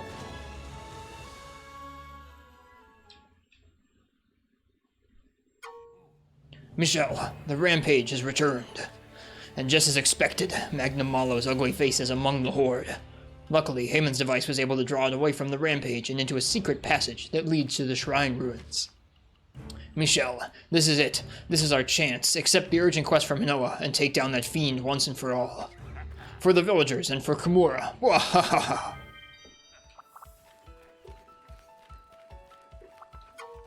We all knew it was coming, and finally it's here. I just received the urgent quest to hunt down Magnum Malo.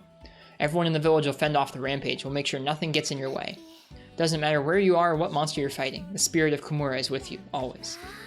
All this serious talk has really got my tummy rumbling. When all this is over, let's celebrate with a monster-sized pile of bunny dongo.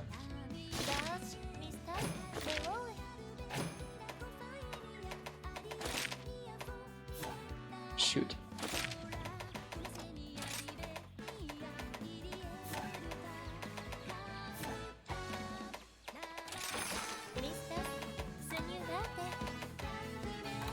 Alright, we have a few more monsters I want to slay before we go and do Magnum Malo. Most of these quests are good, too.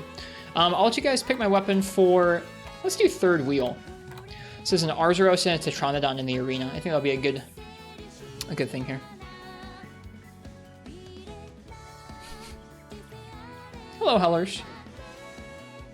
I'm probably going to stream for another 40 minutes or so we'll probably get 1 or 2 more quests in here. Arzuros and Tetranadon. Okay. So, if you'd like to choose my weapon for this arena quest, go ahead and type !ticket in the chat. And if I draw your name out, then you get to pick what I'm going to use. Michelle, are you going to go beat Magnum Malo? I gotta stay here, but I'm going to cheer for you starting now, okay? You can do it, Michelle. You can do it. Woo! How is that? Are you super duper pumped now?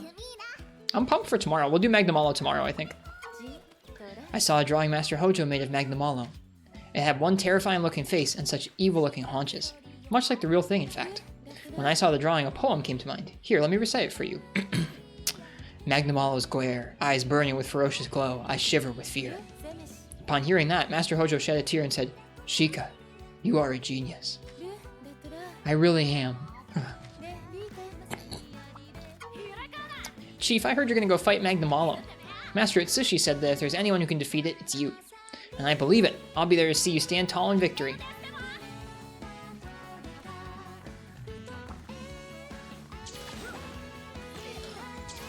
Should check out the Basarios gear in a minute. Let's hire some more buddies.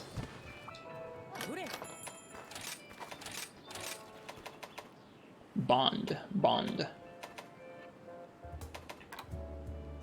I'm gonna get Mocha? Aw, that's a cute one. And Muffin. Is this Muffin or is this Muffin? I think this is Muffin.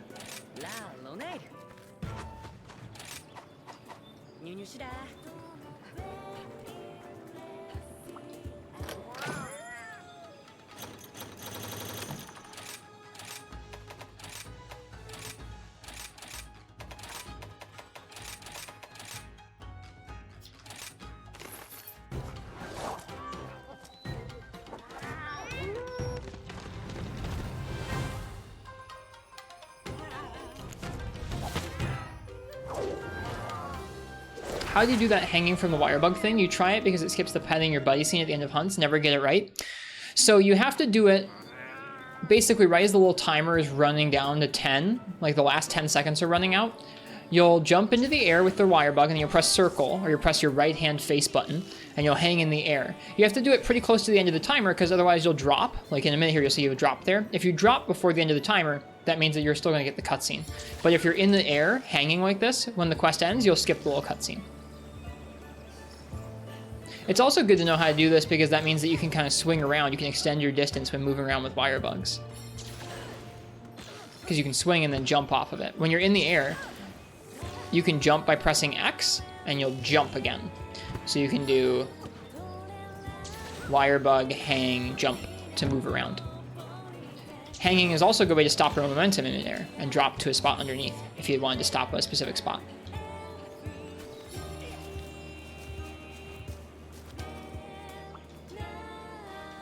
I'm going to say last call. If you want to choose my weapon for an arena quest with Tetranadon and Arzuros, go ahead and type !ticket in the chat.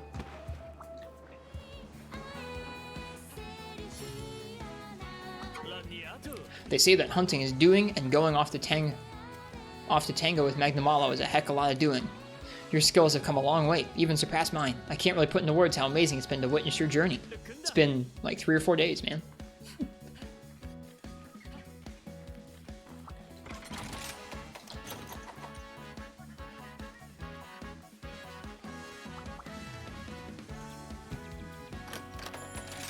This should be a fun quest, I think. Oh, I can't eat quite yet. I don't know what weapon I'm using. Alright. Let's see what I'm going to use here.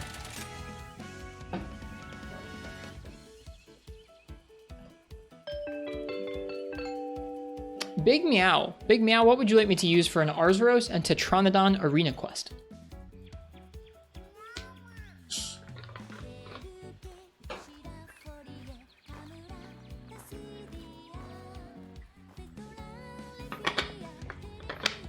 Lance. Sick. I want to get better at Lance in this game.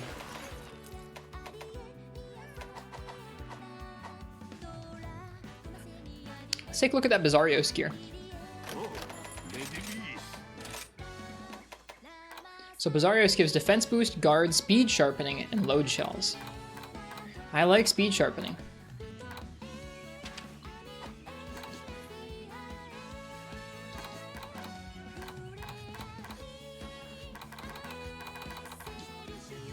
Cool looking.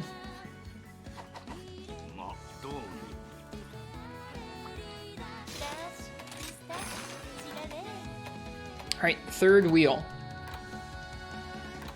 In the right corner, Arzuros, and in the left corner, Tetranadon. Oh, you're here too? In the middle, you. How's that? Yeah, good luck. Hope you win. From the referee girl. Thanks, referee girl. Alright. And just for our friend Viotech. Oh, we forgot to eat. Just for our friend Viotech, we're not going to go with the Spear Bird, unless I forget. Ooh, look at this. Look at this room. This is cool. Rarely see this room. Booster, Polisher, Defender.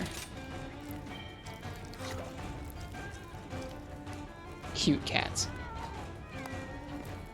Like, you've been wearing the bear pelt for basically the entire game. We'll take it off soon. I think we'll start to make our own armor shortly.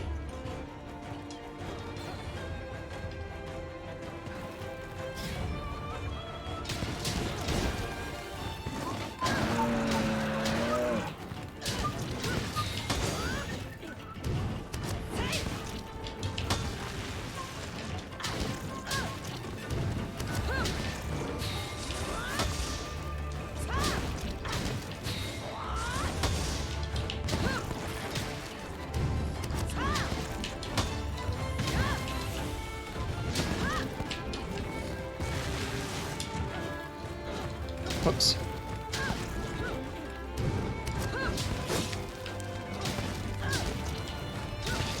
Whoops. Agnesome Lance looks neat. It's a cool looking one. Really classic styled lance design.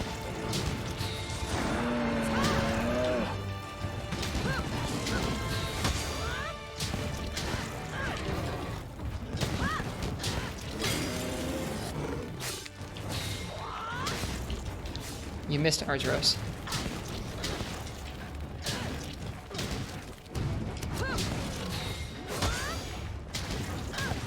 Oop, that's gonna get us hit.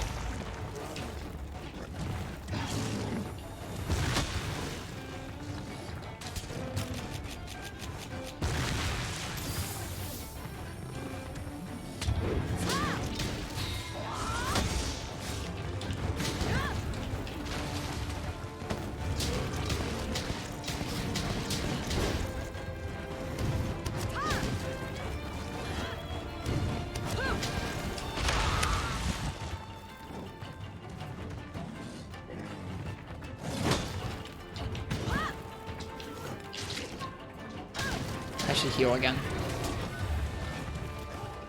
You hate him so much, think Guy's gear is mostly useless to you right now? Don't know later. It's nice fire options at the beginning of the game before you can farm up Wrath rare drops.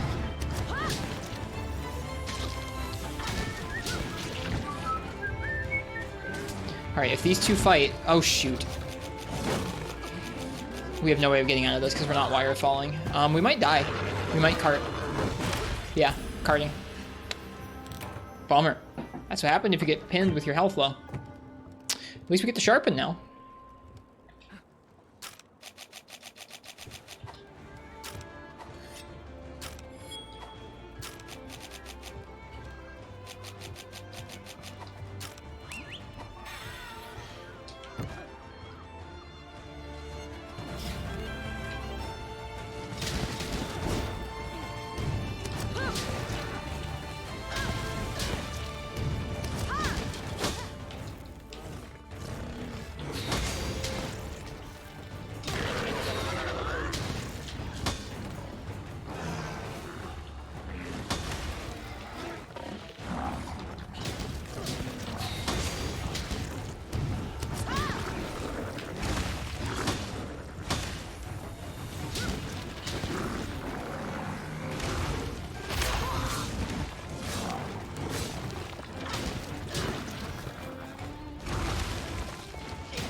Double pin at once is pretty scary.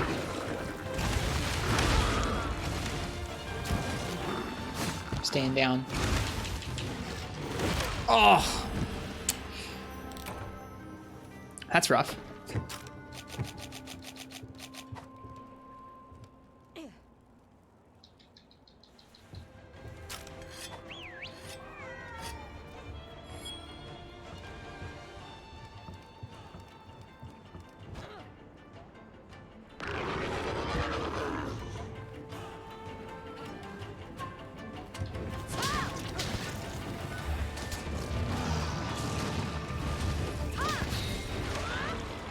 Oh, that tremor didn't get to me, huh?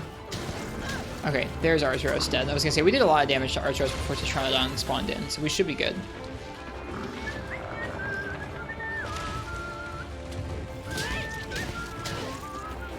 Alright, we're on 2 carts, so we just have to not cart to Tetranadon.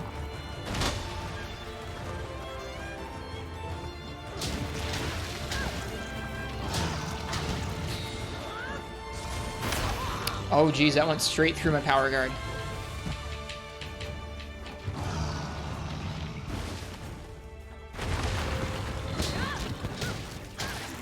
Should keep my health up.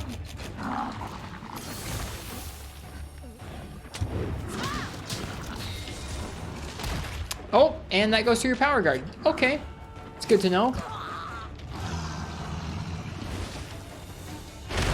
Ouch. Nothing to be done about that.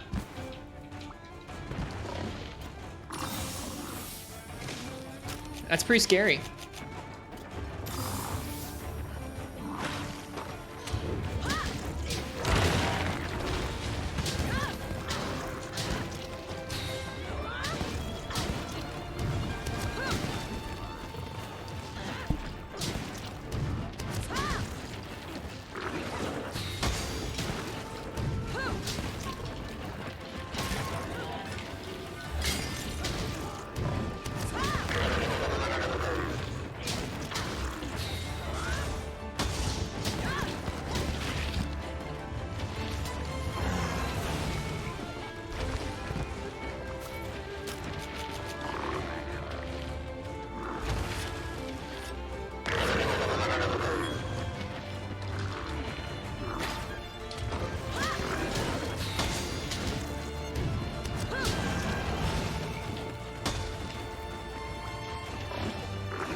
Forgot he roared after he eats.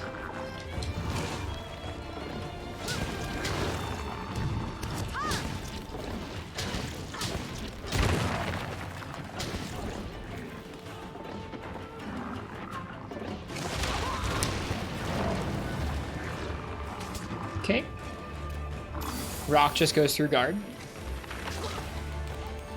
We're stunned. That move was pretty nebulous, hitbox-wise. Please no. Okay, whew. That move is an instant stun, that clap, so I was worried he was going to chain stun us, which is possible, in theory, I guess. That move also just goes straight through your block. A lot of his moves just go through your block.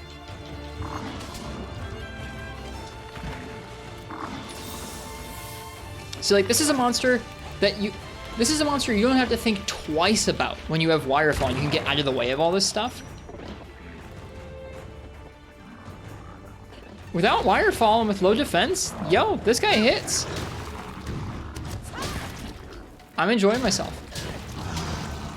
This is the first time I think I've ever had to be careful around the Tetranadon. That you just straight up can't block that when he's big. You just can't block the body slam. You got back up. Wow. Cool.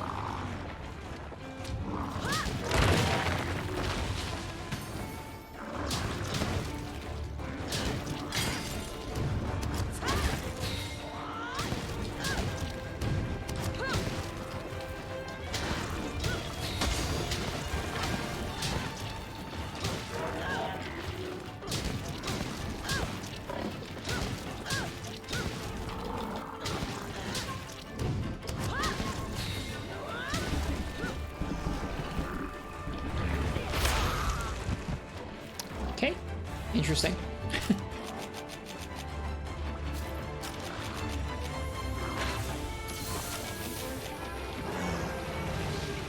wonder if you can adept block them? No idea. We'll find out later on, I guess.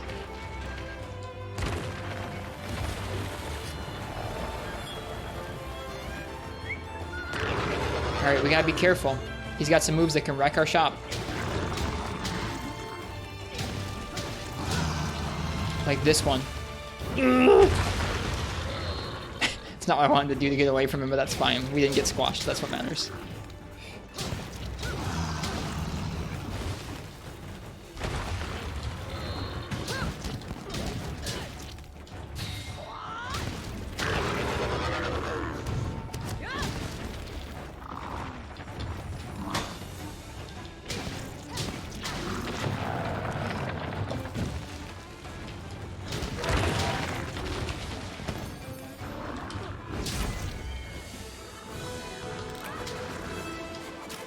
Did it.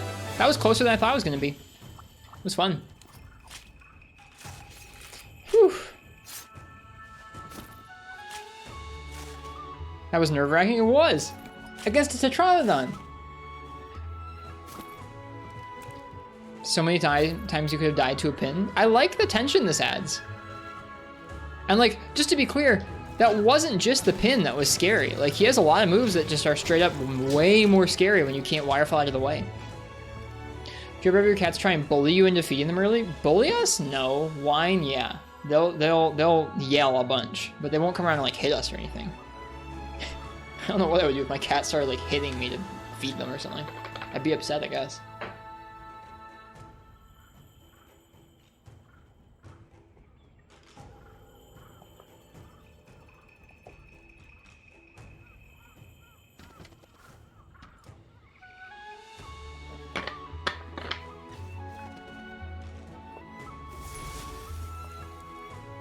Don't see how Wirefall mattered for this.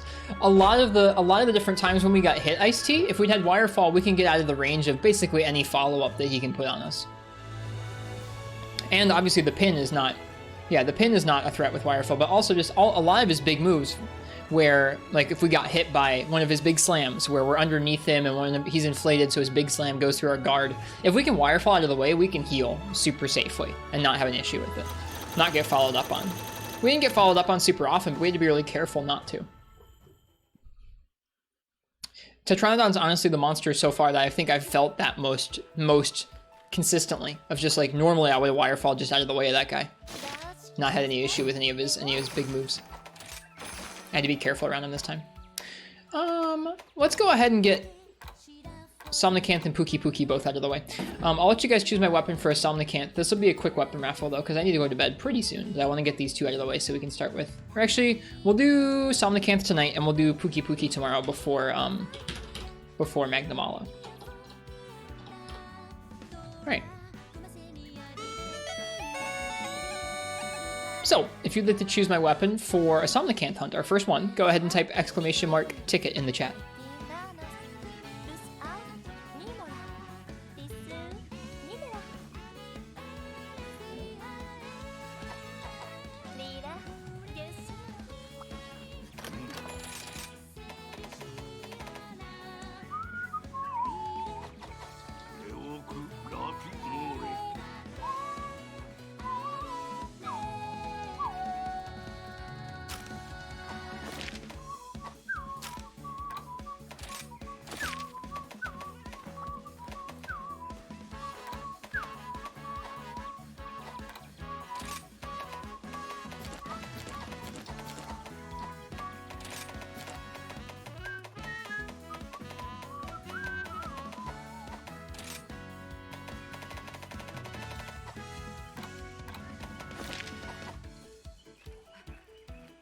Wondering how this is going to go. Somnacanth?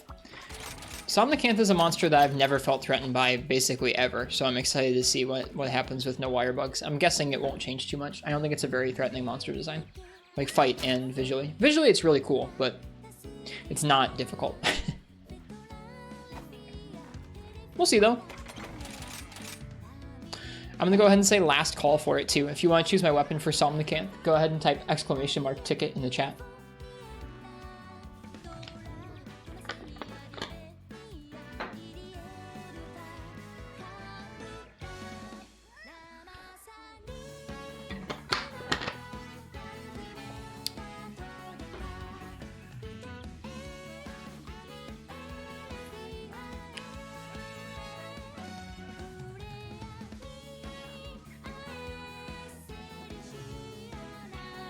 Let's see what we're going to use here.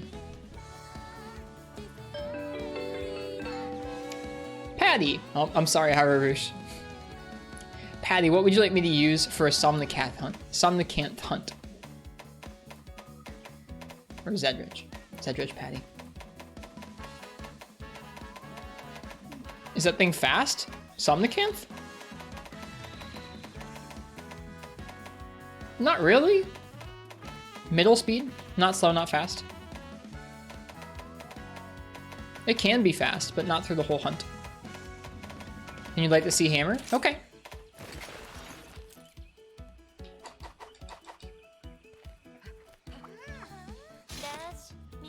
Alright. Infernal Lacrimosa.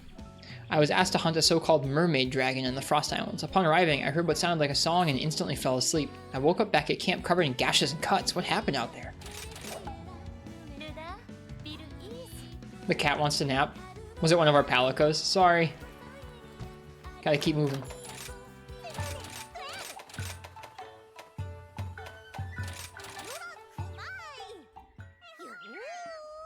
Oh, Somnacat? Sleepy cat?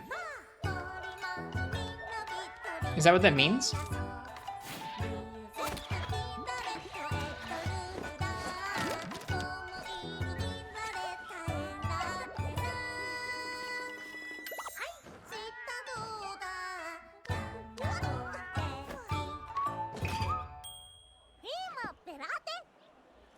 Somnus is sleep.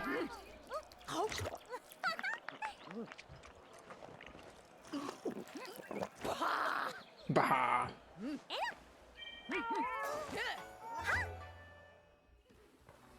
Right. Off we go.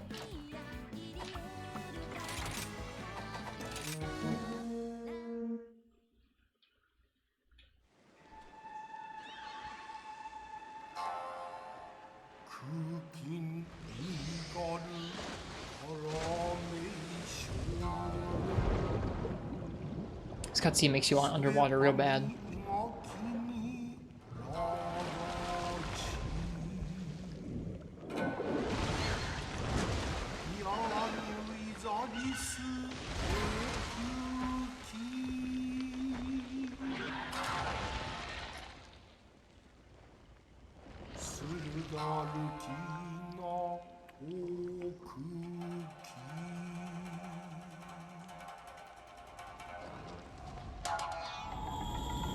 They make it seem so creepy.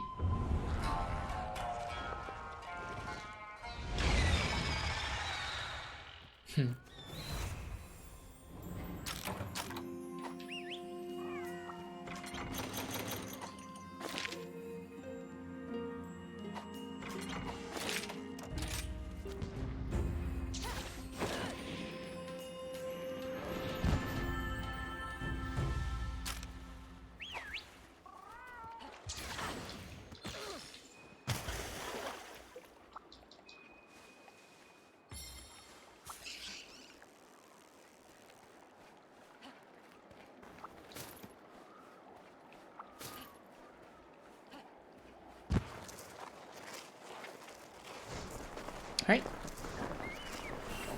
Somnacanth time.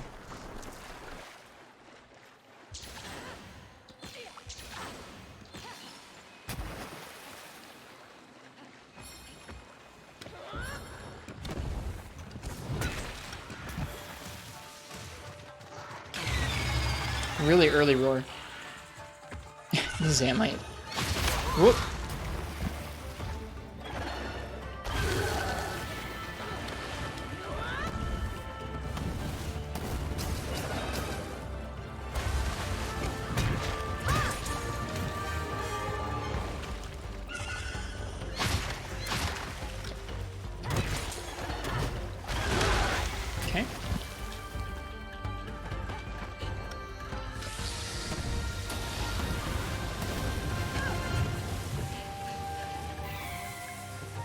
I feel a little dumb.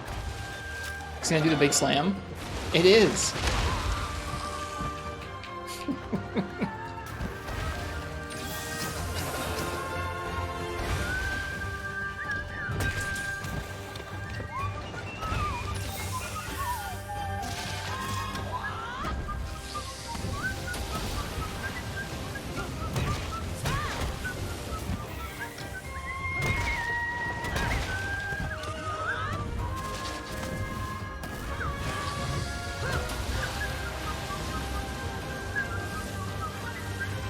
No, I was gonna walk into one of the spikes. She got me again. Alright, I gotta be a little more careful.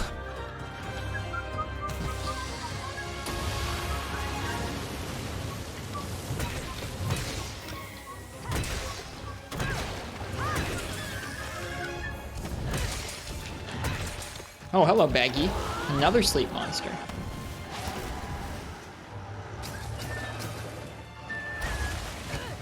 Negate sleep on this fight's kind of dumb. I imagine, Bio. It's good to see you. Welcome.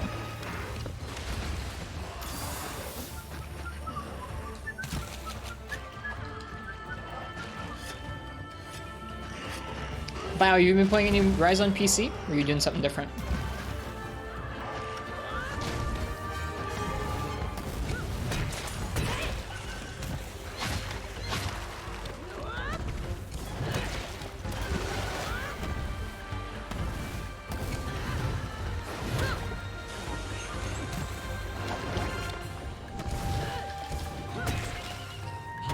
Higher FPS is super nice. It runs so it runs so nice, man.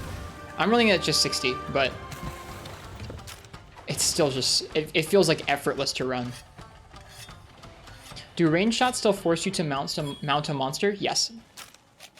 If you're far enough away, they don't. But if you're within range of the little button prompt on screen, yeah, if you hit the monster, it'll launch you onto them. You have 144 hertz, so you're running a bit higher. My laptop is 165. I haven't done much gaming outside of the stream, though, so I haven't played off the laptop's display. But I imagine it would run it. It'd be nice. I'll have to try it out sometime. Kind of mess around with the ini, see if I can get it running at 16 by 10 instead of 16 by 9.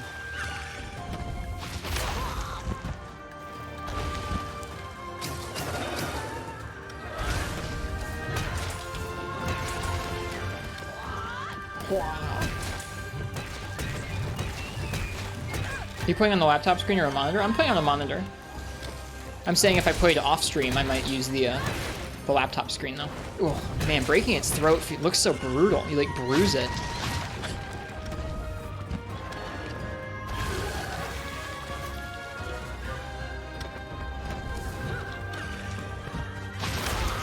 Nice wide range on that.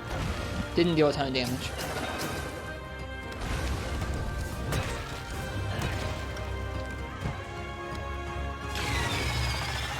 Yeah, really early roar. Ooh, I've never noticed that its head frills like change color when it's raged. Wow, they look really pretty.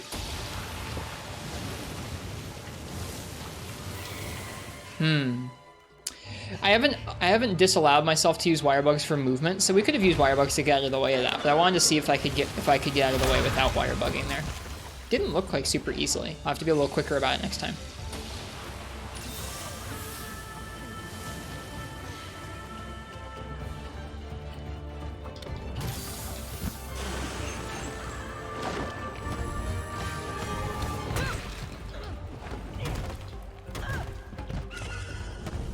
You disallow it simply because you can Superman. The only counter to that, Ice-T, is that you need to be able to get up onto platforms in some fights. That's not, I mean, that's sort of not avoiding a move, but it kind of is. I don't know.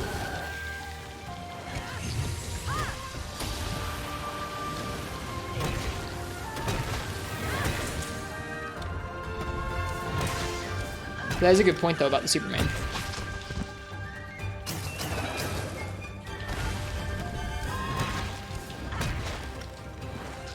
You do your thing? Yeah, no, I appreciate you talking about it.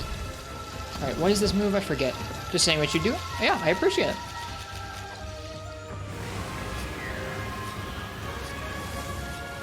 Oh, I thought I had been out of range, but nope.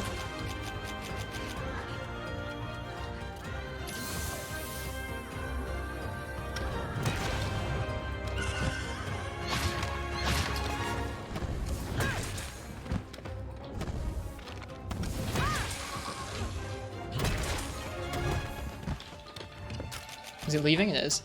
I think if this thing was a bit more... I think if this thing's regular moveset, not some of its follow-up moves, because some of its follow-up moves, when it has combos or when it has the sleep on you, that's cool. I think if its regular moveset was a little quicker and a little more damaging, it would be spooky, because if you got slept and followed up on like that, then you'd have to be watching out for its moveset while you got away. The rest of its moveset outside of after you've been slept is just not that threatening, though, so it's kind of a bummer. The Nova's massive, it is. Has the steamer defeating monster been fought yet? Steamer defeating the Kezu one? We fought Kezu, yeah. We fought Kezu a few days ago. I'm assuming that's what you're referencing. Eternal Inventor. Or Internal Inventor, excuse me. Can't read.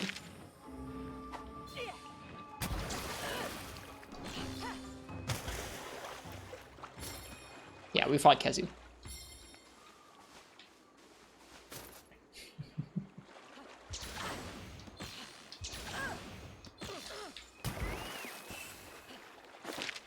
She's over here, right? Yeah, she's over here.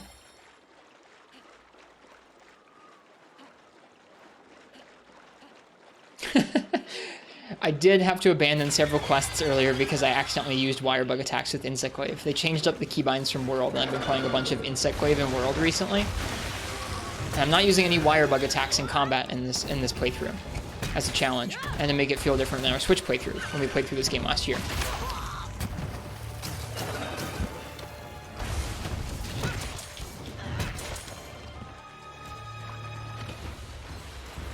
So we accidentally had to abandon a few quests earlier.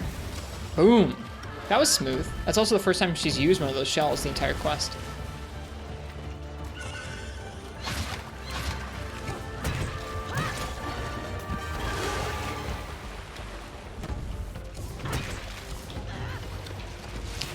Which you prefer, Wirebug or Clutch Claw? I prefer the Wirebugs because there's more choices behind it. The Clutch Claw, it's just like, do you want to deal more damage? Then you do these things.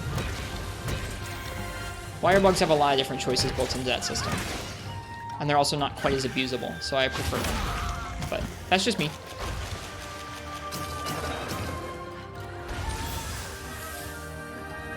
Wish you prefer those two or having neither? I genuinely don't mind Wyvern Riding or Wirebugs. I think some of the balancing decisions around them could be tweaked, but I genuinely don't mind it, especially because outside of I mean, I wish it was optional. Like, I wish you could just keep fighting the monster and not mount them. But outside of that, I have no qualms with really Wyvern riding or stuff like that. I wish the monster AI was a little bit better balanced, where like they didn't always kind of intersect with one another and stand there yelling at each other, waiting for you to mount one of them. But I don't know. In general, I think it's a pretty decent system.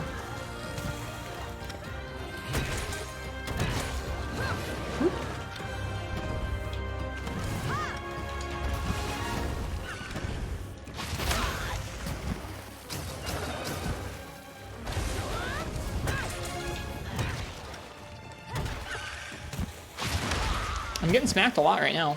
I'm not doing a good job of getting out of the range of regular attacks.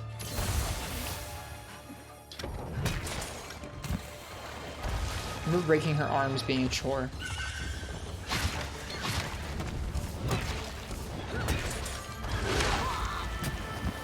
What's Wyvern riding? You can still Wyvern ride with Charge Blade.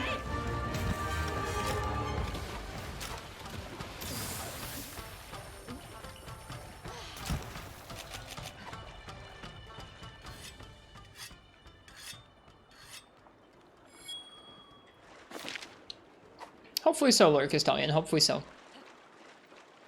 Right now, it feels like Wirefall is one of the more... Like, there are examples of really busted Silkbinds, but Wirefall is just so powerful.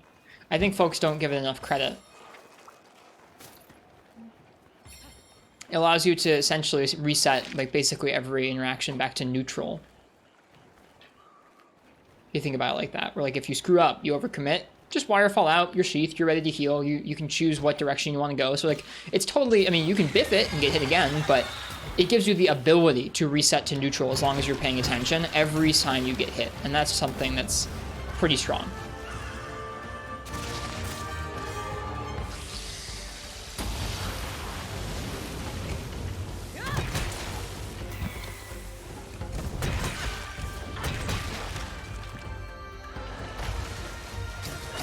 Excuse me.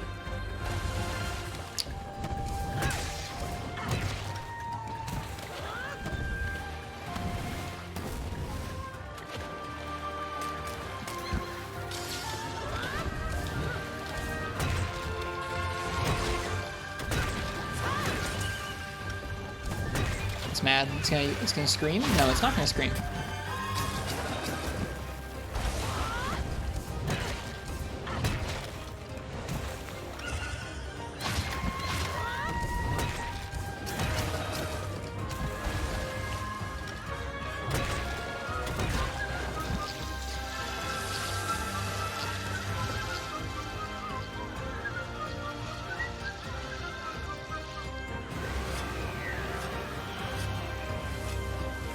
Okay, I judged better this time. Hello, Baggy.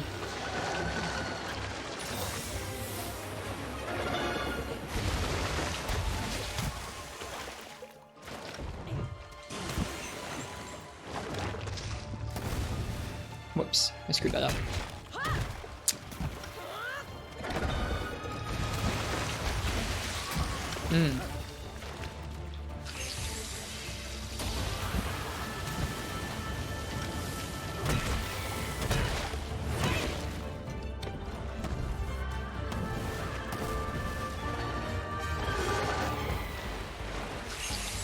Ooh, that's tricky. Charge into instant beam. It's cool.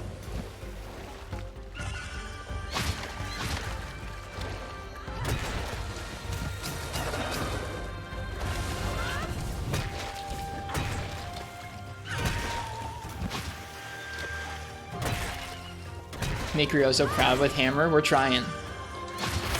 This fight's a lot better without Wirebugs, without Wirefall specifically. I'm having to pay a lot more attention.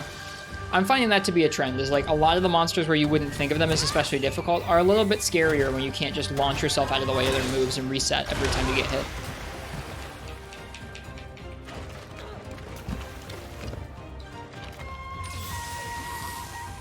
With more damage, you might not have to be quite as careful as we're being right now, but even still. Somnacanth is pretty unique. Oh, it's always been unique. I think I've bullied it before, or like, I don't know, I've rarely felt like I had to be careful around it, so I'm enjoying having to feel at least a little bit careful around it. I still don't feel like it's got the damage at any moment where I'm going to end up carded, but it's got moves that I need to at least look out for, which I guess I didn't feel like in the past. I don't know. That's the impression I got 9 months ago when we played on the Switch.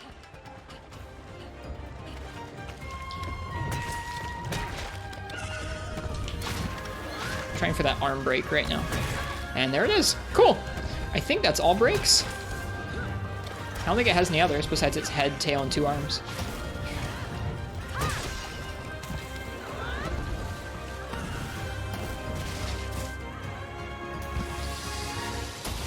So weird hearing these things. What, my opinions about the game? It's like we're playing 2 different games. It might just be approach Ice-T, I don't know why. Like, I don't know. I feel like this monster never threatened me before when I was hunting it. I don't know if it's just like I brought too much damage or defense or something. I was trying to be pretty cognizant of that stuff when I was playing on the Switch too, but it could just be like a 2 different players approach different fights in different ways, I guess.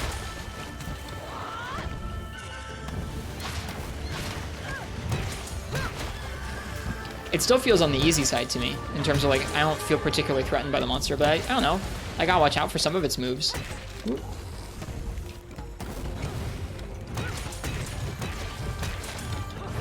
Oh, that hurts. That's okay. Big bang incoming. You say it's a trend with a lot of fights? Well, 2 fights so far. 2 fights that I felt. If I said a lot, I didn't mean a lot yet, but I think it's gonna be a trend with a lot of fights. Right now, it's a trend with Tetranadon and Somnacanth, which are 2 of the fights that I felt like you could easily bully in the past. They feel better without Wirebugs.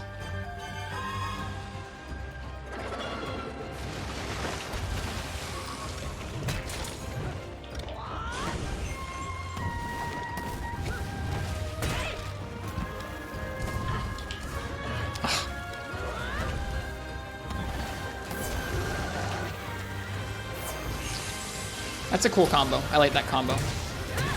Dash to reposition into instant, like, beam. What's your opinion on Olmudron? I liked Olmudron a ton. I think it's my favorite new monster from this game.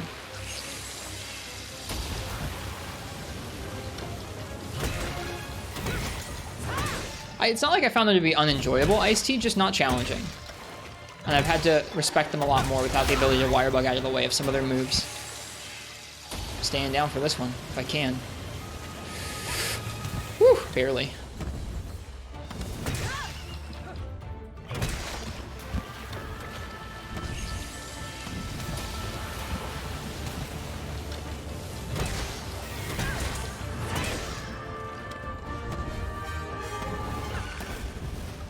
That is interesting though, Ice-T. I don't know what to say about it, aside just we must approach things differently. Oh, wow, that water wave from that move lasts. There we go. That was a good quest.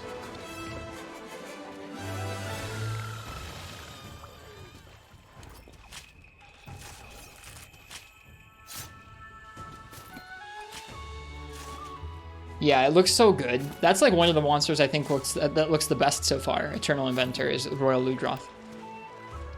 You can tell that some of its body is scaly and some is like fuzzy and some is spongy. It looks really cool. The textures look awesome.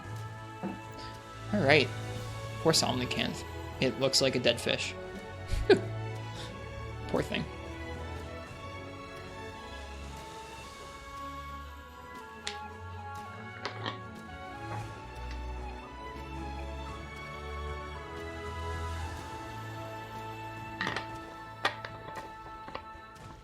Cheers to you, Curse Blessing.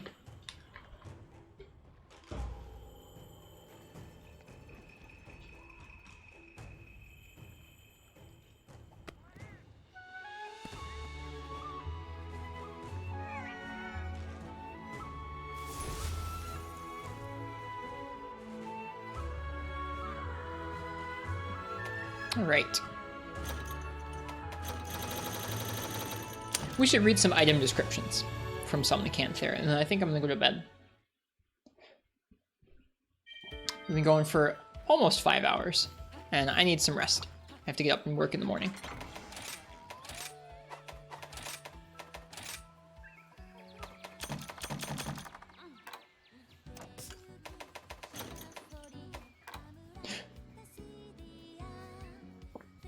Why does Hammer have running Super Pound from neutral? Even in GU Value, you have to do 2 moves first beforehand. I mean, you have to charge it up. It's not nothing.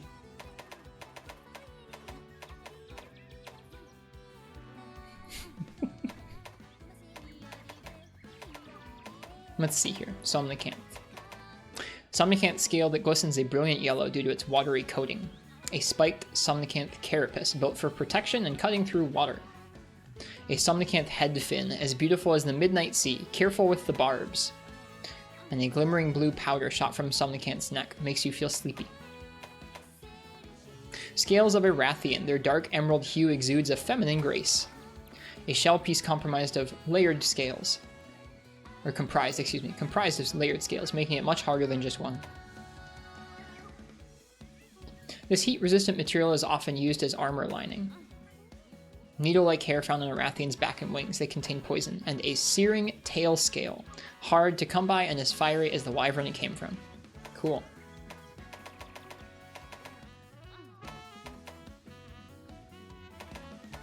A Tobi Kadachi scale. Armor made from these is shockingly light. A Tobi Kadachi pelt is prone to generating static electricity. Its hairs are constantly on end. The membrane is a film that's thin enough to see through but strong enough to catch the wind, and the electrodes are spikes made of highly conductive material, great for gear using electricity. Cool.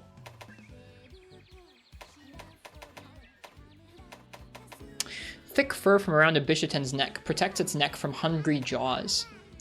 A talon is the claws that are small, but don't be fooled, they'll tear you to shreds. These feathers let Bishaten go wild, providing stability while on their hind legs. The feathers provide stability. Bishaten horn resembling a monk's hat. Wearing it makes you smarter, supposedly. And Bisha tailcase. Bisha. Interesting. Why does it say Bisha? This isn't the PSP. We're not limited by character count. Tail carapace that is super hard. It can be swung around like a ball on a chain. Cool.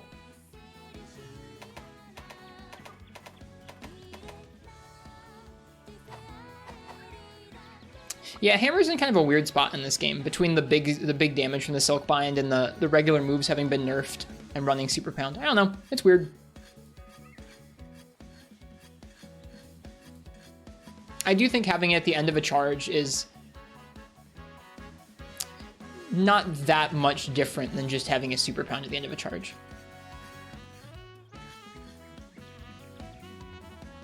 Like, the positioning requirements for a running Super Pound and a stationary Super Pound are not that different. I don't know. Alright, Somnacanth. Sleep Attack, Item Prolonger, Bombardier, and Divine Blessing. It looks so cool, man. Makes me think of Demo Dual Blades. So cool looking.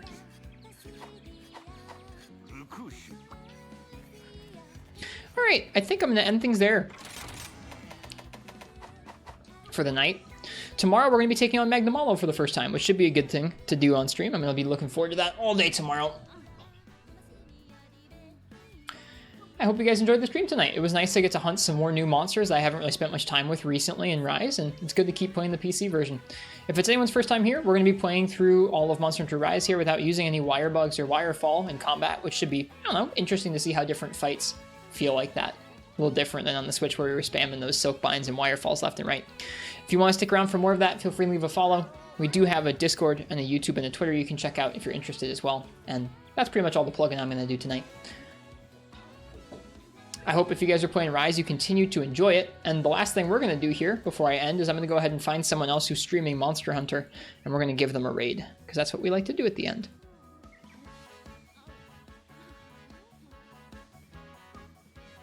We're going to raid our friend Jojo Josie. They're playing Monster Hunter Rise, I presume, on the PC as well. And they're a good friend of ours. Their streams are cozy. Good place to cool off after the stream. Alright, I hope you guys have a nice night or a good day, whatever time it is where you are.